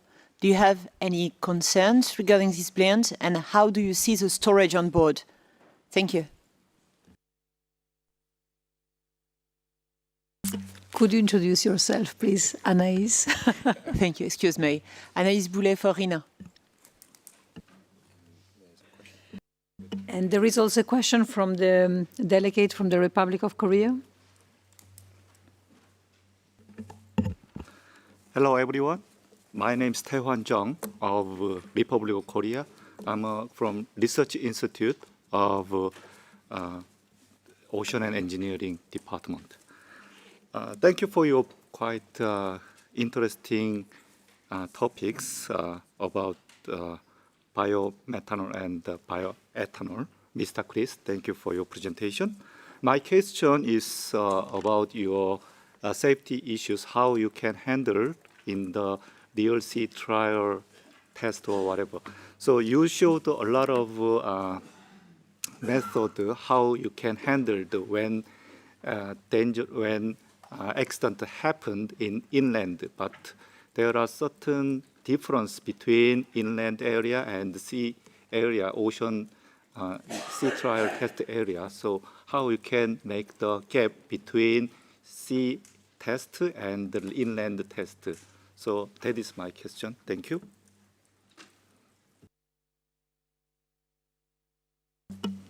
Thank you very much. And then a question from the delegate from Japan.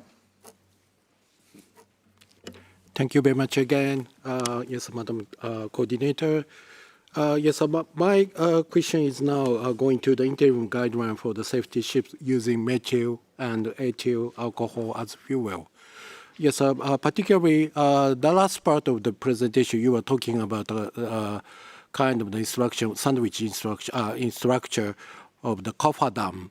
And my understanding that, yes, there are several proposals already submitted to MSC or CCC, yes, amending this guideline. So if you can, which part of the current interim guideline you feel to amend, or yes, a stricter or softened, whichever direction. So which part is a little bit kind of the barrier for the wider application of methyl ethyl alcohol? Thank you very much. Thank you very much. Chris, would you take the questions? Sure. I'll talk about the methanol storage on board first. I think that was, if I got the question right. The question was about safe handling. There doesn't seem to be, with methanol or ethanol, there's no, with the fuel supply system, it's really literally one for one, as I mentioned. Most of the major OEMs produced dedicated systems are already going back 10 years or more, so under production. And testing of the same systems in the laboratory as well as on board have already taken place over the past 6 months with even at the engine level running the engine at all load points. So I think this has been addressed. And there are no issues at all. And that's the same reference that we're receiving from some of the shippers that are piloting it right now. So to the Korea member regarding inland versus ocean-going sea trials and how to close the gap on any I suppose on any risk assessments is what I understand. The same methanol dual fuel vessels have been in service now, as I mentioned, since 2016. So there is a very long reference on. I think Everllence will probably talk in more detail about this, but I believe at the moment there's something like over 600,000 operating hours on methanol alone. So it's a very, very solid reference, and that means that ethanol can leverage onto all that experience and know-how as well as best practice. So there's no issues between inland or short sea shipping and deep ocean going experience as far as sea trials go. And that's would hold true across most vessel types. As I mentioned, there are tankers, containers, not bulk carriers yet, but they're coming, and pure car and truck carriers. So, and the last question to the Japan member: what could be potentially amended at the IGF code level or through MSC with respect to triple barrier sandwich structured cofferdams? Actually, this submission will not be based on revising, but based on providing an option to conventional cofferdams. So, and the intention is to claw back space for storage for these lower energy density fuels, such as methanol and ethanol and biofuels. So I don't know if that completely addresses your question, but there's no proposal to revise, only to provide an option. And this is quite important for retrofits, as now going on board many of these vessels, we're bunkering VLSFO, MGO, probably biofuel, and now with alcohols, which are, again, lower energy density, we're running out of space on board, even just for, even before we get to the alcohols. So that's the intention of this product. But it's also, because it's a solid core triple barrier protection, therefore there is no vapor leaks, there are no liquid leaks, and that reduces the fire hazard substantially. Hope that answered your question as well. Thank you very much. Any more questions? May I ask a question, perhaps? For sure. So the question is about the readiness at ports. So we hear that there is already a lot of experience about handling ethanol at ports, blending it. However, my understanding is that most ethanol at the moment is used inland. So in reality, the exports are fairly limited with respect to the capacity that is produced today. So even though we know what to do, it will take time to make ports ready. Is anybody able to quantify how much time? Say that Jennifer can provide from US corn ethanol those 20, 30 millions that you think is realistic in a fairly short term. How long does it take to have the ports ready to deal with that and prepare for bunkering? Fortunately, we have several leading ports, such as Singapore, Rotterdam, Iceberg in Denmark, Shanghai, of course, and now quite a few others that are already bunkering methanol for over a year, 2, 3, in some cases. And prior to that, the methanol industry has a number of tankers which they were demonstrating ship-to-ship transfers for some time, going back already 5, 6 years. So the Stena Germanica, which was the originally retrofitted methanol RoPax carrier, home ported in Gothenburg, has also been bunkering for over 10 years, shore to ship and more recently ship to ship. So there's a lot of, again, best practice and experience that has been gained through all these various ports. And there are now over 10, I think 12 bunkering vessels that are in full-time service right now in different ports throughout the world. Yokohama, the port of Yokohama, just took delivery of another methanol bunkering vessel just last week, and bunkered another tanker.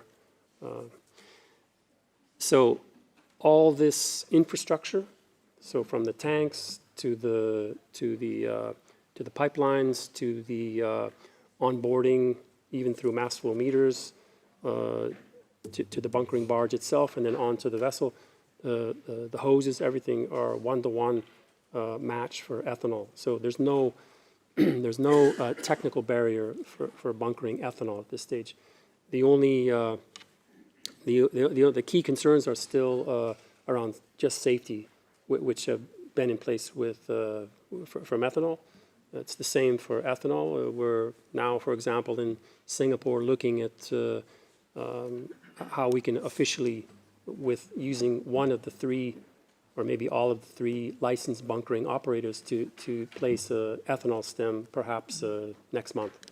So it's coming, and there's a lot being learned along the way, but there's a lot more collaboration as well too. And yeah, it doesn't seem to be any huge barriers other than just getting policy in place to align with that, so shippers can declare the emissions reductions. That's the main hurdle, actually.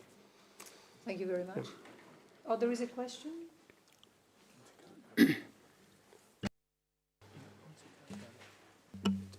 A question from Intercargo, please.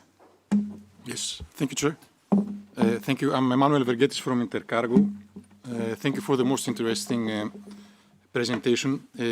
With regards to the cofferdam design and the sandwich technology that you mentioned, I understand that there is some experience with some types of vessels. I don't know if there is experience with bulk carriers. And taking into account that there is an ongoing discussion on the correspondence group for methanol and ethyl guidelines, I'm wondering if you have, if this technology and you have any results with regards to mechanical damage that may be caused to this sandwich construction.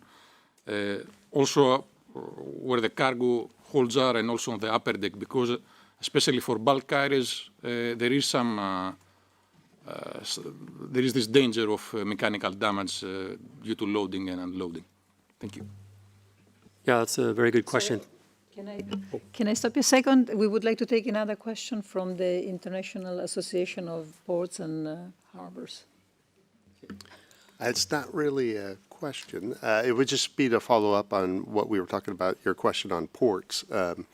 IEPH has a clean fuels working group that has produced bunker checklists, terminal checklists, readiness for various different fuels. Like ships, the answer for ports is it depends. That covers everything.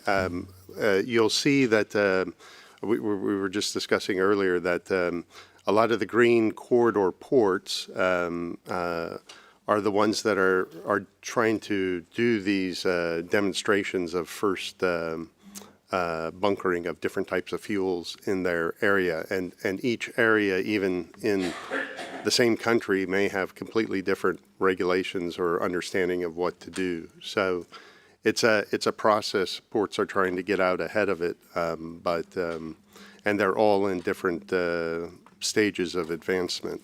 One of the most advanced is maybe Port of Amsterdam with their you have to go onto their website and register for a permit, and it does risk analysis and all this. But anyway, happy to help, but just to help you out a little bit on that. Thank you. Yeah, thanks very much. We'd be glad to take you up on your help.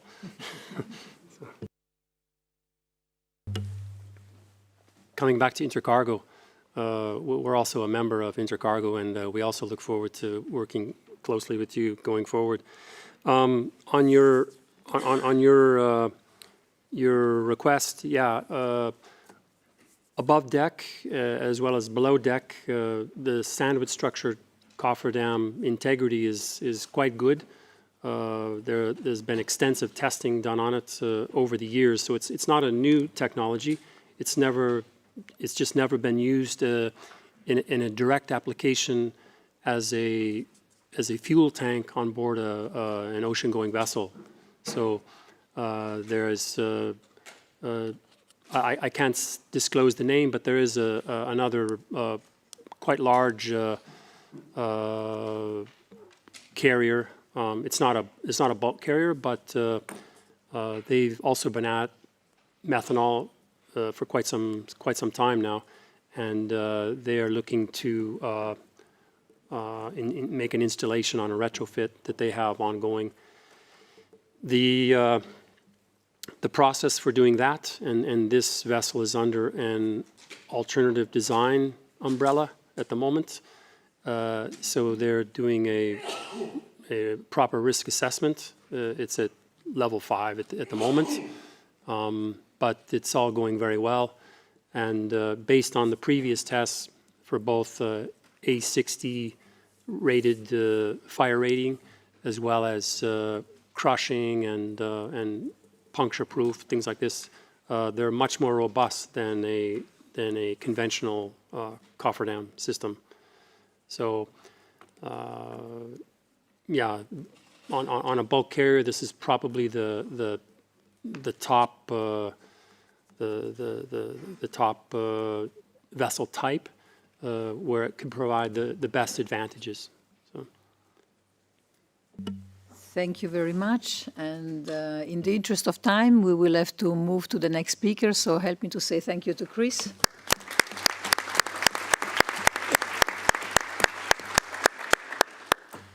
So our next speaker is Ms. Dorthe Jacobsen from Everllence. Dorthe will speak about biofuel in Everllence B&W two-stroke engines. Thank you. And also thank you for inviting me here today to talk about engines. We've heard a lot today about fuels and certifications. And now we are coming to the most interesting of the day, and that is, of course, the engines. During the break, I was asked, what is Everllence? And Everllence is our new name. We were previously known as MAN Energy Solutions, previously MAN Diesel and Turbo, previously MAN B&W, and previously B&W. So our engines are called Everllence B&W today. I will talk about some of our engine types, a little bit of the market, what are we seeing, what is the ship owners ordering. How do we see biofuel in the market, also what we are interested in as equipment developers, and I know also the ship owners are interested in this, is the quality of the fuel. Not the sustainability, but the quality of the fuel. And a lot of biofuels has been accepted by equipment manufacturers and by us. But of course, there's a lot of development in the market. So how do we approach when looking into whether a new biofuel could be suitable for our equipment? Something on regulation clarity, because some of the rules that has been made, they are supporting uptake of biofuel, and I can also see that there are some confusion with some of the rules, and I did see another confusion this morning. And then a sum up of what I would like you to take with you from my presentation. So, our engines, all our engines are built on a base engine, and today all our engines are electronically controlled. That is the MEC engine that can operate on heavy fuel or VLSFO or ULSFO, so both compliant fuel, heavy fuel, high sulfur heavy fuel with scrubber, and of course also the distillates and the ECA fuels. Then we can build a dual fuel system on top. Then we can operate on methane with the MEGI engine. We can build another system on the base engine, and then we can operate on ethane. The same with LPG, methanol, ethanol, and our latest baby is the ammonia engine. I will come a little bit more back to the ethanol engine because this is actually the newest testing that we've been doing.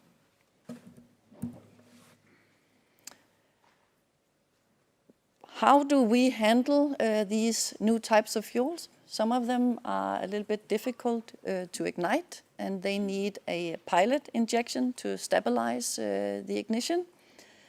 And on the small movie on the right-hand side, you can see this pilot fuel coming in first. That is the yellow, and then the gaseous fuel or the methane or alcohol fuel, what we call second fuel, is coming in as the blue, and the pilot fuel is igniting the second fuel and making sure that we have a stable combustion from cycle to cycle. This is also supporting that we can either operate on these second fuel, ethanol, methanol, gas, whatever, and in case of something happening, we will switch back to the conventional fuels, and this is our safe haven. On top of this, we of course also need to comply with the Tier 3 requirements. So we have 3 different systems for NOx reduction, the EGR, and then 2 types of SCR, high pressure SCR, where the SCR is situated in before the turbocharger, and low pressure SCR, where the SCR is after the turbocharger. We've seen some of these numbers before. So I will only say something about how many engines do we have out there. So we have 25,000 of our two-stroke engines out there in many different configurations. We can add another 5,000 that is on the way. And approximately 15,000 of those engines are mechanically driven. They are the older engines, and 50,000 is with electronically controlled. 2,000 of those are with dual fuel capability, and approximately 7,000 of those have Tier 3 equipment. We can see the ship owners starting to order these dual fuel engines, and there was a large uptake in 2021. Let me see if I can find out to do this. Yes, me. Like this. You can see this on this graph over here. And you can also see that LNG is the biggest dual fuel engine we have, followed by methanol, LPG, and a little bit of ethane. The graph over here is showing the active fleet and the order book. And again, here you can see that the dual fuel engines are coming. But of course, out there, it is mainly single fuel engines. So this is also something that we need to take care of.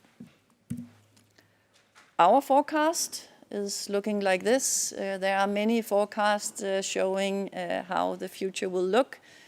And something that definitely is difficult is to foresee the future. But we are expecting that there will be a diversified fuel mix. There will not be a winner, so there will both be ammonia, methane, methanol, and ethanol, and some sort of fuel oil. And that is also because we need it as a pilot for our dual fuel engines. All of these engines can also be made bio.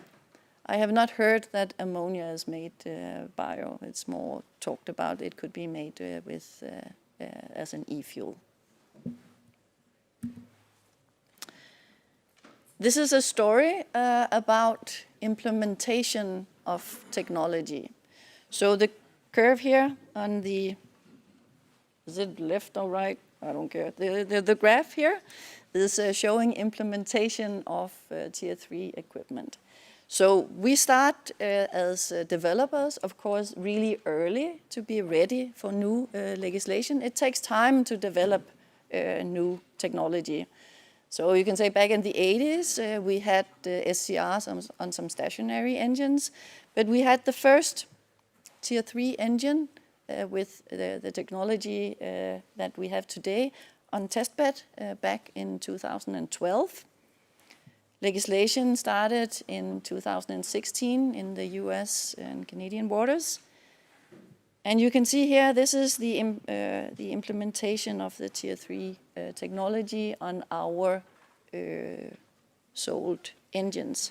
Today, more or less 100% of the engines are with Tier 3 technology, but it really does require that the legislation is clear, then we can develop, and it needs to be clear for the ship owners, then they will order.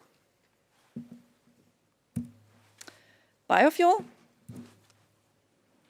It is super important that when implementing a new fuel, it is clear what is talked about. We have seen many types of fuel in the market where it was not clear what the fuel was. And when talking about fuel, it is important with the end product. It is not so important from an engine perspective how this fuel started its life. The importance is how it ends and the quality of the fuel. It is important that we know what it is, us to be able to give advice, and the ship owners so that they know how to act.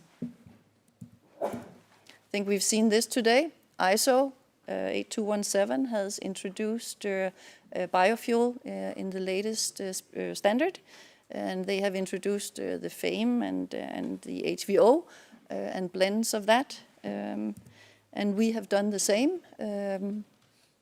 And we have also a quality that we call FAME similar, which is a little bit worse than this FAME as according to EN 14214, which is in the ISO standard. And with, of course, and then with blends with residual and distillates to support the industry. We have given guidance to the industry in our service letter, and this is what you can see here, the service letter from 2023, 741. I tried this morning whether just keying in this in Google to see where it ended, and it ended precisely where I hoped it would. So this information on how to handle biofuels in our engine is out there. Then there are other biocomponents in the marketplace. We don't have enough experience with these biocomponents to be able to say that they are acceptable. We even know that some of these biocomponents are not suitable in engine systems. So caution is to be taken on these types. When we accept a new biofuel, we of course need to accept it for the entire market. We need to accept it for all these 25 to 30,000 engines out there, and this is also what you can see in our service letters. The MC engines, that is the cam-controlled engines, the mechanical controlled engines. And we need to look into whether they can be used as the primary fuel. Can they be used also when we run our Tier 3 equipment? And can they be used as a pilot fuel in our dual fuel engines? And you can see here that the ones we have accepted up to now, they are all acceptable. Biogas. We heard about biogas this morning. Not really seen it too much in the market yet, but it could be exciting to see this.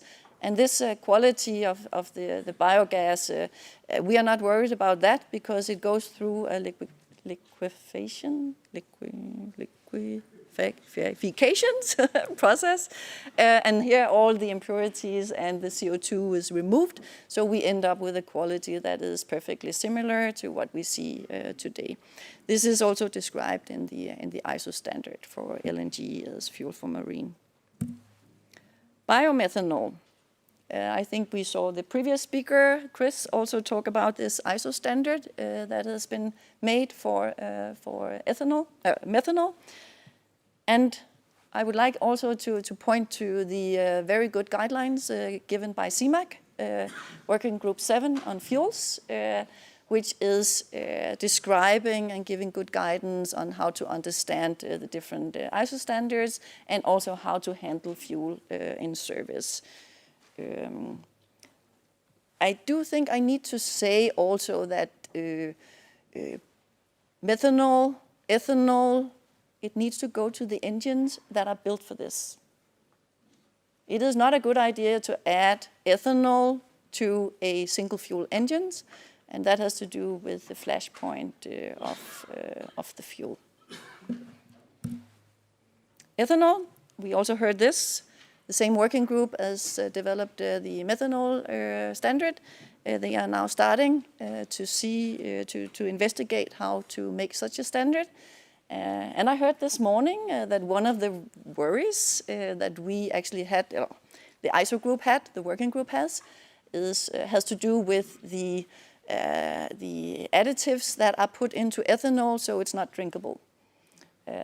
And I heard this morning that it's actually transported without these additives. So that might be some sort of solution for this. Our new baby, why does it look like this?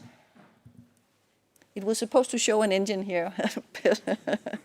So, okay, we tested both on a test engine and also on a production engine. We added ethanol to a methanol engine, the LGIM engine. And it burns just as nice as methanol, again, with a dual fuel principle. We can use the same system as the methanol system and also the fuel system as for methanol. When we are testing, we can see that, of course, NOx is impacted and it changes. And it depends on how we have tuned the engine and which systems that we are using, whether the NOx goes up or down. Fuel consumption can be handled with the same handles that we are using today, the tuning mechanisms that we are using. So our conclusion is that we can use an LGIM engine for ethanol, but you need to decide whether you want to optimize it for methanol or for ethanol. It is not possible to have an optimized engine for both.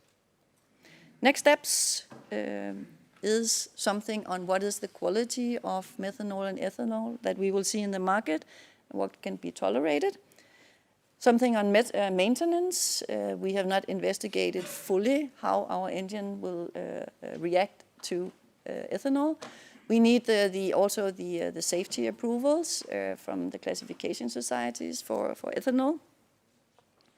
And then there's all the regulation that needs to be handled for ethanol to go on board the ship. So how do we approach biofuel, a new type of biofuel? Well, this is, I don't think this is rocket science, but of course, if we are looking into a new type of fuel and it looks very similar to what we have before, we are not so worried, risk is low. But of course, if something comes that is very different, then risk is high and we need to be more cautious. We have a program for how to test and accept and look into a new type of fuel. And it starts with a market evaluation. Lots of biofuel producers or developers, they come to us and say, can you use our fuel? And maybe we can, but we can at least not use milliliters. Our engine is not for milliliters, it is for tons. So we need an evaluation of the market potential. And then you can say then the technical part of it starts with examination of the fuel quality, pump rig tests and test engines that would commonly be land-based, and then service tests for longer time. And of course, this risk-based approach, if it's very unknown, we need to take all the steps, but if it's very similar, we can maybe skip some of the test. We skipped some of the test when we accepted FAME and FAME similar. An overview of the requirements that we want to know when we look into a new fuel is stated here. It's something about scalability, both on the production and the feedstock, and whether these new fuels are sustainable. And we do not have endless resources. They are limited. So of course, sustainable fuels will be rated higher. I think something is missing in this, but let's see. The text at least is there. I think I would like you to remember this, that fuel sustainability is important for the environment, but fuel quality is essential for the equipment. And of course, if it's very difficult to burn it, it could also be of influence for the environment, but it is mainly something that is important for the equipment on board.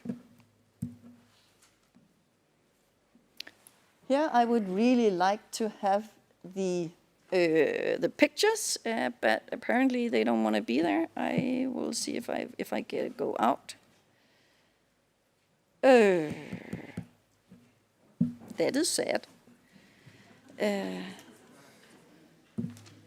Okay, then you will have to just hear me talking without the nice pictures. You will have to look at the pictures in the PDF file.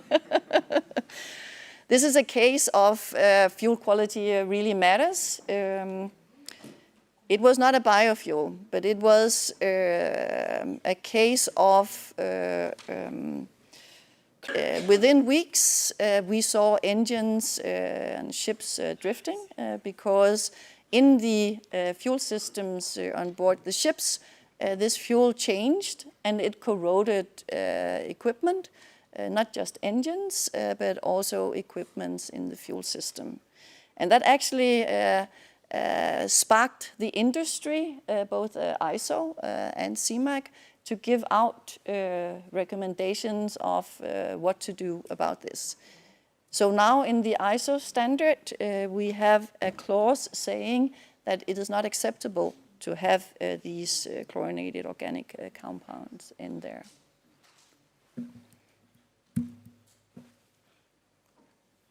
This is also a little sad. There was a lot of nice figures here. But this is to show that we all have our responsibilities and actions when we want to implement a biofuel in operation. It's both the fuel buyer, he needs to check whether the fuel is of suitable quality, and the ships that needs to use it, can they use it? Do they have the right equipment on board? The fuel producer, he needs to produce a good quality and not add anything else in there, and it needs to be sustainable, especially when we are talking about biofuel. The fuel seller, he should not mix something else into the fuel. And of course, the onshore technical management, they should support the ships and the crew on board with good advice. And then, of course, we as engine developers, we should give good recommendations also, what is acceptable and what is not acceptable and how to handle it. In our service letter 2023, 741, we give recommendation of what to do. And of course, an engine that is maintained suitable, good cylinder condition, not worn fuel equipment, it can run on these fuels much more easy than non-maintained engines. The ship needs to know the fuel analysis, so they need what to do. They know what to do, which temperatures to use, and to make sure that the fuel equipment is suitable. Some of these biofuels, they have less energy density than the conventional fuels, so that needs also to be handled to make sure that the engines are operating as they should. No fuel is clean, so it needs to be cleaned also on board. And don't mix fuels on board. Do that on the shore so that you know, so the fuel supplier knows the quality of the fuel that is coming on board. We have seen many cases where this, if ships has topped up tanks with another type of fuel, and that is not a good idea. You risk a lot of sludge and incompatibility between the fuels.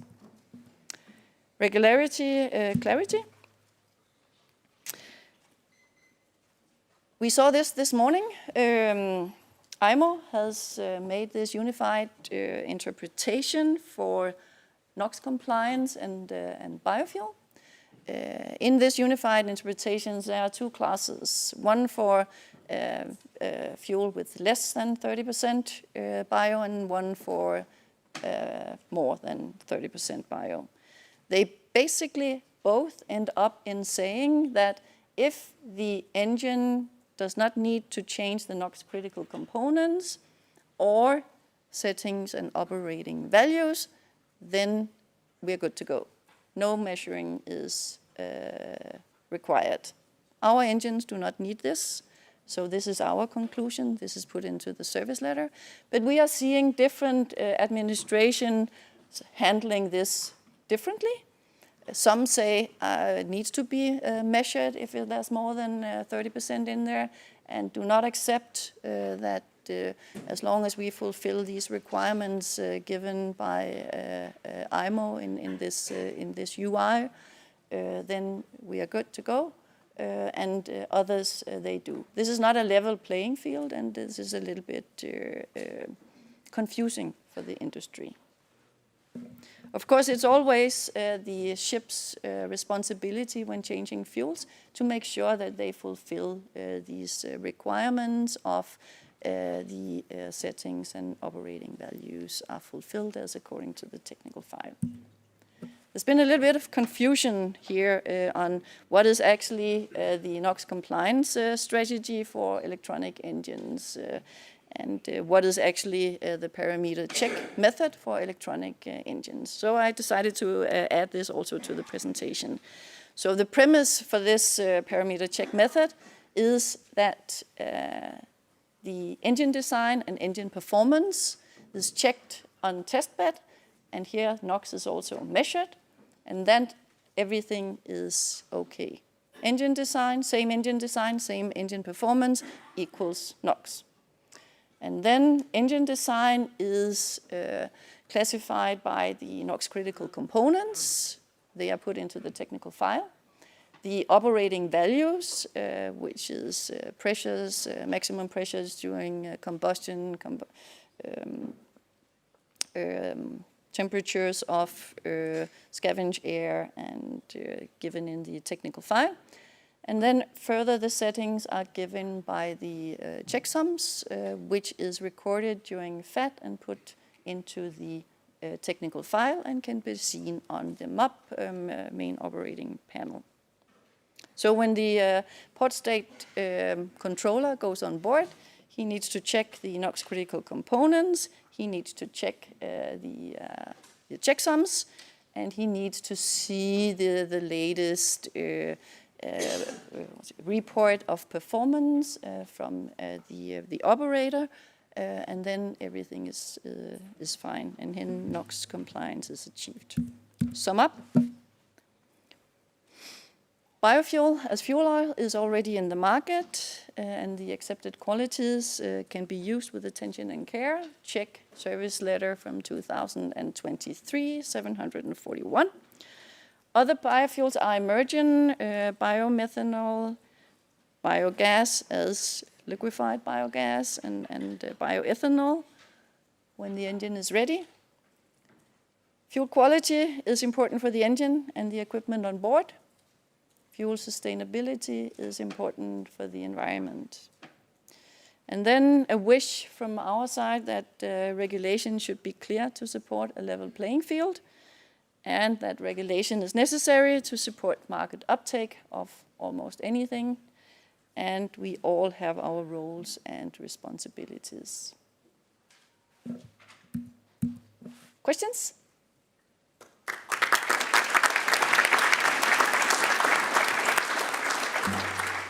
Thank you very much, Dorthe. And in the interest of time, unfortunately, we can only allow one fast question.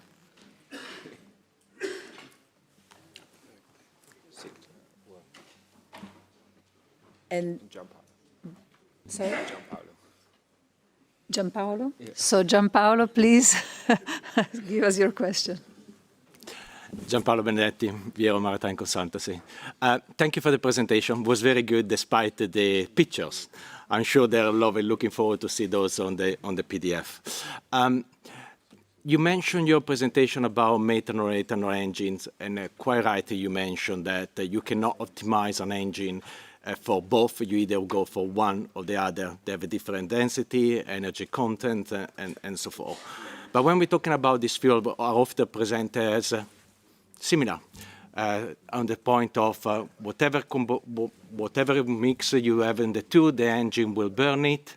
They are equivalent, and in some way, shape, or form presented as a flexible way. Either you have a methanol, either you have ethanol.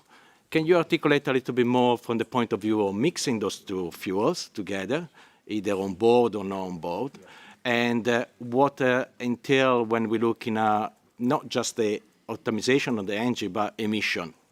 Thank you. I can answer? Yes. Yeah. I think it's a very good question. And this is something that we are discussing back home on how actually to make this product and also to listen to the market. to see what is actually the wish from the market.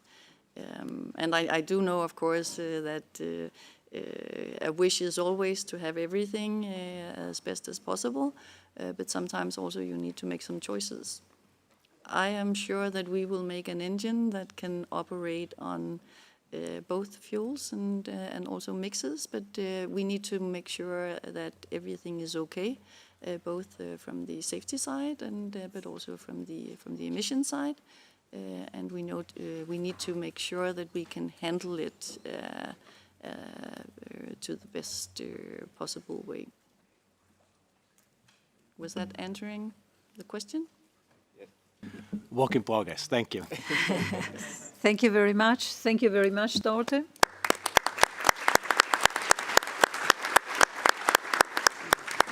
And now I would like to offer the podium to Dr. Prapisala Thepsithar from the Global Center for Maritime Decarbonisation. Prapisala will speak to us about drop-in biofuels, developing a framework for quantity, quality, and GHG abatement assurance. Take it away, Prapisala.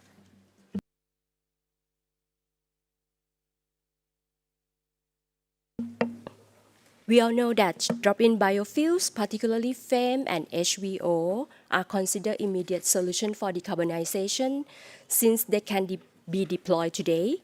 However, their adoption is not without challenges. The real questions and the real risks sit across the entire value chain, from feedstock sourcing and processing to blending, delivery, and onboard use. So, if we want liquid biofuel that can be used as a drop-in fuel to scale credibly, we need a framework that assures quality, quantity, and GHG abatement. This aligns with what we heard through our consultation with the stakeholders in the industry. Importantly, this framework can be extended to future fuels, helping the industry cope with the increasingly complex supply chain.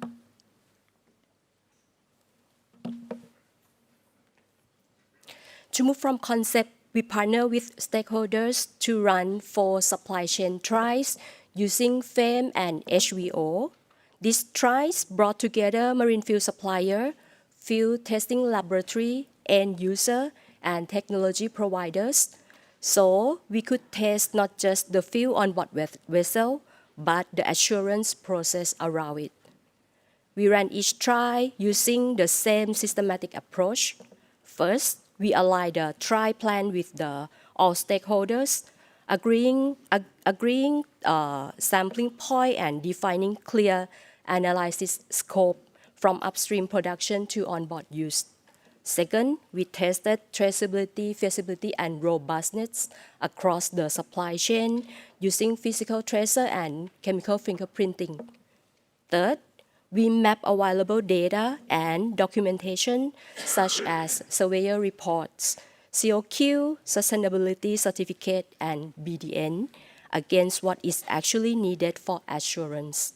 Ultimately, these trials were designed to capture practical learning and insight to form the basis of the assurance framework for drop-in biofuels.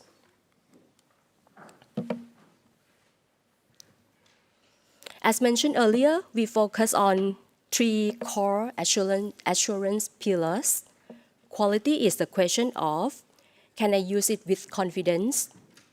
Will it run safely and reliably? That comes down to understanding fuel stability and whether it stays compatible when blended and handled alongside conventional marine fuels.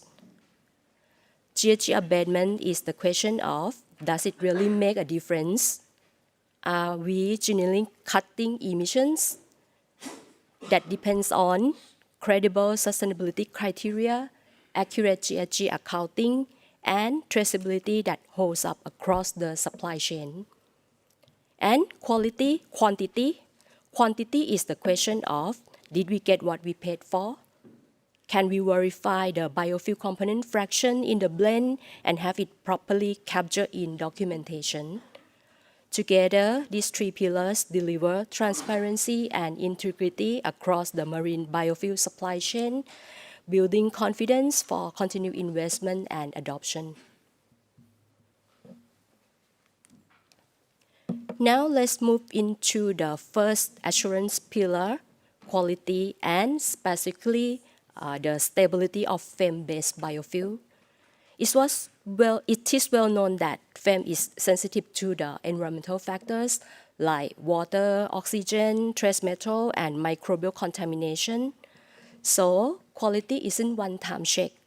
This table summarizes 3 potential FEM deterioration mechanisms as well as what byproduct they generate, how those byproducts show up operationally, and key indicators to monitor.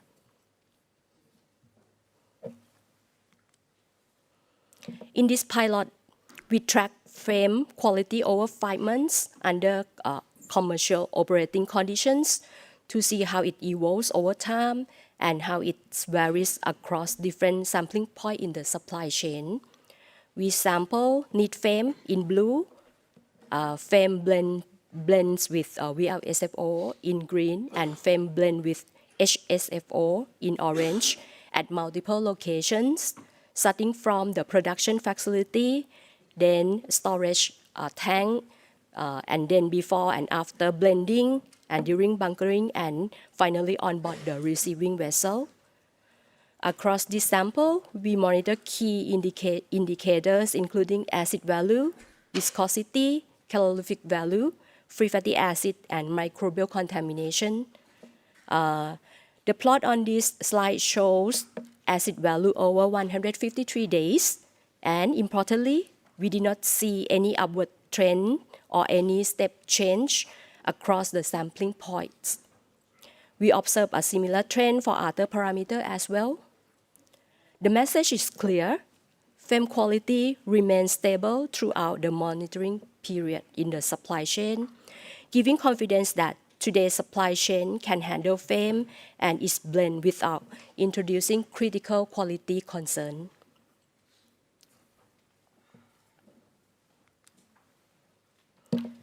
Let's shift from the deterioration risk to the compatibility specifically for the HFO blends. HFO is mainly paraffinic hydrocarbons. When paraffinic hydrocarbon is blended into certain VLSFO stream or HSO stream, it can reduce the fuel's ability to keep asphaltenes dissolved. In other words, the blend can lose asphaltene solvency, and once that happens, asphaltene will precipitate out. You can see from the spot test and the total sediment potential here. Operationally, this means sludge formation, filter clogging, and deposit risk. So the key takeaway is HVO isn't automatically mix and go with any marine fuels. Fuel types and blend ratio matter. Simple compatibility scanning like spot test and total sediment potential help prevent this issue.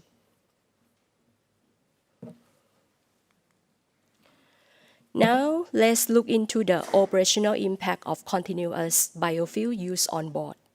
Over 6 months, we carry out 4 B24 bunkering, 1,000 tons each. During this period, the vessel accumulated about 3,000 hours on the main engine, 1,800 hours on the auxiliary engine, and more than 3,000 hours on the purifiers. In-operando monitoring and post-trial inspection show no major issue affecting the vessel operations. We also store B24 separately on board for 6 months. While we observe an increase in acid value over time, it remained within the ISO 8217 limit, which support stable handling and use under condition tested.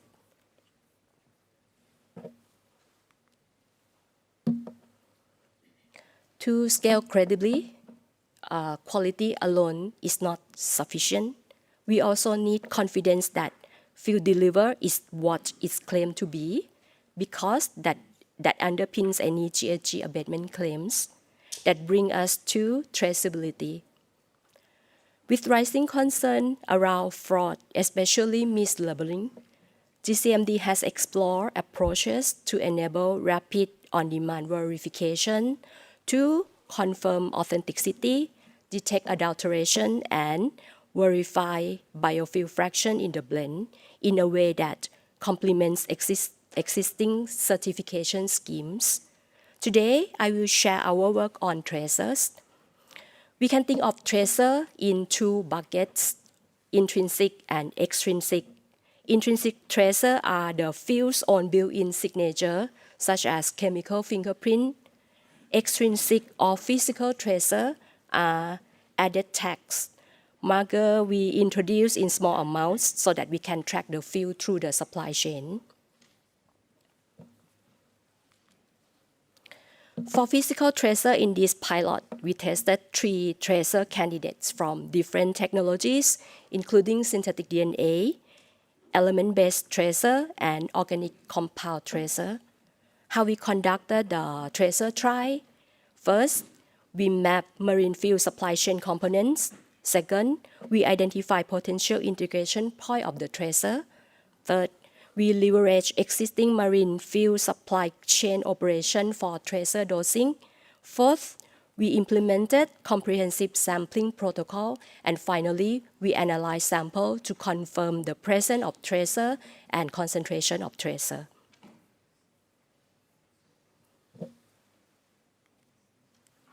Our evaluation criteria include technical feasibility, whether the tracer is present and at the expected concentration or not. Operational consideration is how easy it can be introduced into the supply chain. And for the economic viability, it's all about cost of the tracer itself and the cost of the analysis. Based on the evaluation criteria and the trial result, we carried out a competitive benchmarking of the tracer candidates to assess their practicality for the implementation and scalability. We found that tracer A is not yet ready for this application. Detection was not consistent. It also requires specialized analytical instrument that is not commonly found in the field testing laboratories. In contrast, tracer B and tracer C perform as reliable identifier, with tracer C providing higher accuracy as quantifier in this pilot. Importantly, the analytical equipment needed for tracer B and C can be found in the field testing laboratory, which improve feasibility for wider adoption. Ultimately, tracer C presents the most practical solution and effective balance between cost, detectability, and scalability.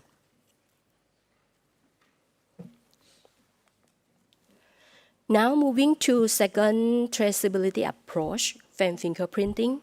The idea is simple. Flame carries a natural chemical fingerprints that depends on its feedstock origin. That fingerprints come from the unique fatty acid composition of different feedstocks. What does it mean? Different feedstock sources give different patterns. We can measure flame using the gas chromatography that can be found in the normal test lab. And importantly, this technique can be applied to both neat flame and flame blends with VLSFO and HSFO, making it a practical option for real-world marine fuel supply chain. Come to very interesting part. We blind tested 16 market samples by taking their fingerprint and comparing them against the fingerprints from known reference sources. I would like to highlight a few points here. For FEM 16, although it was labeled as food waste derived, its fingerprint was identical to that of FEM from palm oil. For the group that labeled as derived from used cooking oil, apart from FEM 9, their fingerprints were similar and also similar to the fingerprint of FEM from palm oil again. Fingerprint of FEM 9 indicated a palm and soybean oil blend.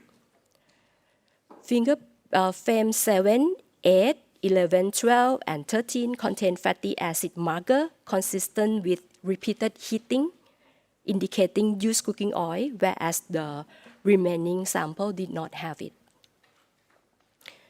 Okay, this is not a complete work, so that is the next step. Next step of this work is to quantitatively define threshold value of the fatty acid marker or other repeated heating signatures to distinguish between FAME from virgin oil versus used oil.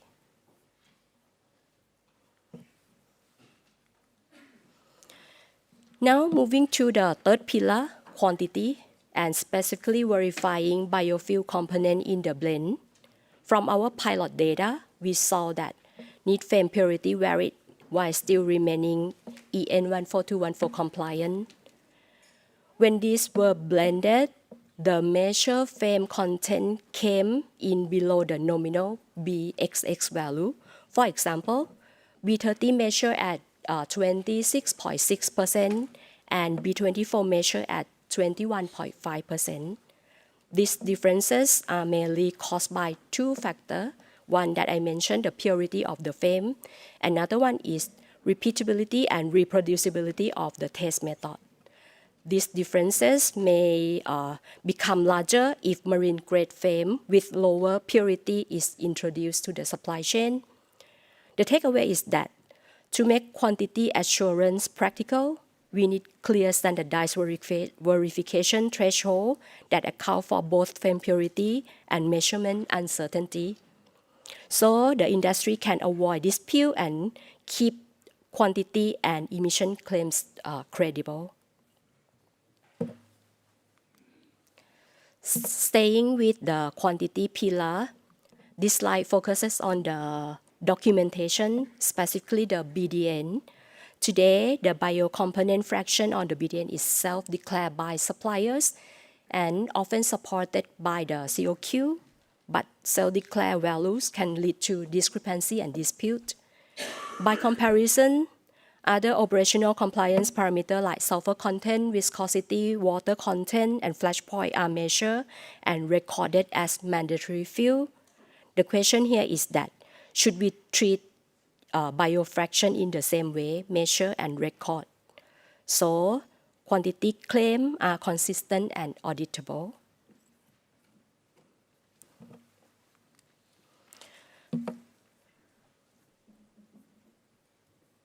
To close this slide show how we translate the framework into practice.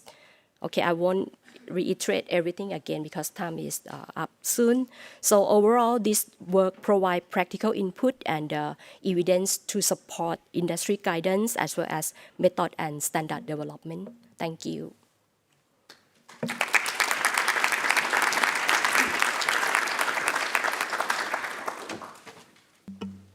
Thank you very much, Dr. Thepsithar, for this speech.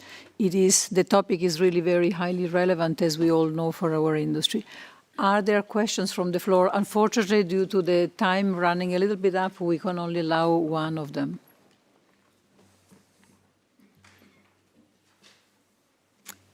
Please, delegate.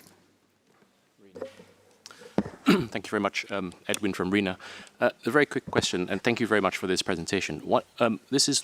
Throughout the fuel production process, we are aware that sometimes mass balance is used, and so of course the product that you end up getting may not be. It's all certified, and you get all the accounting is on paper, but the physical products may actually differ. And so while these things are absolutely fantastic for tracing, if you get the physical and everything follows, when there is some sort of mass balance through the whole process, what do you do? Okay, I think the different types of fuel, like quality, right? Different types of fuel got different set of the standard. So if we move to, for example, LNG, you talk about mass balance. I think that we need to have other ways to trace, okay? But again, it must be make the supply chain transparent. It might be tracer at a certain point that we can verify or whatsoever, or meter, or those things. So we need to develop for other types of fuel too. Yeah. Thank you very much. I invite all those of you that still have questions for Dr. Thepsithar to speak to her in the reception. We would like now to close the event, and I invite Director Osborn to say a few words for closure. Thank you very much, Roberta. I'm keeping you from the reception, so I will be very brief. First of all, I just want to thank you all for your participation in this seminar that was organised under the Future Fuels and Technology project. In addition to all of you in the room, I'm informed that there were approximately 125 participants online as well, which is fantastic. I hope you found the insights shared by our speakers along with the discussions that follow extremely valuable. So let me just pause to say thank you very much, Roberta, for your very admirable handling of today, navigating us through, and also to all of our speakers. So can you please give them one more hand?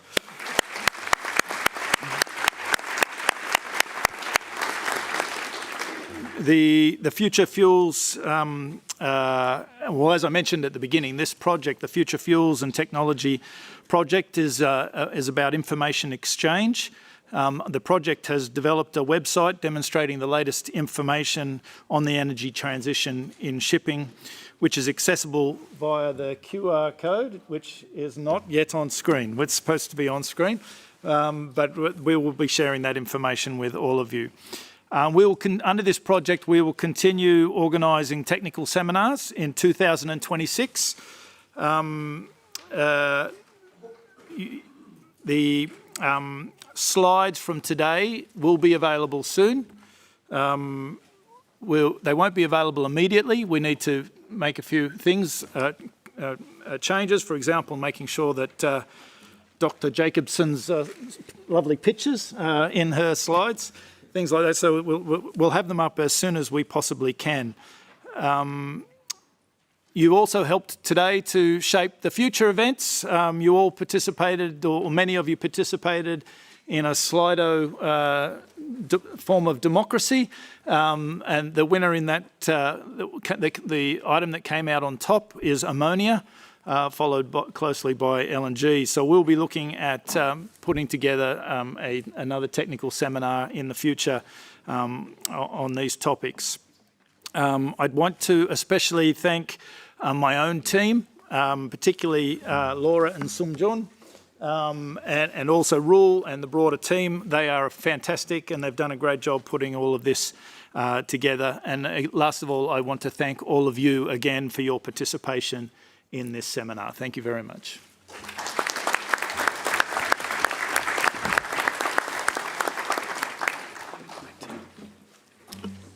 I will also say a couple of words to close the event. I will repeat just a expression of gratitude to all the speakers. They have done an excellent job, and to the organizers, the Future Fuels and Technologies platform. My recap of the situation is that the situation, when we look into these three main fuels that we have been analyzing today, biodiesel, biomethane, and alcohol, methanol plus ethanol, I have the impression that the ships are actually fairly ready. There are some challenges, but they are small, and I have the impression that they can be, with the help of strong technicians, they can be circumvented. There is some more work to do around certifications, around ensuring transparencies, mass balances, alignment with port regulations, but that seems also fairly at reach. Also, a very positive impression was from fuel producers. There seems to be the availability of certain fuels doesn't seem to be as how can I say, as difficult as we anticipated perhaps before this event. What, in my impression, is still the very big elephant in the room is a conclusive decision about how to qualify these fuels as per their sustainability. So more work, in my opinion, is needed here, more research to make sure that we align our view and we can present a more homogeneous perspective to our legislators when it will be their time to decide. So thank you all. There will be a form that the organizer will kindly ask you to fill in to understand if you have been satisfied for the event and what kind of recommendation you give to the organizers for the next events. Thank you very much.